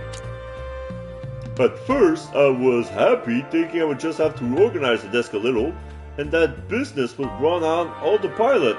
But now I gotta chase after these clients. So these people have always been here? Yeah, at the very least since I took over. I'm sorry, man. Looks like you really drew the short straw. If the situation has improved by the end of the month, we'll probably have to switch to different methods of handling business. The salesman quickly recovered his mouth as if he said something he shouldn't have. It's easy for Justin to spot how little working experience this man has. I understand. Seems like I won't have it easy. You can't say that again. You should give it a try. Just don't get your hopes up. Justin had managed to gain the salesman's trust with his act. The man crumples a housing brochure together and throws it in the trash can. Accompanied by a defeated sigh, he pats Justin on the shoulder and makes his way back up to his office. Justin focuses his attention on the trash can. ... Nearly a dozen leaflets are strewn around inside it. They've probably been there for quite some time. Most of them are crumpled up into an unrecognizable ball of paper. Some are discolored by rain or hard to read. Justin squats down and takes a closer look at the few leaflets in better condition.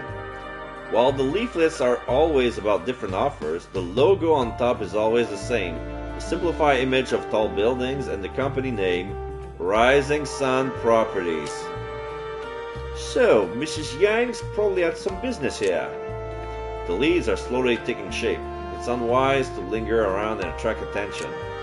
Quite few people are working on the upper floor, and getting noticed could cause a lot of trouble. Justin thinks about telling the salesman the truth about his colleague's vacation, but decides against it in the end.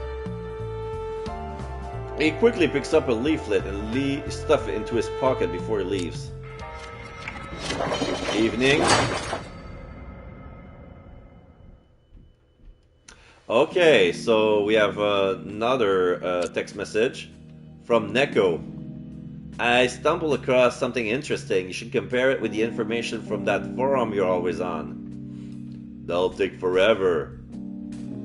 You're overreacting. There aren't that many old posts to sift through. Come on, just check it out.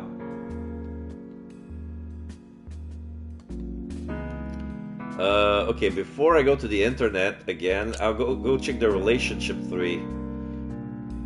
So there's former partner Neko the hacker, uninvited client, this is Justin, uninvited trouble, first visit. So this is stuff we already seen. This is the skill tree from the other. We have the picture that says just like before. So we have Cecile, friend engaged, the nightmare, club members, teachers and students, involvement. Oh, we have the fight. Denied the destiny. Unwittingly invited. Dive into the assistant, Eloise. Okay, so execution. Past bullying. Okay, so this must be Lily.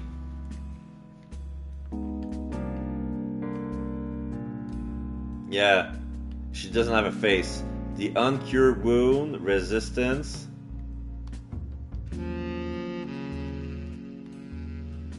There's Scarlet in the school investigation. Okay, so they are a new. Oh shit! There's a lot of new stuff. There are some new posts. Oh, MD3 from 2015, October 15. So this is a 2-year-old post. 20 years later, a major case from 1995 has finally been solved. Is this the interesting thing that Nico mentioned? Perhaps she's found some kind of connection here. I should ask Justin about what's going on as soon as I have time.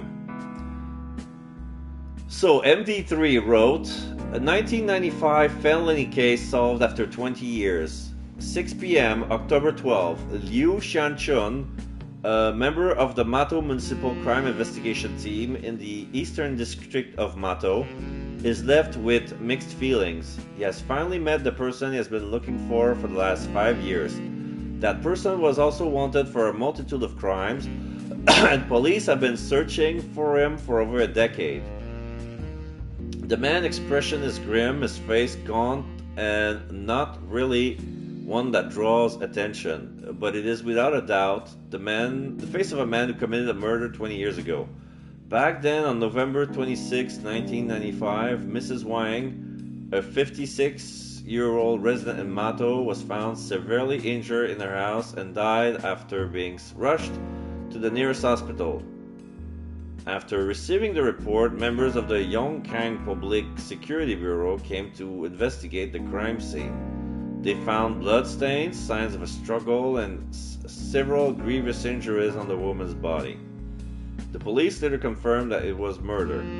The Bureau quickly established a task force and deployed a large number of officers to investigate the case.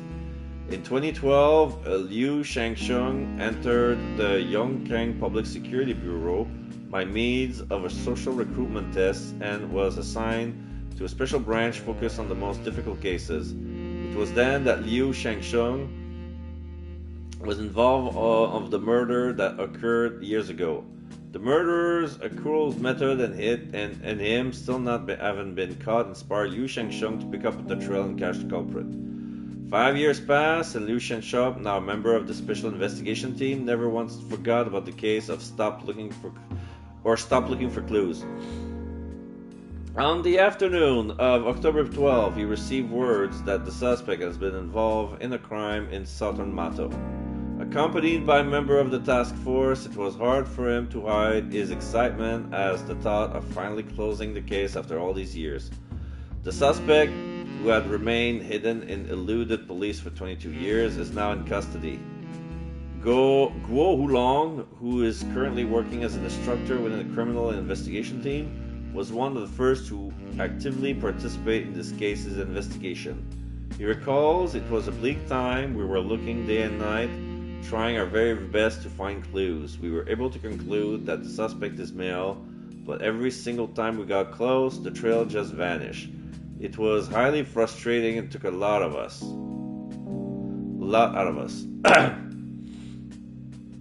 In addition, the instructor also mentioned a local legend, a folk hero of sorts who quietly helped to advance the case over the years. Mr. Lang Yongjian, the retired cadre, who is well known in criminal investigation circles, has never given up on helping people and took it upon himself to aid in finding the criminal. Is somewhere we've always been able to count on. He's someone we've always been able to count on, Guo Wulong says. Whenever we encountered difficulties, he was always able to give us advice that kept us going and lead us down new paths we wouldn't have seen otherwise.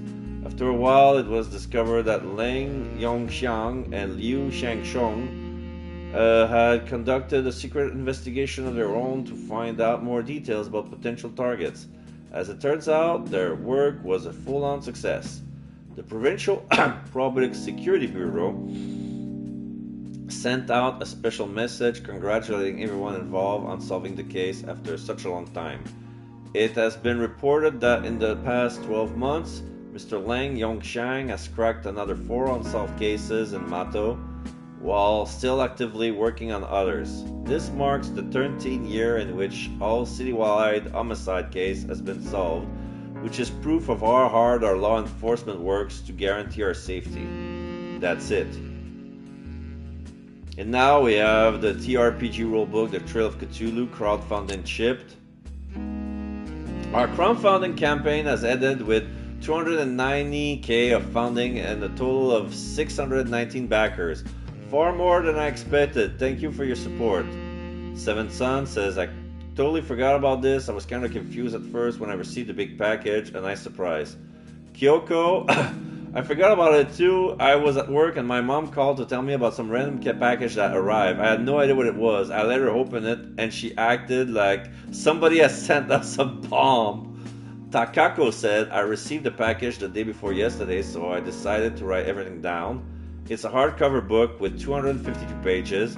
The first 72 pages are about the Secret Keeper's resources, and the next 75 pages are like a player's handbook with an attached script. There are also a stack of character cards and record sheet, a sketchbook with black and white illustration, postcards, 30 vintage drawings, a psychiatric certificate from Haruaki Sanatorium, name in blank so you can put in any name you want and joke around.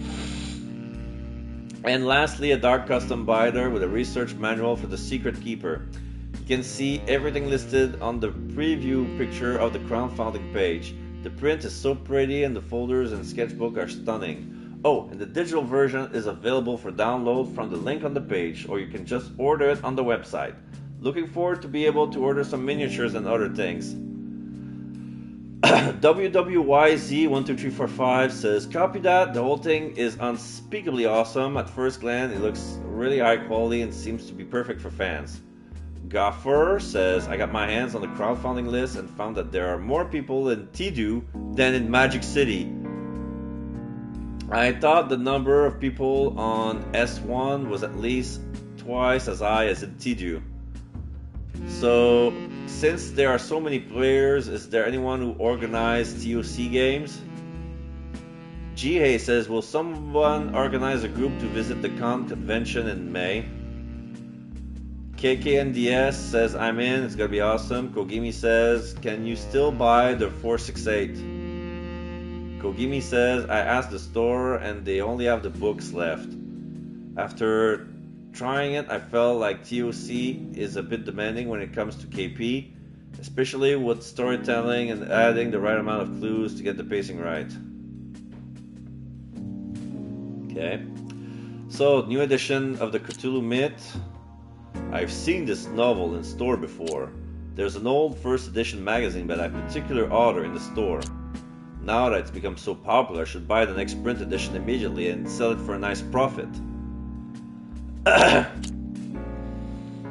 There's a new edition of the Cthulhu Myth. I don't think it needs a big introduction. It's a classic stuff, and by now everyone should be at least somewhat familiar with the mythology behind it.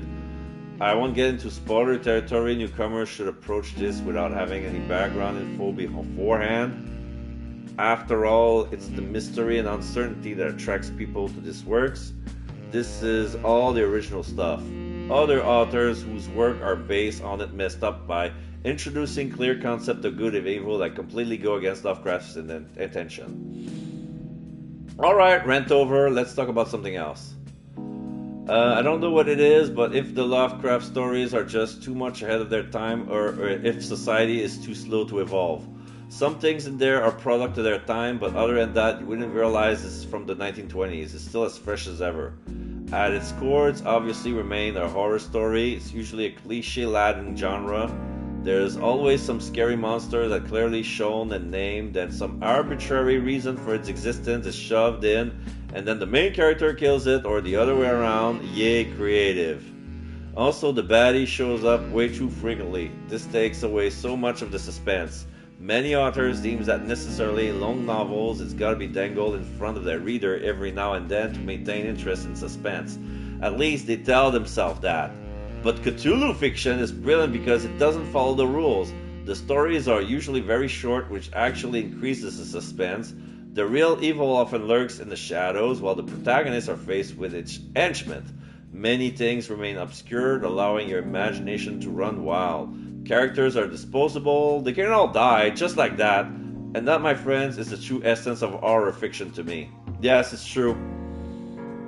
Like, there's no very well-known protagonist in the Cthulhu mythos. And pretty much at the end, almost everybody either end up insane or dead. Book sales are a factor, but so even a genius such as Lovecraft has to make certain compromises.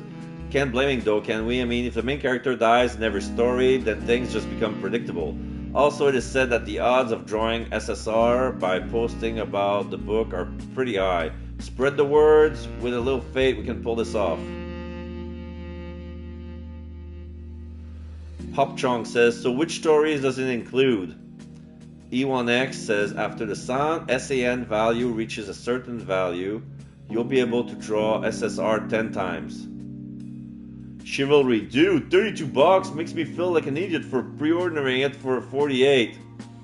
XK86 includes Call of Cthulhu, The Whisper in Darkness, From Beyond, The Tomb, The Hound, Dagon, The Cats of Wultar, and The Dunwich Horror. Oh, I knew most of them. Well, they say sales are going well, but they're probably sell out.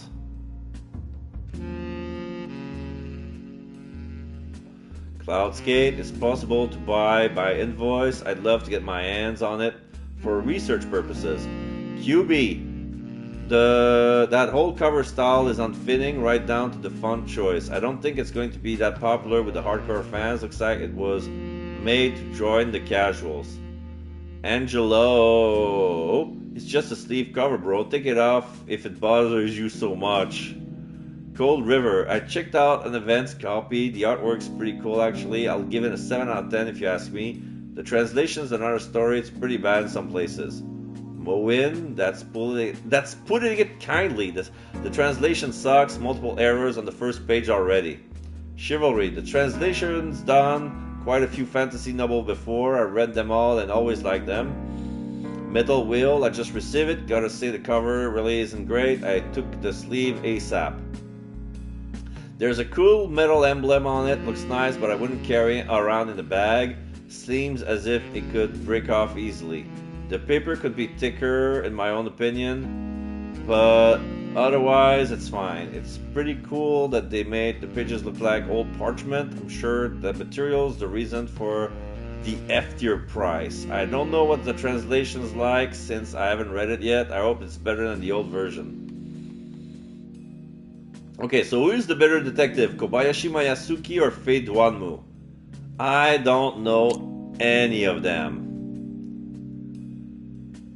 So, XK1370, there are two well-known detectives characters in China, and it just so happened that there is a spin-off in which they work together. The two of them are probably equally good at solving crime, but Faye Duanmu seems to be more popular with the ladies. What do you think? Wait. Faye Duanmu, okay, is basically a Chinese detective, but Kobayashi Masayuki? He's Japanese, but does he work in China? Or is he a Japanese detective from a Chinese novel? Solomon's Nightmare says, I'm not very familiar with them, but I'll check them out sometimes. Daddy, CY, I don't think either of them could beat Kogoro Mori when it comes to looks, a real detective.jpg. I heard of Kogoro Mori. Not a lot, but yeah, the name rings a bell. Job seeking Ota, that's true, there aren't many detectives as attractive as Kogoro Mori. McFly says, don't forget about Fade Wanmu's girl, Yi Wen Lu. Hello there, says, I can't play detective ADVs, I don't have enough brains. Electro agents will still haven't answered the original questions. Adios. Why don't we have 10 people from each development team compete over which character is the best detective? Okay, what's the deal with Chicken Box update?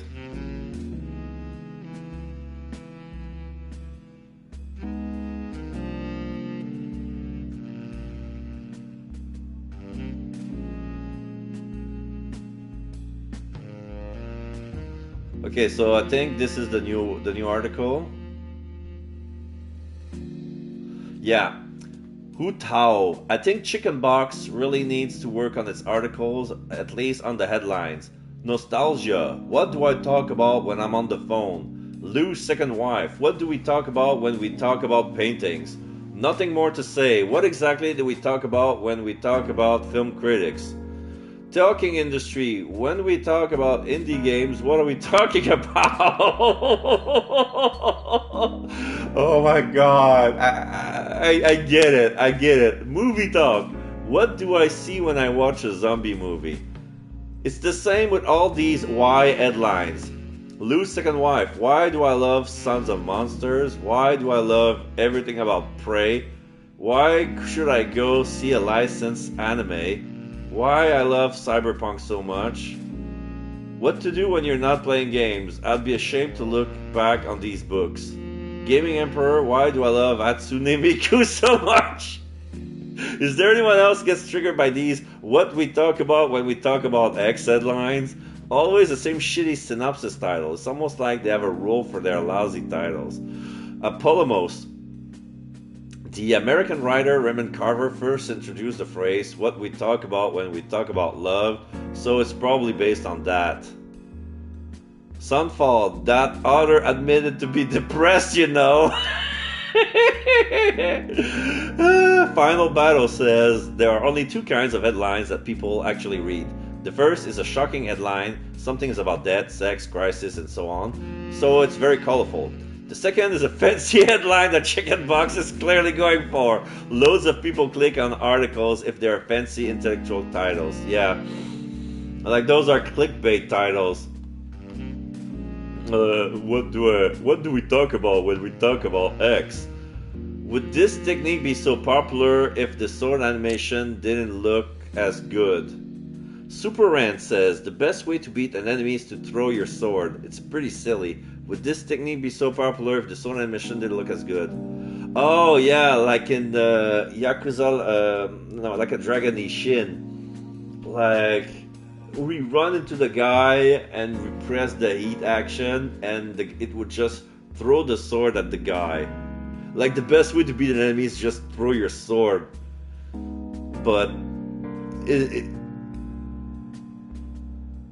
yeah, would this technique be so popular if the sword animation didn't look as good? It's Popalot00 says, it's getting more and more popular to use that move in the game, isn't it? E1X says, after the SEN value reaches a certain value...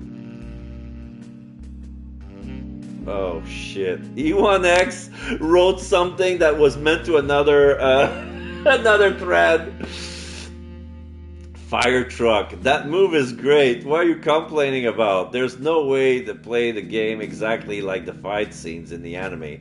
Where are the special effects? There are no rules and there's no way to tell which type of saber you have. Nuke Joker. The best way to beat an enemy is to roll, spin constantly, and fling the sword around. On second thought, I decided to fight the Scarface Executioner and the Shambo Swordsman again. What's this name? What's... Okay, who's going to read this name? Is written very, very small. So yeah, who's going to read his name? Says Cyril's sword style is more like Sicily's rather than Jericho's. Quick and short range. This sword technique is a good way to increase power. Luna Maria, what are you talking about? He can actually throw his sword. HJ says, well, you could do that, but wouldn't you feel like an idiot if you perform a heavy hit and use up your old AX bar? Kumasuke Onodera says, in all seriousness, everyone's bragging about how good their attacks look, but the execution isn't the best and the performance isn't up to par either. Okay. 13 members of a Thai soccer team disappear after entering a cave. Whoa. Mr. Boss wrote, a tragedy in Thailand. A German newspaper reports that 12 young soccer players and their coach have disappeared after entering a cave.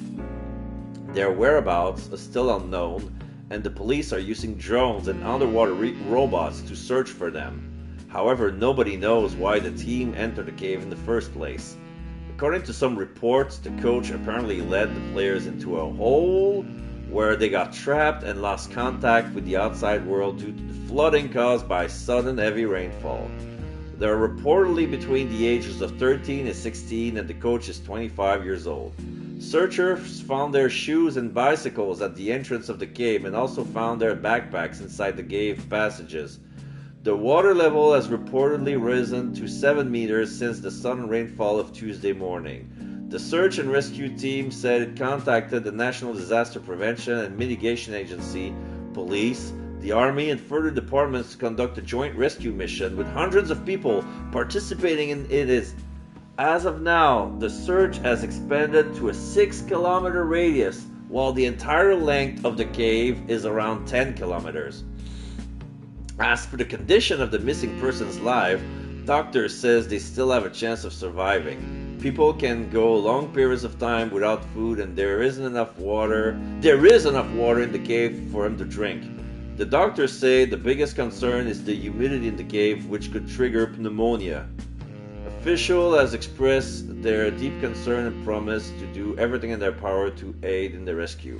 The families of the missing children have set up tents at the entrance to the cave and are anxiously waiting to hear from their children. White Shadow. Holy hell, 10 kilometers of caves, and then the food. This sounds pretty bad.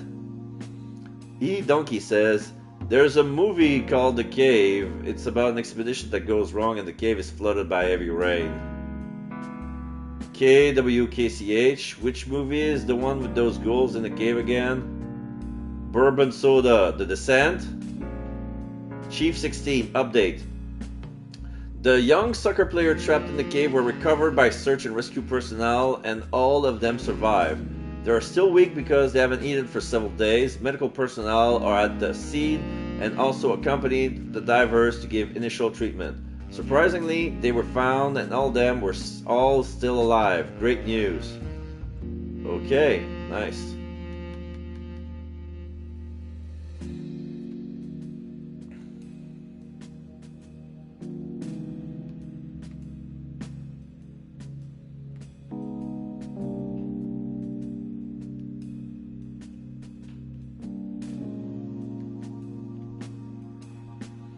I'm trying to see if there... Yeah, MD3 is a recurring guy. Okay. Watch TV. There's some local news on TV. It's just the same old boring news and some information about the stock market. Absolutely zero coverage of the school incident whatsoever. Vitally important things such as the mysteries of the past, present, and future were never been shown on TV. But what's going to happen, I wonder? Are people starting to open their eyes, noticing changes? Let's see the thoughts. Before I end the day, there must be something healthier to do than smoking at night. Neko is giving it her all. Maybe she's even a bit too ambitious. I really hope this situation doesn't become even more complicated further down the line. There are many different stories for everyone involved. It's better to double check everything. Yeah, they want me to, maybe not. Alright, let's end the day. Wednesday, October 25th. Justin is here. I'm telling you, something's seriously wrong with that place. As soon as he speaks, all the attention is on Justin. Sounds like yesterday's investigation bore some fruit. I haven't had time to tell Justin about Neko's discovery yet. It seems like he has a lot on other things to say about right now anyway. It went better than I thought. Easier too. I felt like an explorer's been dropped on an unknown island. What do you mean? What are you getting at with that island metaphor? For starters, I was definitely not welcome. At all. You know there's a saying that the bigger a city or town is, the more stuck up and overly proud its residents are, but this was on a whole new level. For what I know, the Canning district is a fairly old residential area. This makes me recall some of Neko's findings. Compared to Scarlet, she has more means of gathering info, but bits and pieces are always thrown together in disarray, regardless of whether it's something important or not. Perhaps it's just a telltale sign of being a kid growing up in this day and age. I wouldn't know, I'm totally out of the loop when it comes to that stuff. These buildings were built in the 80s, even if management changed and readjustments were made since then, the general profile of the residents probably remained the same. But this place is different. The entire accounting district has been filled with low-rent housing units.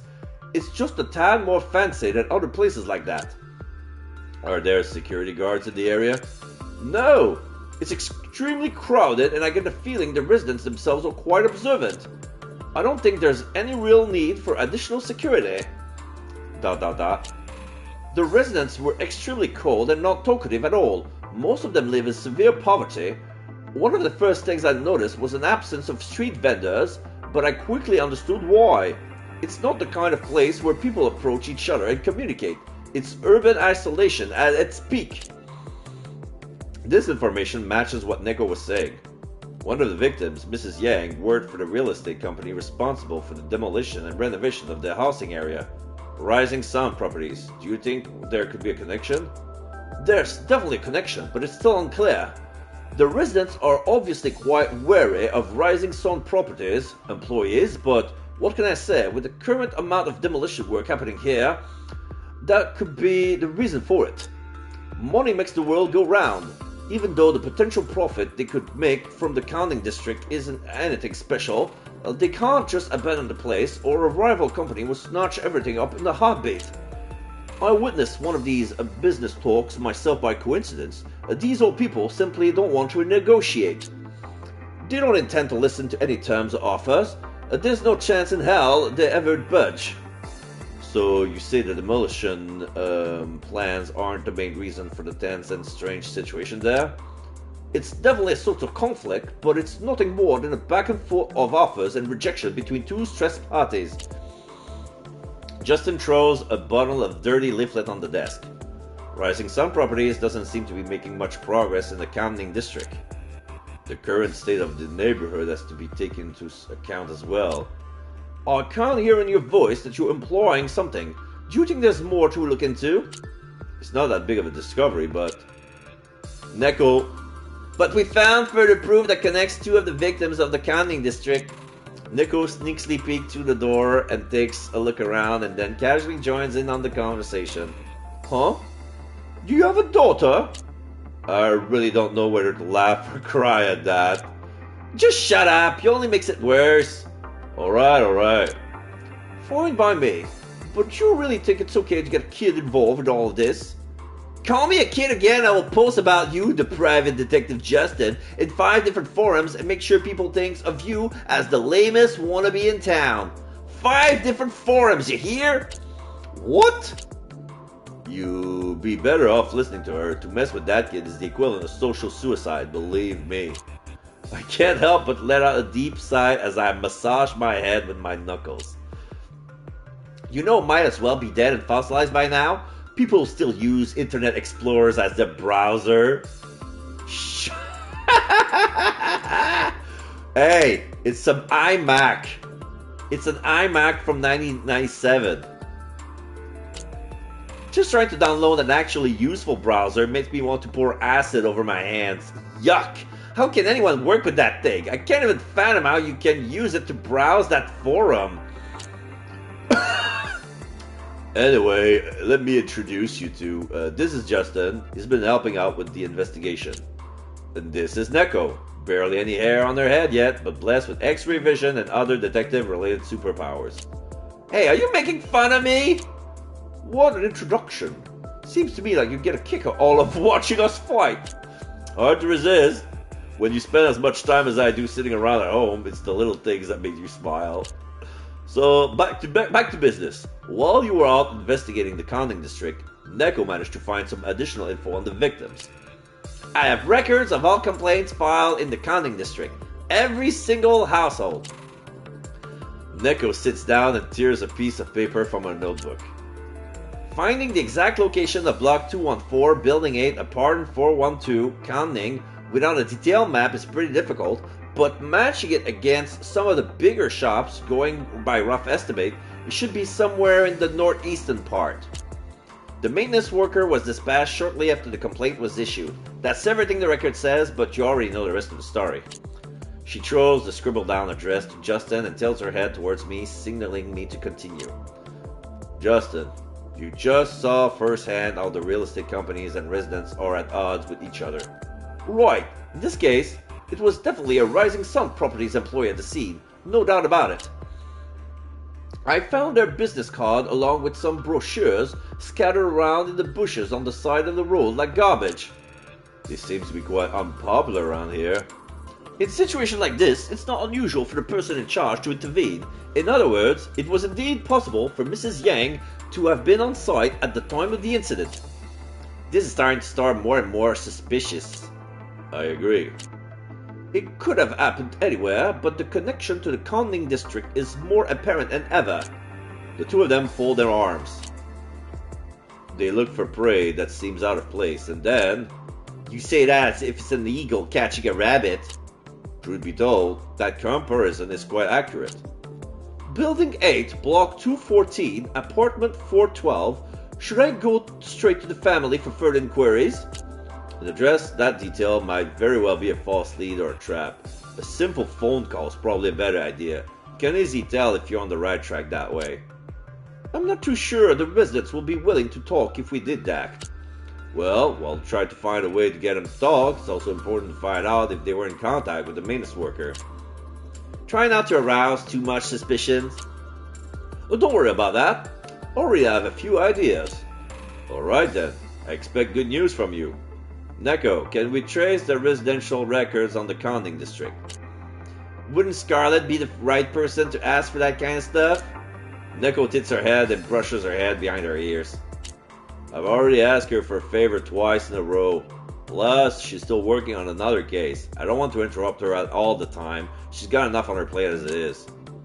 Well, how about I ask her instead? She might feel some empathy for me, what with me being stuck in this dump and all. We might get lucky. God knows we deserve it. Sounds like you guys have your hands full. I don't want to ask, but I don't want yet another person to be drawn into this. Fine by me. Then I'll just proceed as planned. I need to make some more preparation if I want to visit the residents, so I have to stop by my office first. And I've got to go back upstairs to call Scarlett, so you can stay down here and watch the store. Neko gets up, dusts off her trousers, and stops walking away slowly. Now I'm standing there alone, feeling like I'm the only one not doing anything productive. Justin and Neko squeeze past the many bookshelves. Neko's footstep can be heard very clearly as she runs upstairs. What's his plan? Is he going to go in there disguised as a plumber? You can be spotted and draw the wrong kind of attention in a residential area like that in an instant, but for now I'll just put my trust in Justin's ability to pull this off. I'm gonna save. I have a feeling that there's gonna be some gameplay soon. Almost 5 hours in, no gameplay yet. But then again, I spend a lot of time reading forums on Internet Explorer. Now that I think about it, I remember Scarlett's rant about professionality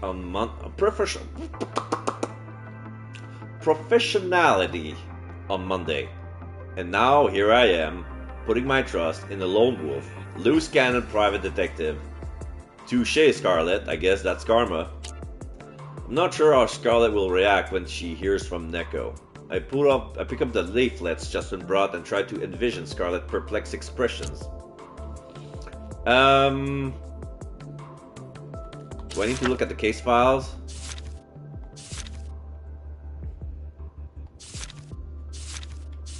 No, nothing new. I gained no new information.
Wait.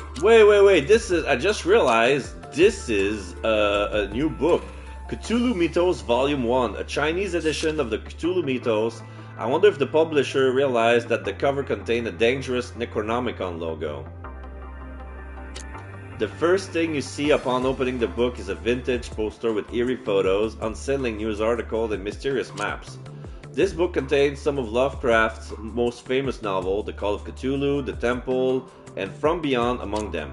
Some of the pages contain creepy handwritten notes. While it's obviously a clever gimmick to make a reading experience more immersive, it seems almost too real. In The Whisperer in Darkness, for example, parts of the letters sent in the story were replaced by actual handwriting. They even added fake coffee stains on it. The last story, The Dunwich Horror, is about the outer god Yog-Sothoth. Is the only story in which Yog-Sothoth's human offspring is mentioned. The translator's name is Yao Jiangui. I think I heard that name before.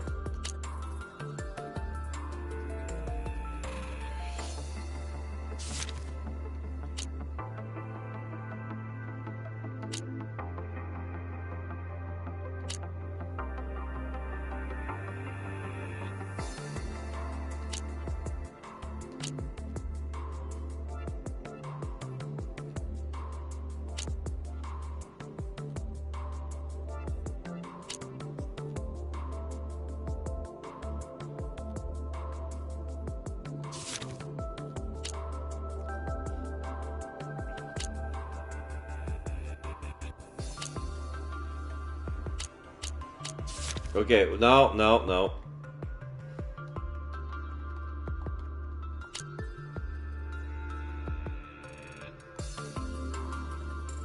So yeah, there's nothing new. So next stage. Afternoon! Actually, Justin has no intention of disguising himself as a plumber. Using the information he gathered that morning, he quickly fakes a work idea from the water company. He throws the small pieces of plastic into this briefcase before it has the time to cool off properly. That alone should be enough. No need to change into a costume. When faking an identity, is more important to fake the other person's belief it's real than actually looking like the real thing. After the first suspicions have subsided, everything goes smoothly. If he does it any other way, he might get himself into trouble. In order to make a living as a private detective in a society, you need to be a good actor. Justin quickly accepted that fact and mastered this ability. Once he was completely able to do so, he started getting more and more ideas. As it turns out, he's quite good at identity theft, which shakes him up just a little bit. Either way, it doesn't hurt if the current investigation with an elegance Justin sets foot in the neighborhood once again. Building 8, block 214. I'm only at block 168, 69, 170, 171. Even though the area is almost abandoned, there's still some work going on. Wouldn't it be simply more practical if they all had a door number, even if only for the sake of residents? From south to north, from west to east, Justin gradually continued his search around the narrow street, getting a feeling for the place. Sure enough, this is the northeast corner of the residential area. The buildings are becoming more and more run down along the way, and after they give way to large construction site, their humble beginnings are no longer hidden. 212, 214, is this it? It's a sign of commitment that the plumber named Louis from this location in the first place, although his dedication didn't pay off as well as it should have. Surprisingly, the detective spots all sorts of creating housing modification along the way. On the other hand, there aren't any signs of advertisement or company posters around the building, at least not on the outside. The building has a decent door with a combination lock. It isn't actually closed, though, and the rust-proof paint is peeling off. A brick is placed in the doorway, creating a gap so that the door won't shut. The brick itself is covered in a thin layer of dust. It looks like it hasn't been moved in quite a while. Justin looks up at the fourth floor. The windows are closed tightly, so he can't see inside. Even though it's the middle of the day, the light is dim. He has no choice but to go upstairs and has a look around. The detective takes the work ID out of his bag, attaches it to his shirt, and pushes the door open, stepping into the hallway. The damp, dusty scent of the house really makes you realize how old this building is. Oh! 3D model. Going up the stairs. The door on either side are tightly closed and protected by solid iron bars. Thick cobwebs takes up a considerable amount of space, so this place was probably abandoned a long time ago. Okay, here's what's going to happen. I'm going to save here. I'm going to continue, but I'm going to take a short break just so I can cook my dinner. I have a feeling that I'm going to be done in 1 hour with this day, because I promised myself to stop at the end of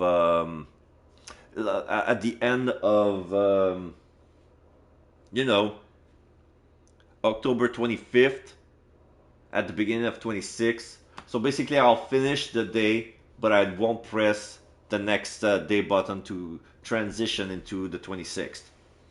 So this is going to be on my second stream. So this is how I'm going to split the parts for this playthrough. Like, I'm glad that all the chapter are like a week, are split in a week. So, all right, be right back.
Okay, so you might hear a beep in the background because I'm preheating the oven. Today I feel like eating pizza tonight. Pizza!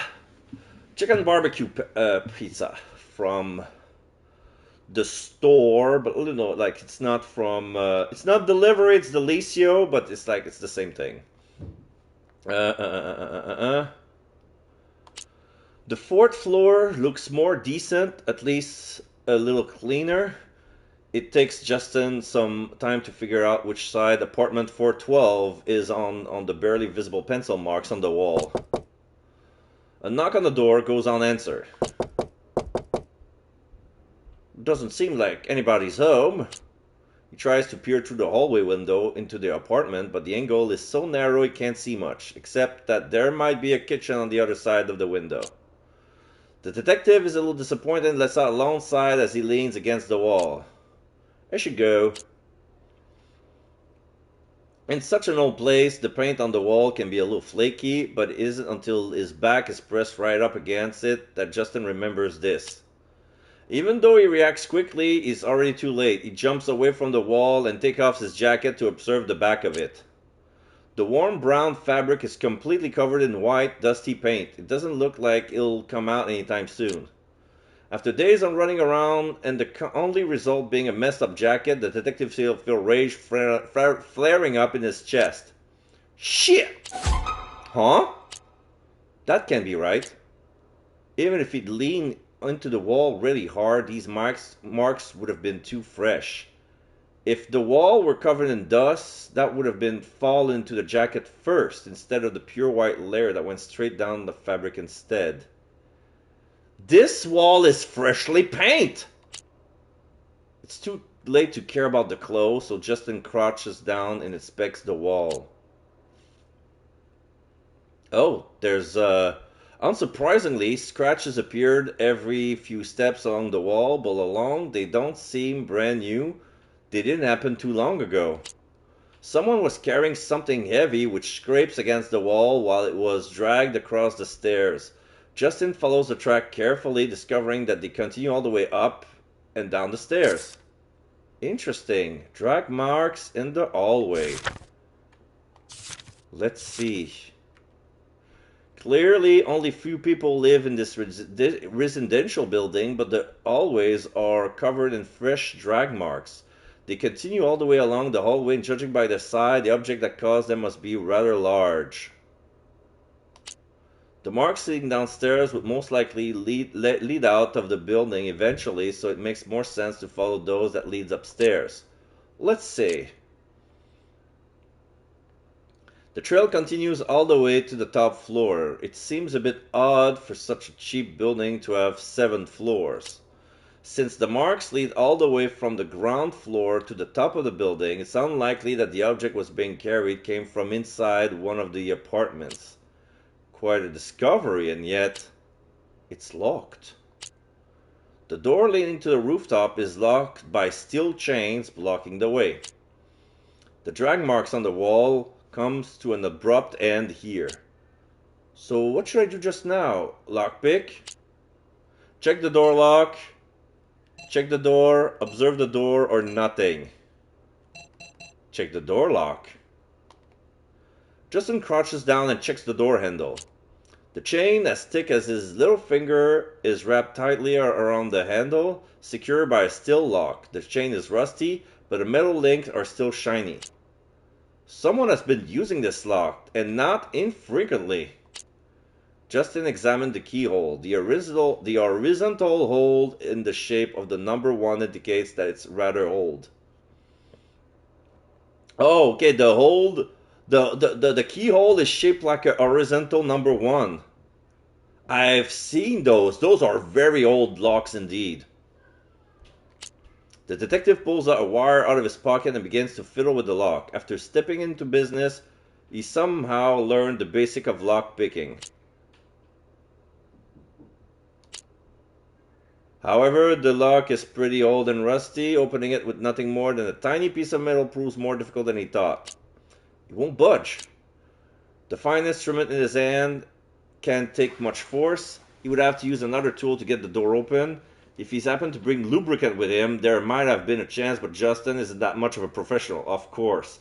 His lock-picking tool doesn't carry lubricant. Usually, when you pickpocket, like, we have a lot of bobby pins, so this is a way you can try the lock, and doesn't matter if you break the bobby pin, you bring up more.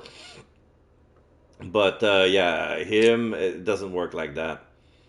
Like, the sturdy chain doesn't look like it could be broken easily. He hasn't found anything he could use to damage it, and there's nothing he can do with just a small wire.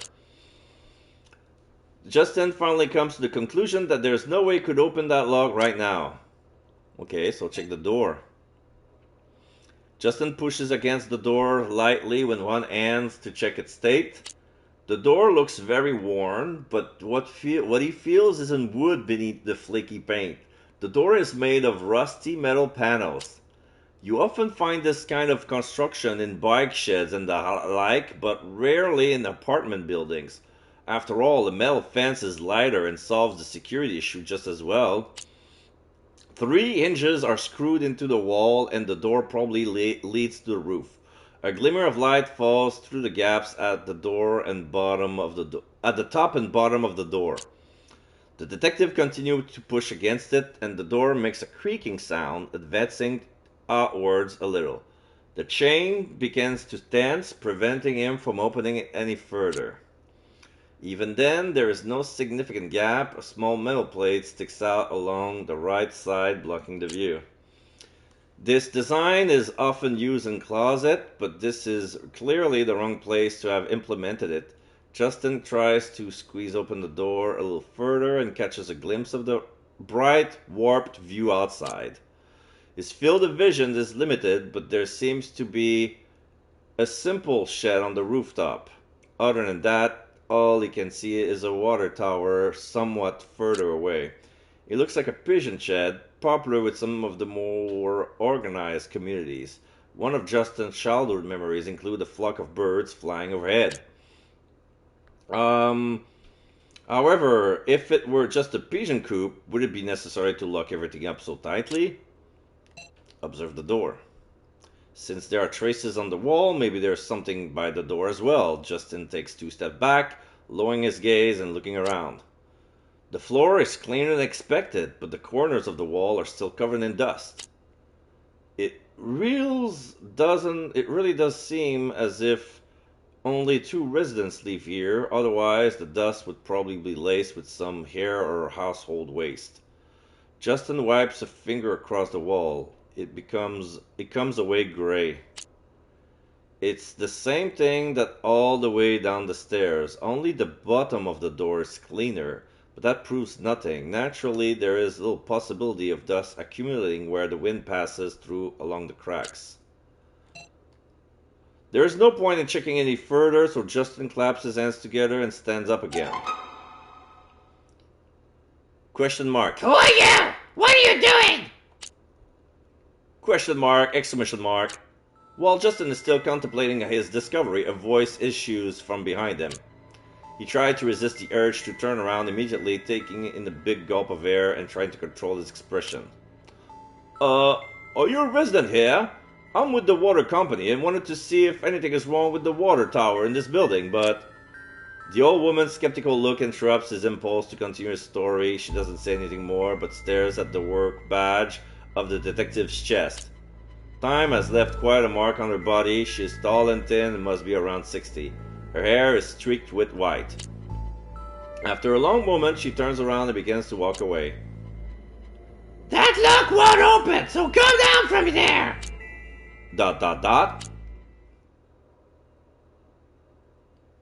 Lorraine, what's going on? Who is this young man? So the resident from 412 comes out. Looks like...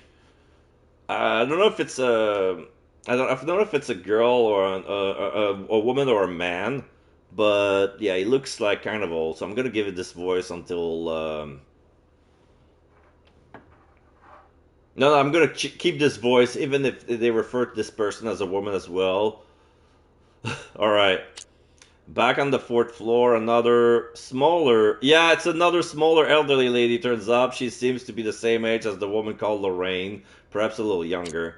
Because the old woman is in front of him, is walking so slowly, Justin catches a glimpse of where the second woman came from, apartment 412.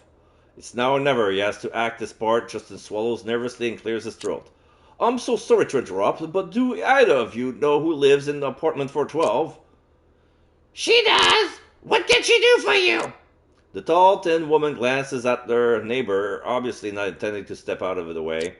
They both seem very wary, so Justin pulls out some documents out of his briefcase and hands them over. There are a forged work permit and some fake records. Allow me to explain. I'm Sasha, an employee at the Newford Water Conservancy. I came here to check the status of our services. Are you Miss Huang, the lady who called our service hotline to request a pipe repair? Neko found out the name of the deceased maintenance worker's work order, and this might be a good opportunity to regain some trust. The old woman nods cheerfully. Yes, I did. I did call you, but no one came. Hilda. So his name is Hilda. My apologies for the inconvenience. It is an inconvenience, but on a completely different level. So the work order proved useful, a good place to start. In fact, we did send one of our guys over, but we never returned to the company after he left. I thought he was just skipping work. I didn't expect him to not even have finished his assignments. Justin put up a rehearsed, apologetic expression and bends his head. I'm truly sorry. Retreat to advance is a useful trick. Adopt a sincere posture and an exaggerated expression, and don't let the others know what you're doing. I'm gonna check the oven. I think it's ready.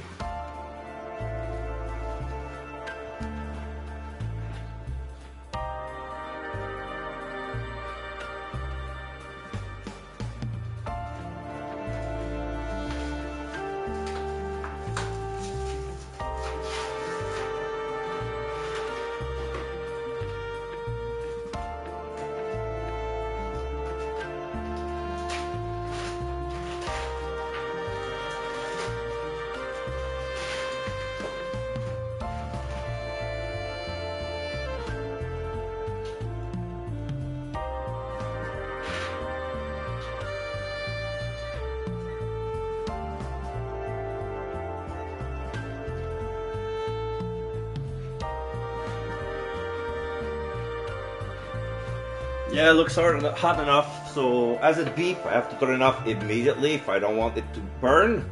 But, yeah. Sorry for the further inconvenience. No worries, it's not your fault. Hilde, understanding looks as Justin was aiming for. The tall, thin woman who has been watching him so indifferently up until now seems to have finally let down her guard. The detective finally feels the tension in his back subside. No, it really was our company's mistake. Several days without any maintenance must have been very inconvenient for you. We'll find a way to compensate you for the trouble. Oh, well, forget it. You already apologized, haven't you?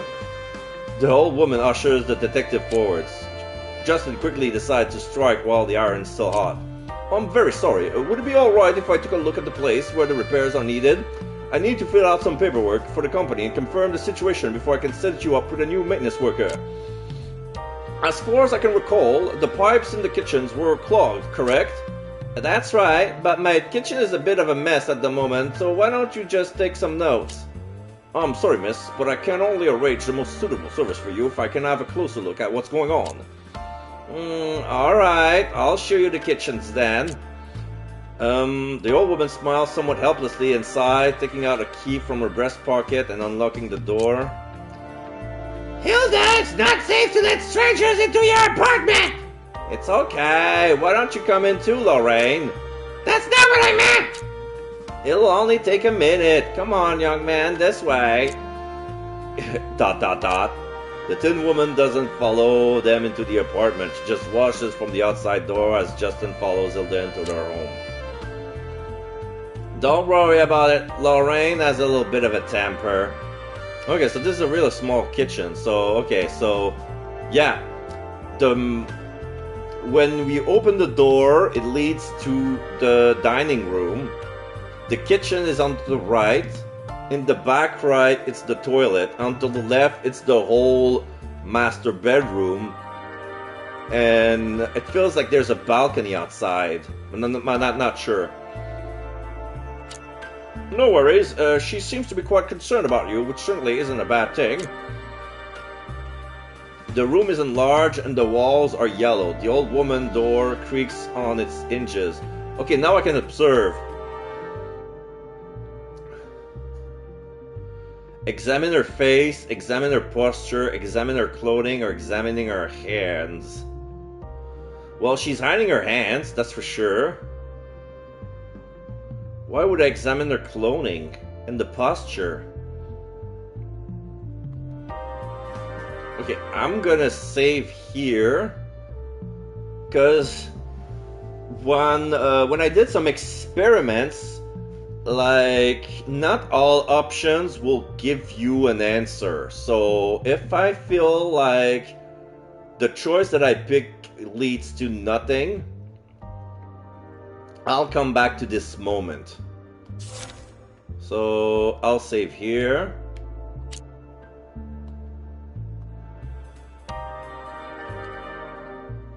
I'll examine the hands. Examine her hands. Justin tries to move as inconspicuously as he can. Neither of the two women show any reaction to this. Justin ... It's a blessing that the two of them are so old. Although it might be morally questionable to say such a thing, one can only hope that their eyesight isn't too good. Out of the corner of his eyes, the detective takes a quick glance at the old woman's hands while they are talking. Her wrinkled hand is covered in aging spots, and the skin is taut enough to make out the bones beneath it. It is said that the elderly have a hard time gaining weight, and Hilde only confirms that. She can't have done any heavy labor since there aren't any calluses on her fingers, and her nails are intact. Only her thumb, index fingers, and palm show some sign of thicker skin. In Justin's experience, such marks are caused by ordinary work and daily chores. The only thing that is suspicious about the dark red color of her nails, but that might be plausible, the old woman has 2 bags of food at her feet, which contains a lot of meat, and the meat's blood may have accumulated under her nails while she was picking food apart. Those are all the conclusions the detective can draw from her hands at the moment. Okay, so the room is enlarged and the walls are yellowed. Kitchen is to the right of the entrance, and it is littered with onions, vegetables, leaves, and folded plastic bags piled up in a small hill. The rustic decor reminds Justin of his old home. It has been a long time since he went to see his grandmother. Even though he is in the middle of an investigation, the detective can stop thinking about trivial matter like that. She's always fussy, she just can't let things go. We're the last 2 people living in this building, and we've lived there for far too long. Even if somebody broke in there, they probably wouldn't find us. The old woman leads Justin across the kitchen and opens a cabinet under the kitchen sink. The broken pipes must be there. Justin crouches down by the counter and pulls a flashlight out of his bag, peering into the cabinet. I'll just leave her alone for now. We just got back from the grocery store and she was hungry all the way home. Do you 2 eat together often?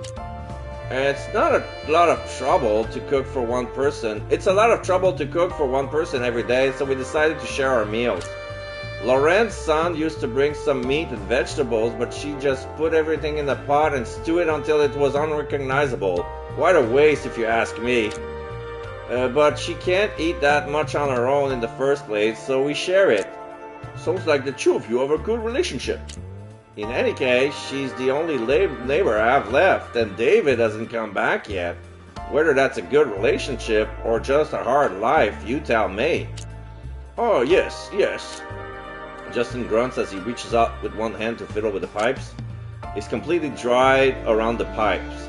Even an amateur would be able to tell if the pipe were leaking, however mild or heavy the damage. In the case of a leak, the smell of the leftover in the pipe will be filling the whole room, keeping anyone from stepping foot in it voluntarily, but there isn't a single trace of a leak. How does it look? Can it be fixed? It's fine. There shouldn't be any problems. If there was a problem in the first place, there doesn't seem to be anything wrong now, so of course there's nothing to be repaired. The only question is, does the old woman know about this or not? Justin only inspected the kitchen to play his role as a plumber and to get the two old women to trust him. Now, though, he seems to have won their trust only to encounter completely different issues. The detective gets back on his feet and continues his act. The pipes themselves seem fine. Maybe the water pressure isn't as it should be. What could be affecting the kitchen as well? I would like to see what the other pipes looks like. Is there another drain in your home? The only other drain I have is in the bathroom, and everything seems to be working fine back there. Let me think. Check the rest of the kitchen, look at the bathroom, ask about the rooftop, or leave. Okay, this is where I'm gonna reload. I want to see what other options I can have, because I have some information about her hands, but it doesn't seem like it's very pertinent. So I'm gonna check other situations, see what I can get.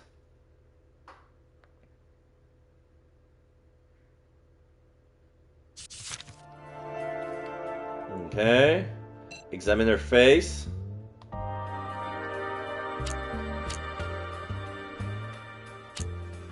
Dot dot dot.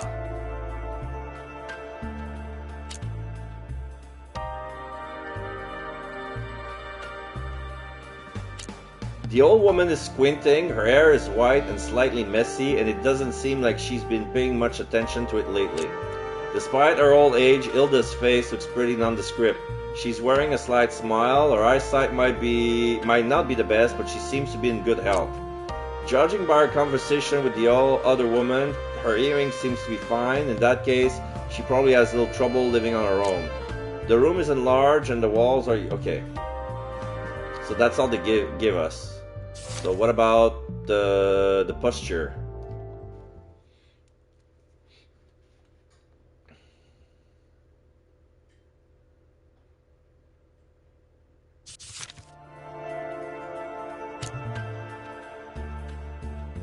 Oh.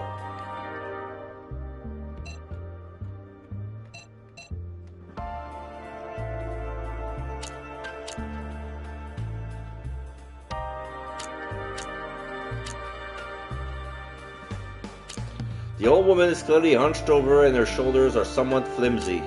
Hard physical labor can leave such irreparable damage on the body, but there is a considerable chance that these symptoms may be caused by disease, one of the many pains her generation suffers from sometimes.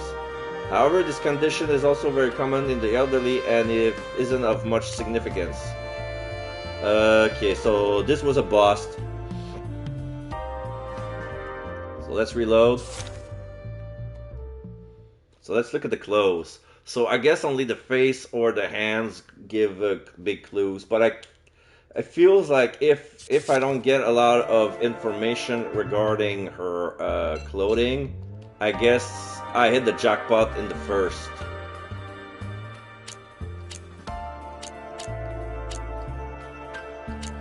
It's a plain outfit with a simple, straightforward style. It could be cheap, mass-produced piece from a factory, or it could be hand-sewn. It wouldn't be a complex thing to make its sewing skills were up to snuff.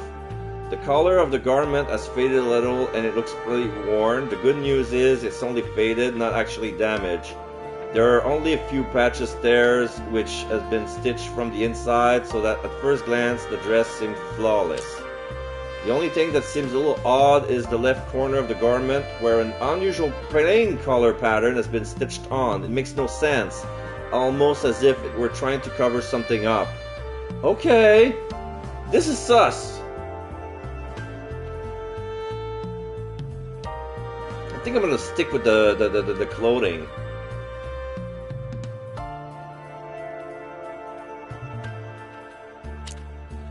Those are the conclusions that I think I can draw from the clothing at the moment.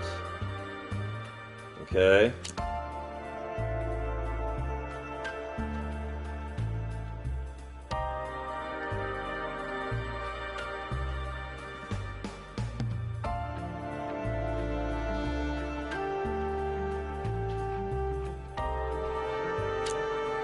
Okay, so Check the rest of the kitchen. Look at the bathroom and the rooftop. Okay, I think I can do all of them. So check the rest of the kitchen. Excuse me, could you step aside for one moment, please? Justin closed the cabinet door and inspected the kitchen sinks from above. Some sort of odor is coming from it, but it isn't very intense. Some kind of like the smell of garlic and meat. The two women seem to have quite the appetite, not the kind of food situation that most of the residents in this area would be used to. There's a bit of a blockage here. Do you usually flush garbage down here? There are always leaves left over from washing vegetables. I can't clean them all up because my eyesight isn't that good. Oh, that should be okay. This smell doesn't come from washing vegetables. The old woman said that she cooks meat dishes for her neighbor, but there's also that obvious stench of garlic. Those two ingredients would have been treated at completely different times during the cooking process, so how could they be standing out together so clearly now? They can't really be it. You don't normally use this sink for duck feathers or anything like that, do you? But those tiny fluffy feathers could be easily stick to the inside of the pipe along with the blood, so that could cause a problem. No, I just cleaned the meat, wash away the blood, and leave it to marinate. For a while, the smell was unbearable, so I used to pour boiling water into the drain. That doesn't seem to be a problem then. Take a look at the bathroom. Could you show me the bathroom?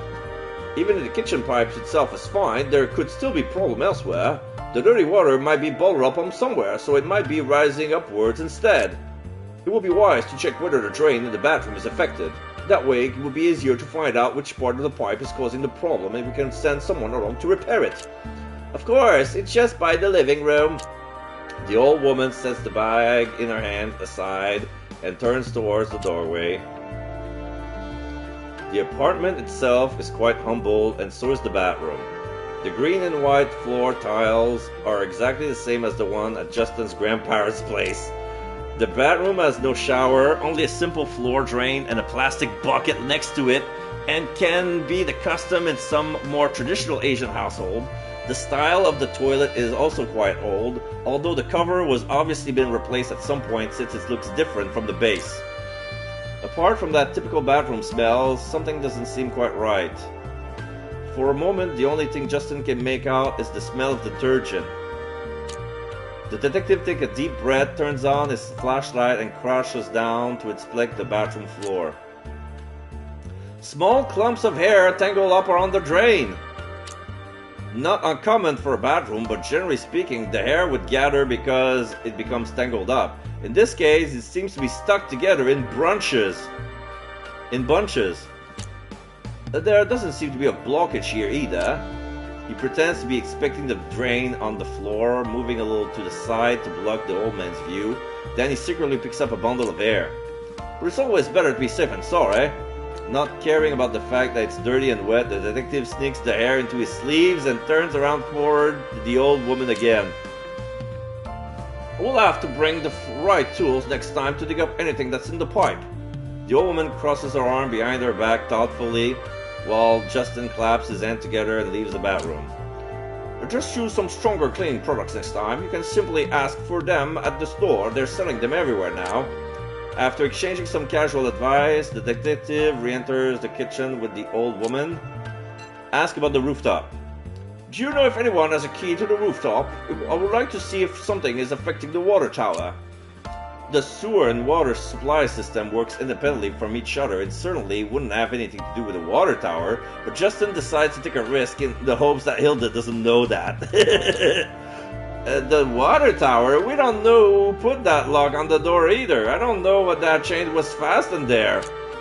A while ago, some neighbor came by to help spread insecticide to kill cockroaches. They tried to go up there, but they weren't able to cut through the chains, even with a large pair of pliers. Really? I was just upstairs and it looked like there was a pigeon coop up there. Don't pigeon keepers check it every so often? The shed was abandoned many years ago. An old man used to go there and take care of the pigeons, but now it's just empty and no one keeps an eye on it. Last year there was a typhoon and the sound from up there was horrible. I couldn't sleep all night. Do you know who has the key by any chance? I don't know. It's just the two of us who lived in this building and someone must have locked it while we were paying attention. I would have to go to the neighborhood council and ask them. The neighborhood council seems to be very unwelcoming to people like us asking them questions. Don't take it personally, they don't listen to anyone in general. The woman waves her hand dismissively.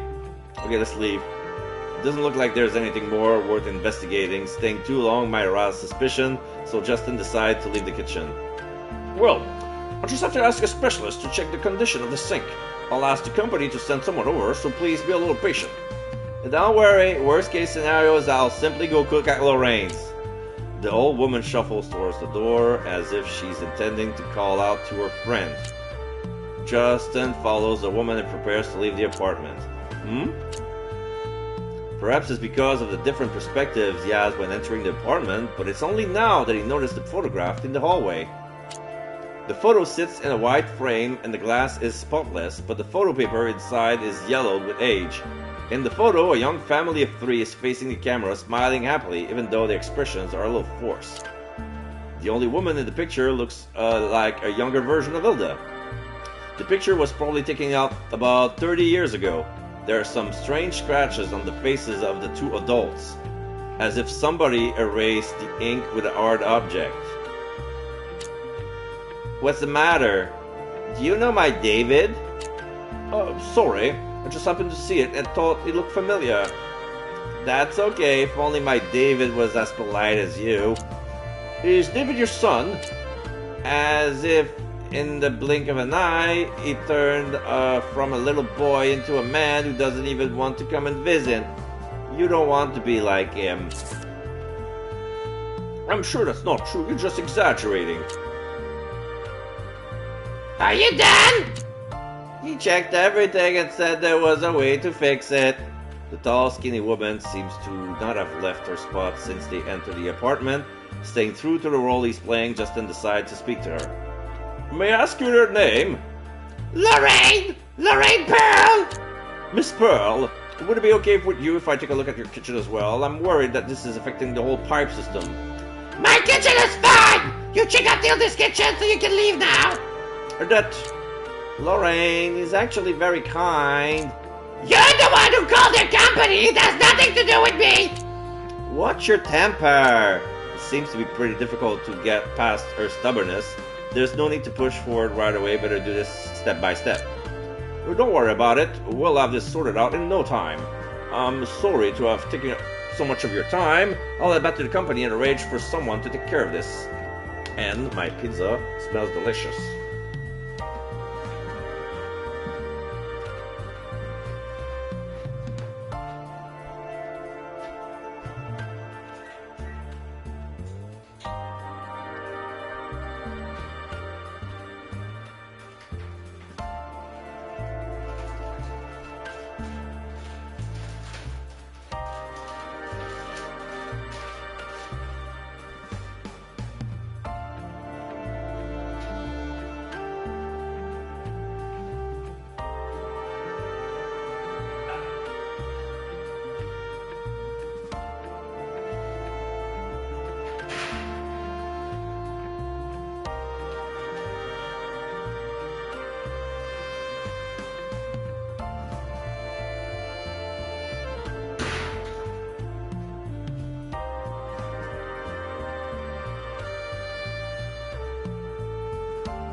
I can't wait to get my teeth into it, but it's still too hot, so I have to let it cool down a bit. But it feels like I'm almost done with the day. I'll come with you. I'll have to take out some trash anyway. Oh, no problem. Let me help with you with your bags. Lauren seems to approve of Justin's kind words as they pick up the bags and walk downstairs together. Justin speculates as to what he should say next, but the woman's indifferent attitude towards him leaves him with a loss of words. It isn't until the last 2 flights of stairs that she breaks the silence. Your company is really dedicated. We're just trying to do a good job and improve our services wherever we can. Still, there isn't anything wrong with the kitchen, is there? Her voice is cold. ... What's that supposed to mean? The detective wonders what her intentions could be. The old woman was never tried to conceal her wariness and hostility towards him. In such a chaotic neighborhood, treating strangers like that seems almost normal, but Justin has a feeling that things aren't that simple. She doesn't seem to want anyone else to have too much contact with Hilda, let alone with herself, but in the end, she wasn't too forceful in stopping her. An attitude that leaves the detective confused about the relationship the two of them share. In any case, Justin needs to find a way to deal with her attitude right now. He tries to formulate the sentences in his head. How should he respond? Truthfully, since you already know, pretending to be a professional, so here's the problem. Play dumb, how you're talking about, or say nothing. No, let's play the role. So, looks like you had a look at the kitchen yourself. Yes, it is true that the problem is not in the kitchen plumbing. A normal blockage would smell and create a leak, neither of which I've noticed. But it could also be a condition that affects the entire building. The water network itself has a limited lifespan, and once it has aged to a certain degree, it could cause a lot of problems. So it may still be necessary to do a survey of the pumps and so on, and I'll have to call someone in since I can't do all the work alone. Is everything fine in your apartment? If I may, I'll still like to... There's no need for that! She called you guys just to see her son. Oh, David works at the company, and she pretended to have a problem, hoping that the... Okay, makes sense now. That can be right. Is Mr. Louis actually her... Of course not! No one could have known who you'd sent! Then why did she... Hilda isn't a bad person! Do I really need to spit it out for you? Justin ... The kitchen is fine, the rooftop is fine, and if you still want to check at the pumps, have it your way, but you'll be wasting your time! Lorraine ignores Justin's consternation as she continues towards the door on the ground floor. The trash cans are just outside the door, backed up against a dried-up flower bed. She lifts up the plastic bags with a grunt and drops them into the metal bin. I'm sure she told you about her son, David, but I'm afraid she'll have to prepare a wreath if she really wants to see him. In fact, she's the only members of her family left now. In other words, she didn't call our company to have her kitchen repaired. I'm sorry about the repairman, but it's a good thing he didn't show up. But why would she do this? It's been rough lately. The old woman shakes her head impatiently. On your way over, you must have seen the real estate guys knocking on doors and handing out flyers, right? They've been annoying the whole neighborhood lately. Justin didn't see anything like that. What with the previous site manager leaving, it doesn't come as a surprise that Rising Sun Properties would change their tactics. It sounds as if you're not too happy about these people. Are they bothering you here too? That's a nice way of putting it. They're the types of people who only cares about money. Whatever you say to them, their only thought will be, not enough money. This sounds like quite the vultures. Thanks to them, there's only been a flurry of activity for a while now, even at our place.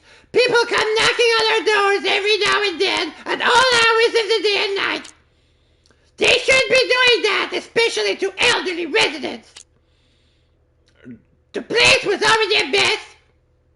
Oh, wait. So, they shouldn't be doing that, especially for elderly residents. The place was already a mess, but thanks to them, a lot of new places moved to the area and many strange people were caught up in this. One day, we went up to buy some groceries and saw a homeless man sleeping on the rooftop. Hilda was so shocked, she almost got sick. Luckily, the guy was probably just looking for a place to sleep and didn't try to break in or anything. Okay, now, the pieces are coming together now. The homeless guy is now connected too. The old woman continues, sounding very annoyed, while Justin quietly throws the trash into the bin as he closes the lid. In any case, Hilda has been more nervous ever since. If I'm not with her, I'm always afraid that someone might break in. So that's why she called us. I'm sorry, I still don't really understand. Her husband wasn't a good person. He came from overseas, and I heard that they were often criticized for their loud arguments and domestic violence. We haven't been living here long, and she's the only one left in her family now. I wonder where she got the nerve to move here by herself. Anyway, think of how she feels and stop wondering about the call. Okay, well, it sounds as if having people from the company come over might add unnecessary stress to the situation, right? I'm glad you understand that. In that case, I'll find a way to explain the situation to the company. If all goes well, you shouldn't have to worry about our division coming to bother you anymore. Lorraine ... I'll keep that in mind. After watching the detective carefully for nearly half a minute, Lorraine finally wipes the dust from her hands and turns to re-enter the building. Sigh. It isn't a sigh of relief. He didn't expect the situation to become so heated. The realtor, the homeless man, the maintenance worker, they can't be explained away as mere coincidence. The building is odd in every sense. It's a pity that the afternoon investigation seems to have failed in regards to finding clues that are definitely related to the murder. Justin cranes his neck and looks up to the fourth floor. A window has been opened and smoke is drifting out of it. If something were truly wrong with the pipes, those two women would not be using the kitchen as casually as they are right now. The sights confirms what Lorraine said before. But did they really never see the plumber who came in to take a look at it? After discovering one lie already, the detective can't be sure of the truthfulness of that claim either. I should go back and explain the situation to the others first. Justin pat the dust from the kitchen cabinet's office coat. The dust from the kitchen cabinet's office coat and leaves the residential area. Evening. Scarlett? Where is she? Is she on a phone call with the store manager? Because the left side is like the bookshelves from the store. On the right side is Scarlett. On another locale, some sort of apartment with a lot of coats hang from a rack, with a pile of books and bottles laying around. Just say it how it is. You're basically asking me to condone child labor. Ugh, the nerve of you! Scarlett's unknown tone of voice is easily discernible, even over the phone. The way in which she's trying to sound ironic must be her attempt at humor. It is a very bad attempt. You know that this is beyond my control. If I had known things would turn out this way, I would have avoided it altogether. You know I just wanted the best for Neko, right? Ugh, damn it, you make it so hard to be angry at you. She lets out a long sigh which sounds more hopeless than angry. Anyway, you need information about the Kangning district, right? I'll see what I can find, just don't get your hopes up. I'll talk to some people from the city's planning department. They might have files lying around that could be of use. Thanks, Scarlett. You're a big help.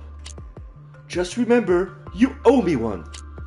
You're always on the lookout for weird incidents in this city, aren't you? Well, this is one, and it's really interesting. Not if it culminates into a work overdose. I'm human too, you know. 2 legs, 1 mouth, all that. I can't run around the city 24 hours a day talking to everyone. By the way, you have your hands quite full, right? You want me to come pick up Neko? Don't expect me to keep a watchful eyes on her, though. It's always tough for me to hold back when she shows her honest and caring side.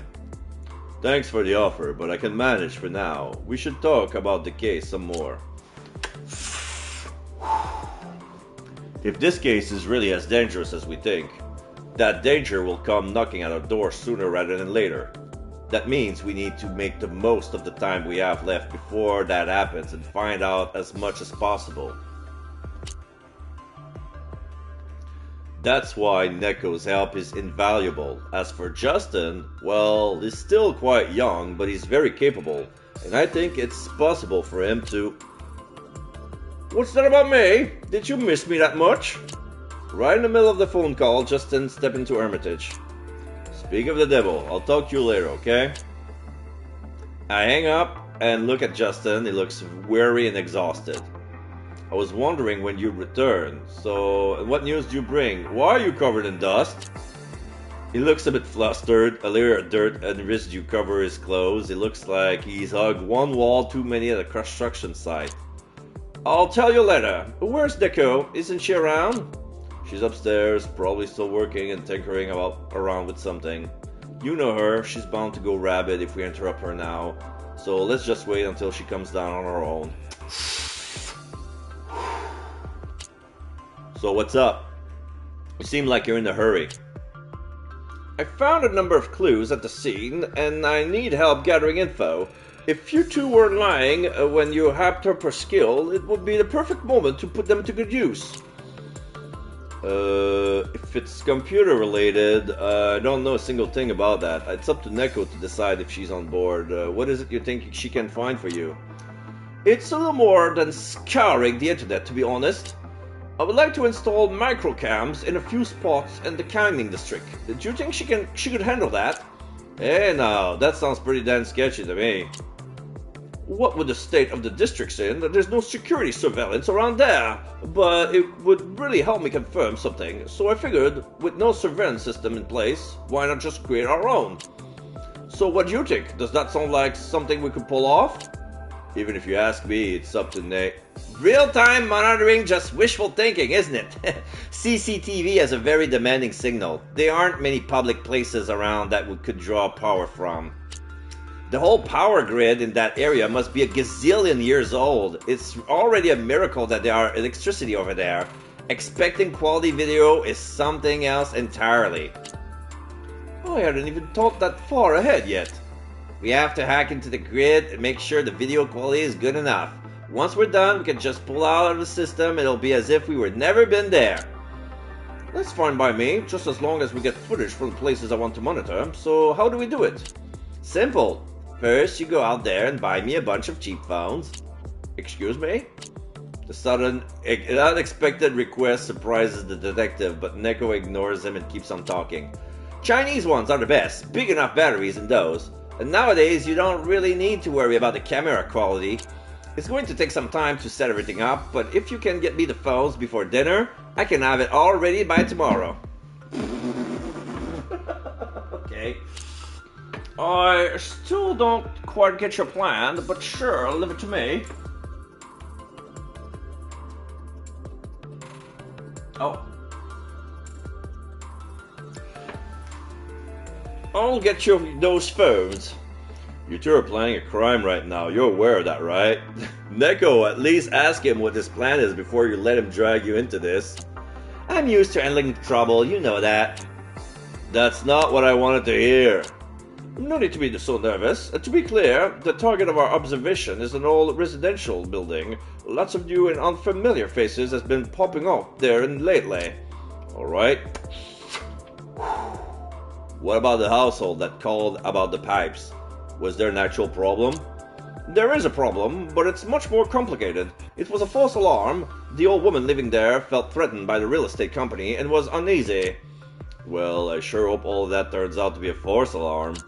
Me too. Hard to tell what's true right now. The building itself gave me a lot of reason to be suspicious. Someone dragged something through the hallway, messed up the walls all the way to the roof too. What's on the rooftop?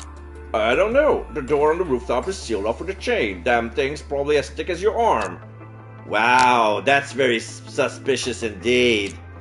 That's why I wanted to see for myself if there were only 2 people living in the entire building. You think there's something else on the roof?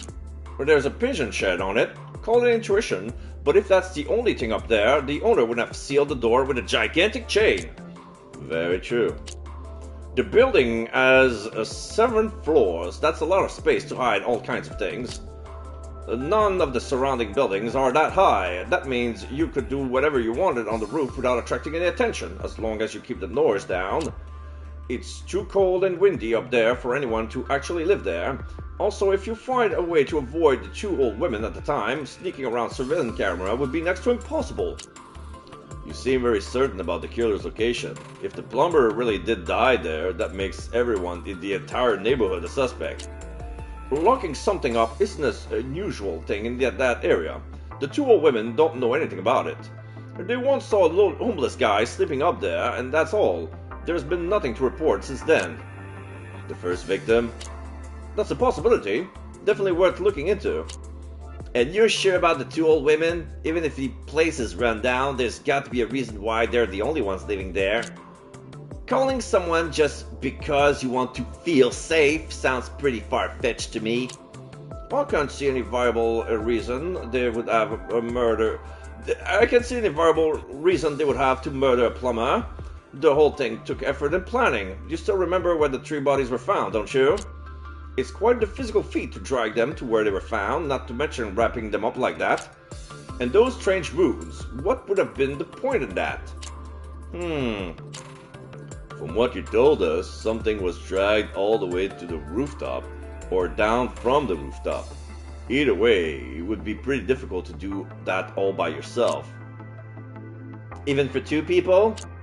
Young people these days can't even imagine how horrible it feels when your knees and hips creak and aches with every step. Okay, you're old, I get it. So, what do you think? I'm still not sure, although what you're saying makes it sound like it could definitely be the location where the murder took place. So I say we go with your plan. We need time too. We need tools, we need plans, and we can't accept the resident to be dumb, deaf, and blind. We need to work carefully. Should I expand my search? All of them were killed in a brutal fashion. Bodies chopped up, the parts weren't strewn about, so the killer must have transported them in one go. Whether it involved the 2 women or not, the fact remains that moving 3 bodies is bound to leave a trace. Rising Sun Properties employees don't walk door to door with the necessary equipment to make bodies disappear like that. We should ask people if they notice anything suspicious. Maybe someone carrying some sort of large package. Or maybe a trolley? Or a suitcase. Oh wait! An adult probably wouldn't fit inside of a suitcase. You have a vivid imagination. Mind your own business! Neko throws a cold look in my direction. I'm fine with Neko helping you, but I think we should redirect the surveillance efforts a little. I'm joining up with him anyway, so don't make it sound like you've got a say in it. He'll be fine. We'll need this excuse as a cover for us being there, or else we'll be bound to raise suspicion. Well, I already have some ideas as far as that's concerned. Neko, this isn't the internet. If somebody realizes what you're up to, that's it. No second chances. Blah blah blah, as if you're suddenly the local internet expert. Hurry up and go phone shopping. You pay for it, I'm broke. Fine, I'll try to get back before dark. Remember to look left and right before crossing the road. Justin ... Unable to come up with anything witty, Justin throws Neko a look before hurrying up to the store. Okay, the jerk's finally gone. Don't say that, he takes his work seriously. Working without a brain isn't effective no matter how hard you try. Don't let him hear you. I'm going to set up parts of the system already to give him a sneak peek when he comes back. He's going to like it. Him asking for your help just shows how much trust he puts in you. Your work matters, Neko. And as always, you're gonna lean back and watch us work. Well, enjoy the show and get used to it. Stop trying to talk me out of things. I said right from the start that I would let you decide for yourself, didn't I? When did you start turning into a grumpy old grandma? I just didn't want Justin messing up our investigation. Scarlett's still hard at work. We don't need something else on her plate. Speaking of Scarlett, just how much of an influence did she has on your plan? The gangling district full of cheap housing and residents who don't know anything about their rights. It's easy to make change and adjustments like the cameras and pass them off as something completely normal. Still, whether it's setting up cameras or questioning people, I don't really see the point. Of course, surveillance only makes sense if the killer is still around, carrying out his business. That would mean knowingly putting people in danger. Either way you look at it, it's quite heartless. I'm just worried that we'll be misled by setting up surveillance. I have a feeling Justin's prone to jumping to hasty conclusions. Are you questioning Justin's abilities? It's just that he's too concerned with what people are potentially capable of. In my opinion, your approach to solving cases like this is much smarter. But please, don't forget why we fled to Mato. Store manager ... She knows that there's no way for me to answer the why, but then again, it's not like she expects an answer. A body is hard to move or lift without the right tools. Since the killer probably won't be staying in one place all the time, we might be able to catch a glimpse of him by setting up surveillance. And other people might not even notice him otherwise, right? There are too many weird places in that area for everything to be a coincidence. But still, it's like looking for a needle in a haystack. So, do you think the killer might not be human? I mean, with the things he pulled off, him having wings almost sounds like the most plausible explanation. But what about the marks along the stairs? If it wasn't a human who committed the murder, who installed the chain lock at the rooftop? Who knows? Things are never quite what they seem. Either way, I'm going to take a trip there with Justin tomorrow. See if we can find out a bit more. You only just ran away. Do you really think it's wise of you to roam the streets again already? Who do you think I am? This town is built like a maze. I'll be impossible to find. You could tell them I'll be in the area tomorrow and they still wouldn't find me.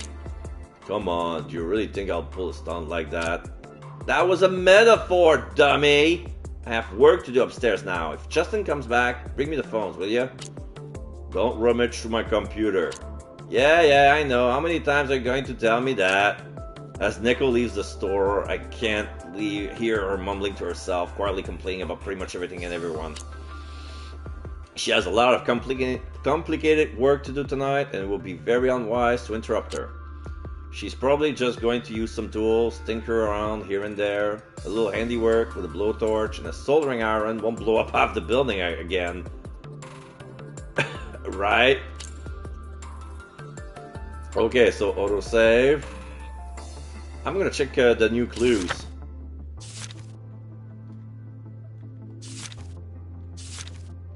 Marks on the family portrait.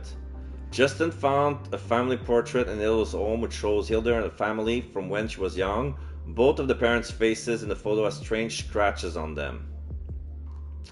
According to Lorraine, Hilda's husband and son are long dead, and the two of them are the only ones left in the entire building. However, Hilda has always been reluctant to accept this fact, always thinking that her husband and son are still alive and well, and mentioning this to the people from time to time.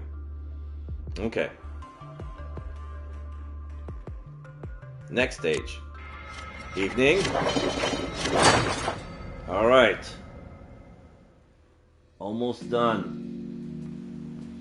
I've tripped over something several times already tonight. Back in the day, people probably didn't have that problem. I guess the cheaper light sources became, the less people were willing to accept parting with it. At least, things have finally calmed down again upstairs. The way Neko was yelling at Justin just scares the hell out of me. It's like she has a personal vendetta against him. Luckily, everything seems to be back on track now. Justin tumbles down the stairs and knocks on my door.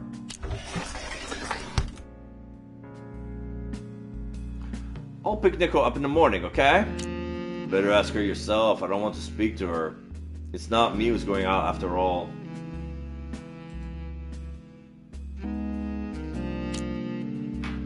You sure you can't help? It's always good to have one more person coming along. Now that you know how dangerous it is out there, find a way to protect your companions on your own. You shouldn't rely on others for that.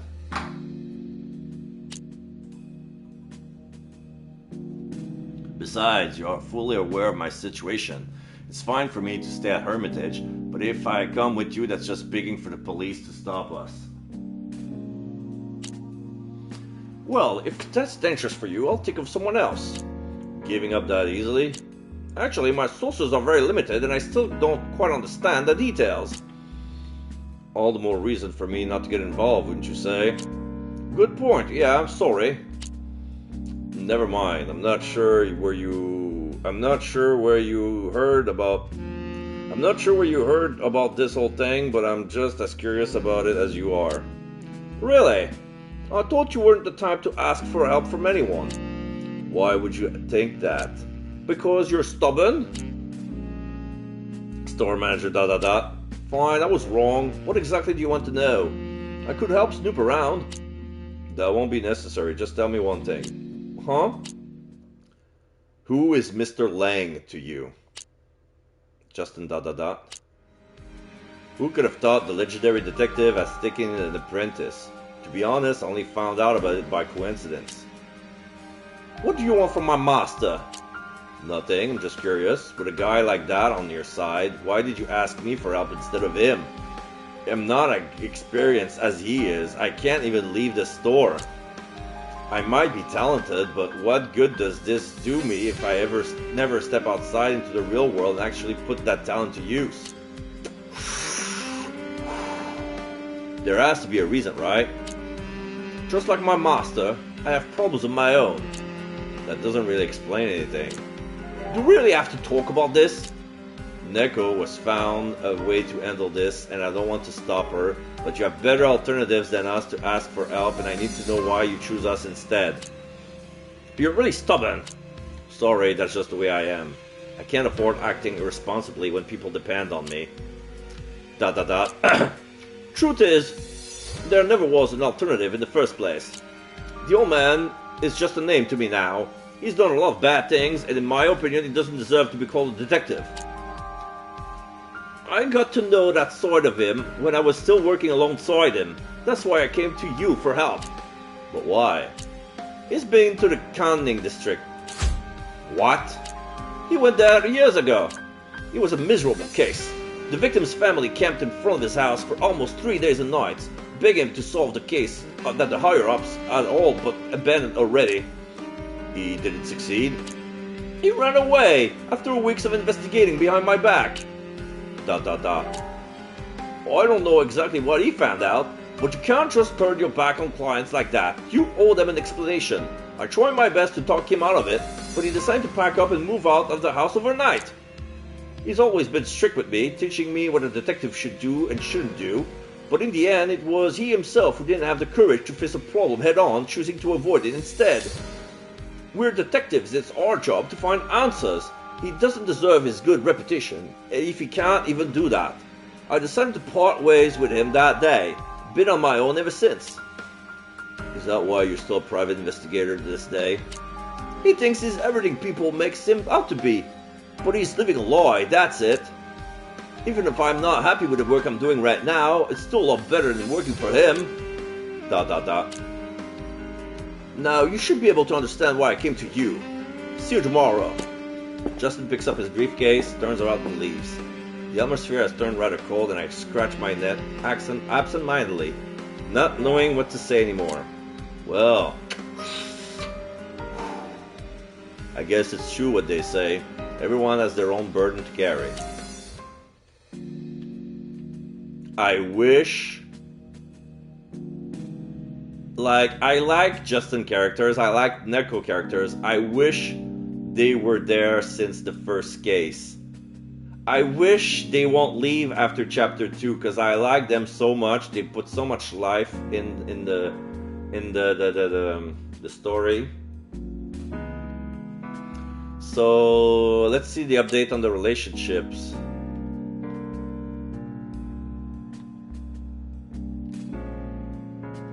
So we have Hilda, we have Justin, investigator,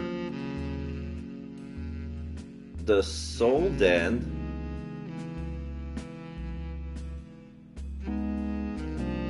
Good Neighbors, Lorraine, the conversation with Lorraine,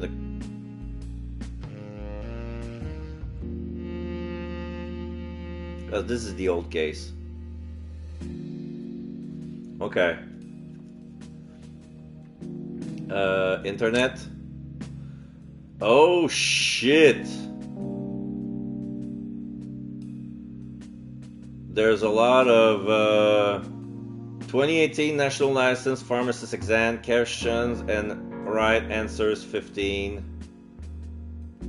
It's flooded by the same one, D09X1, D2X1. Looks like the forum has been taken over by ads. Oh, with all of this unintelligible nonsense, do these kind of advertisements even work? It doesn't look as if I'll find anything here today. Yeah, National License Pharmacist Exam, question and right answer 155-111-4514. Be a 2018 National Pharmacist Practitioner. Eat well, be fed, take the step, don't be scared of change for the better. What's his element? He'll feed you when you're hungry, take care of things when you're tired. He'll do it all for you. Time for publication. You don't do it for the money. Go ahead, take this popsicle, it's yours. Only one person can make your choices. Leave your comfort zone. He used to only earn $180 a month, but that was in 2013. And never go hungry again. Made the right choice. He ate them all. No more money for him. Don't stay at home. Go for walks regularly. Don't wait for others. Be your own man. He's proud and thinks of others more than himself. Try not to talk down on him. Yes, no, multiple choice. Be positive, make assurance good. Green. He lied. Be flexible. It's up to you. You can have it all. Diffuse argument. Endure the pain and suffering in a lifetime. Doesn't make sense. Don't be foolish. Handle it. It will help you. Let me take a hand. Okay, so this is one post.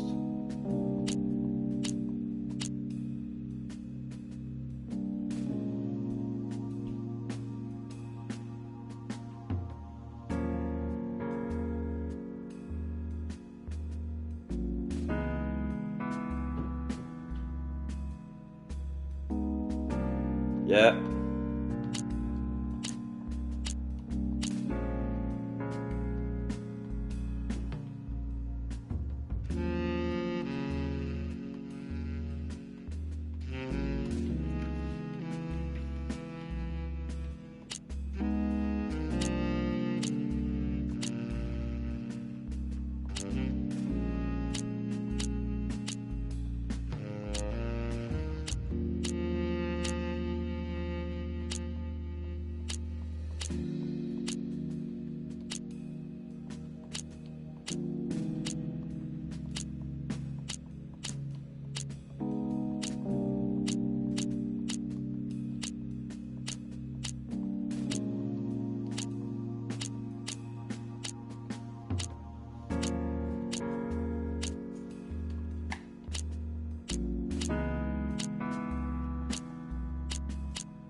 So all the previous things already been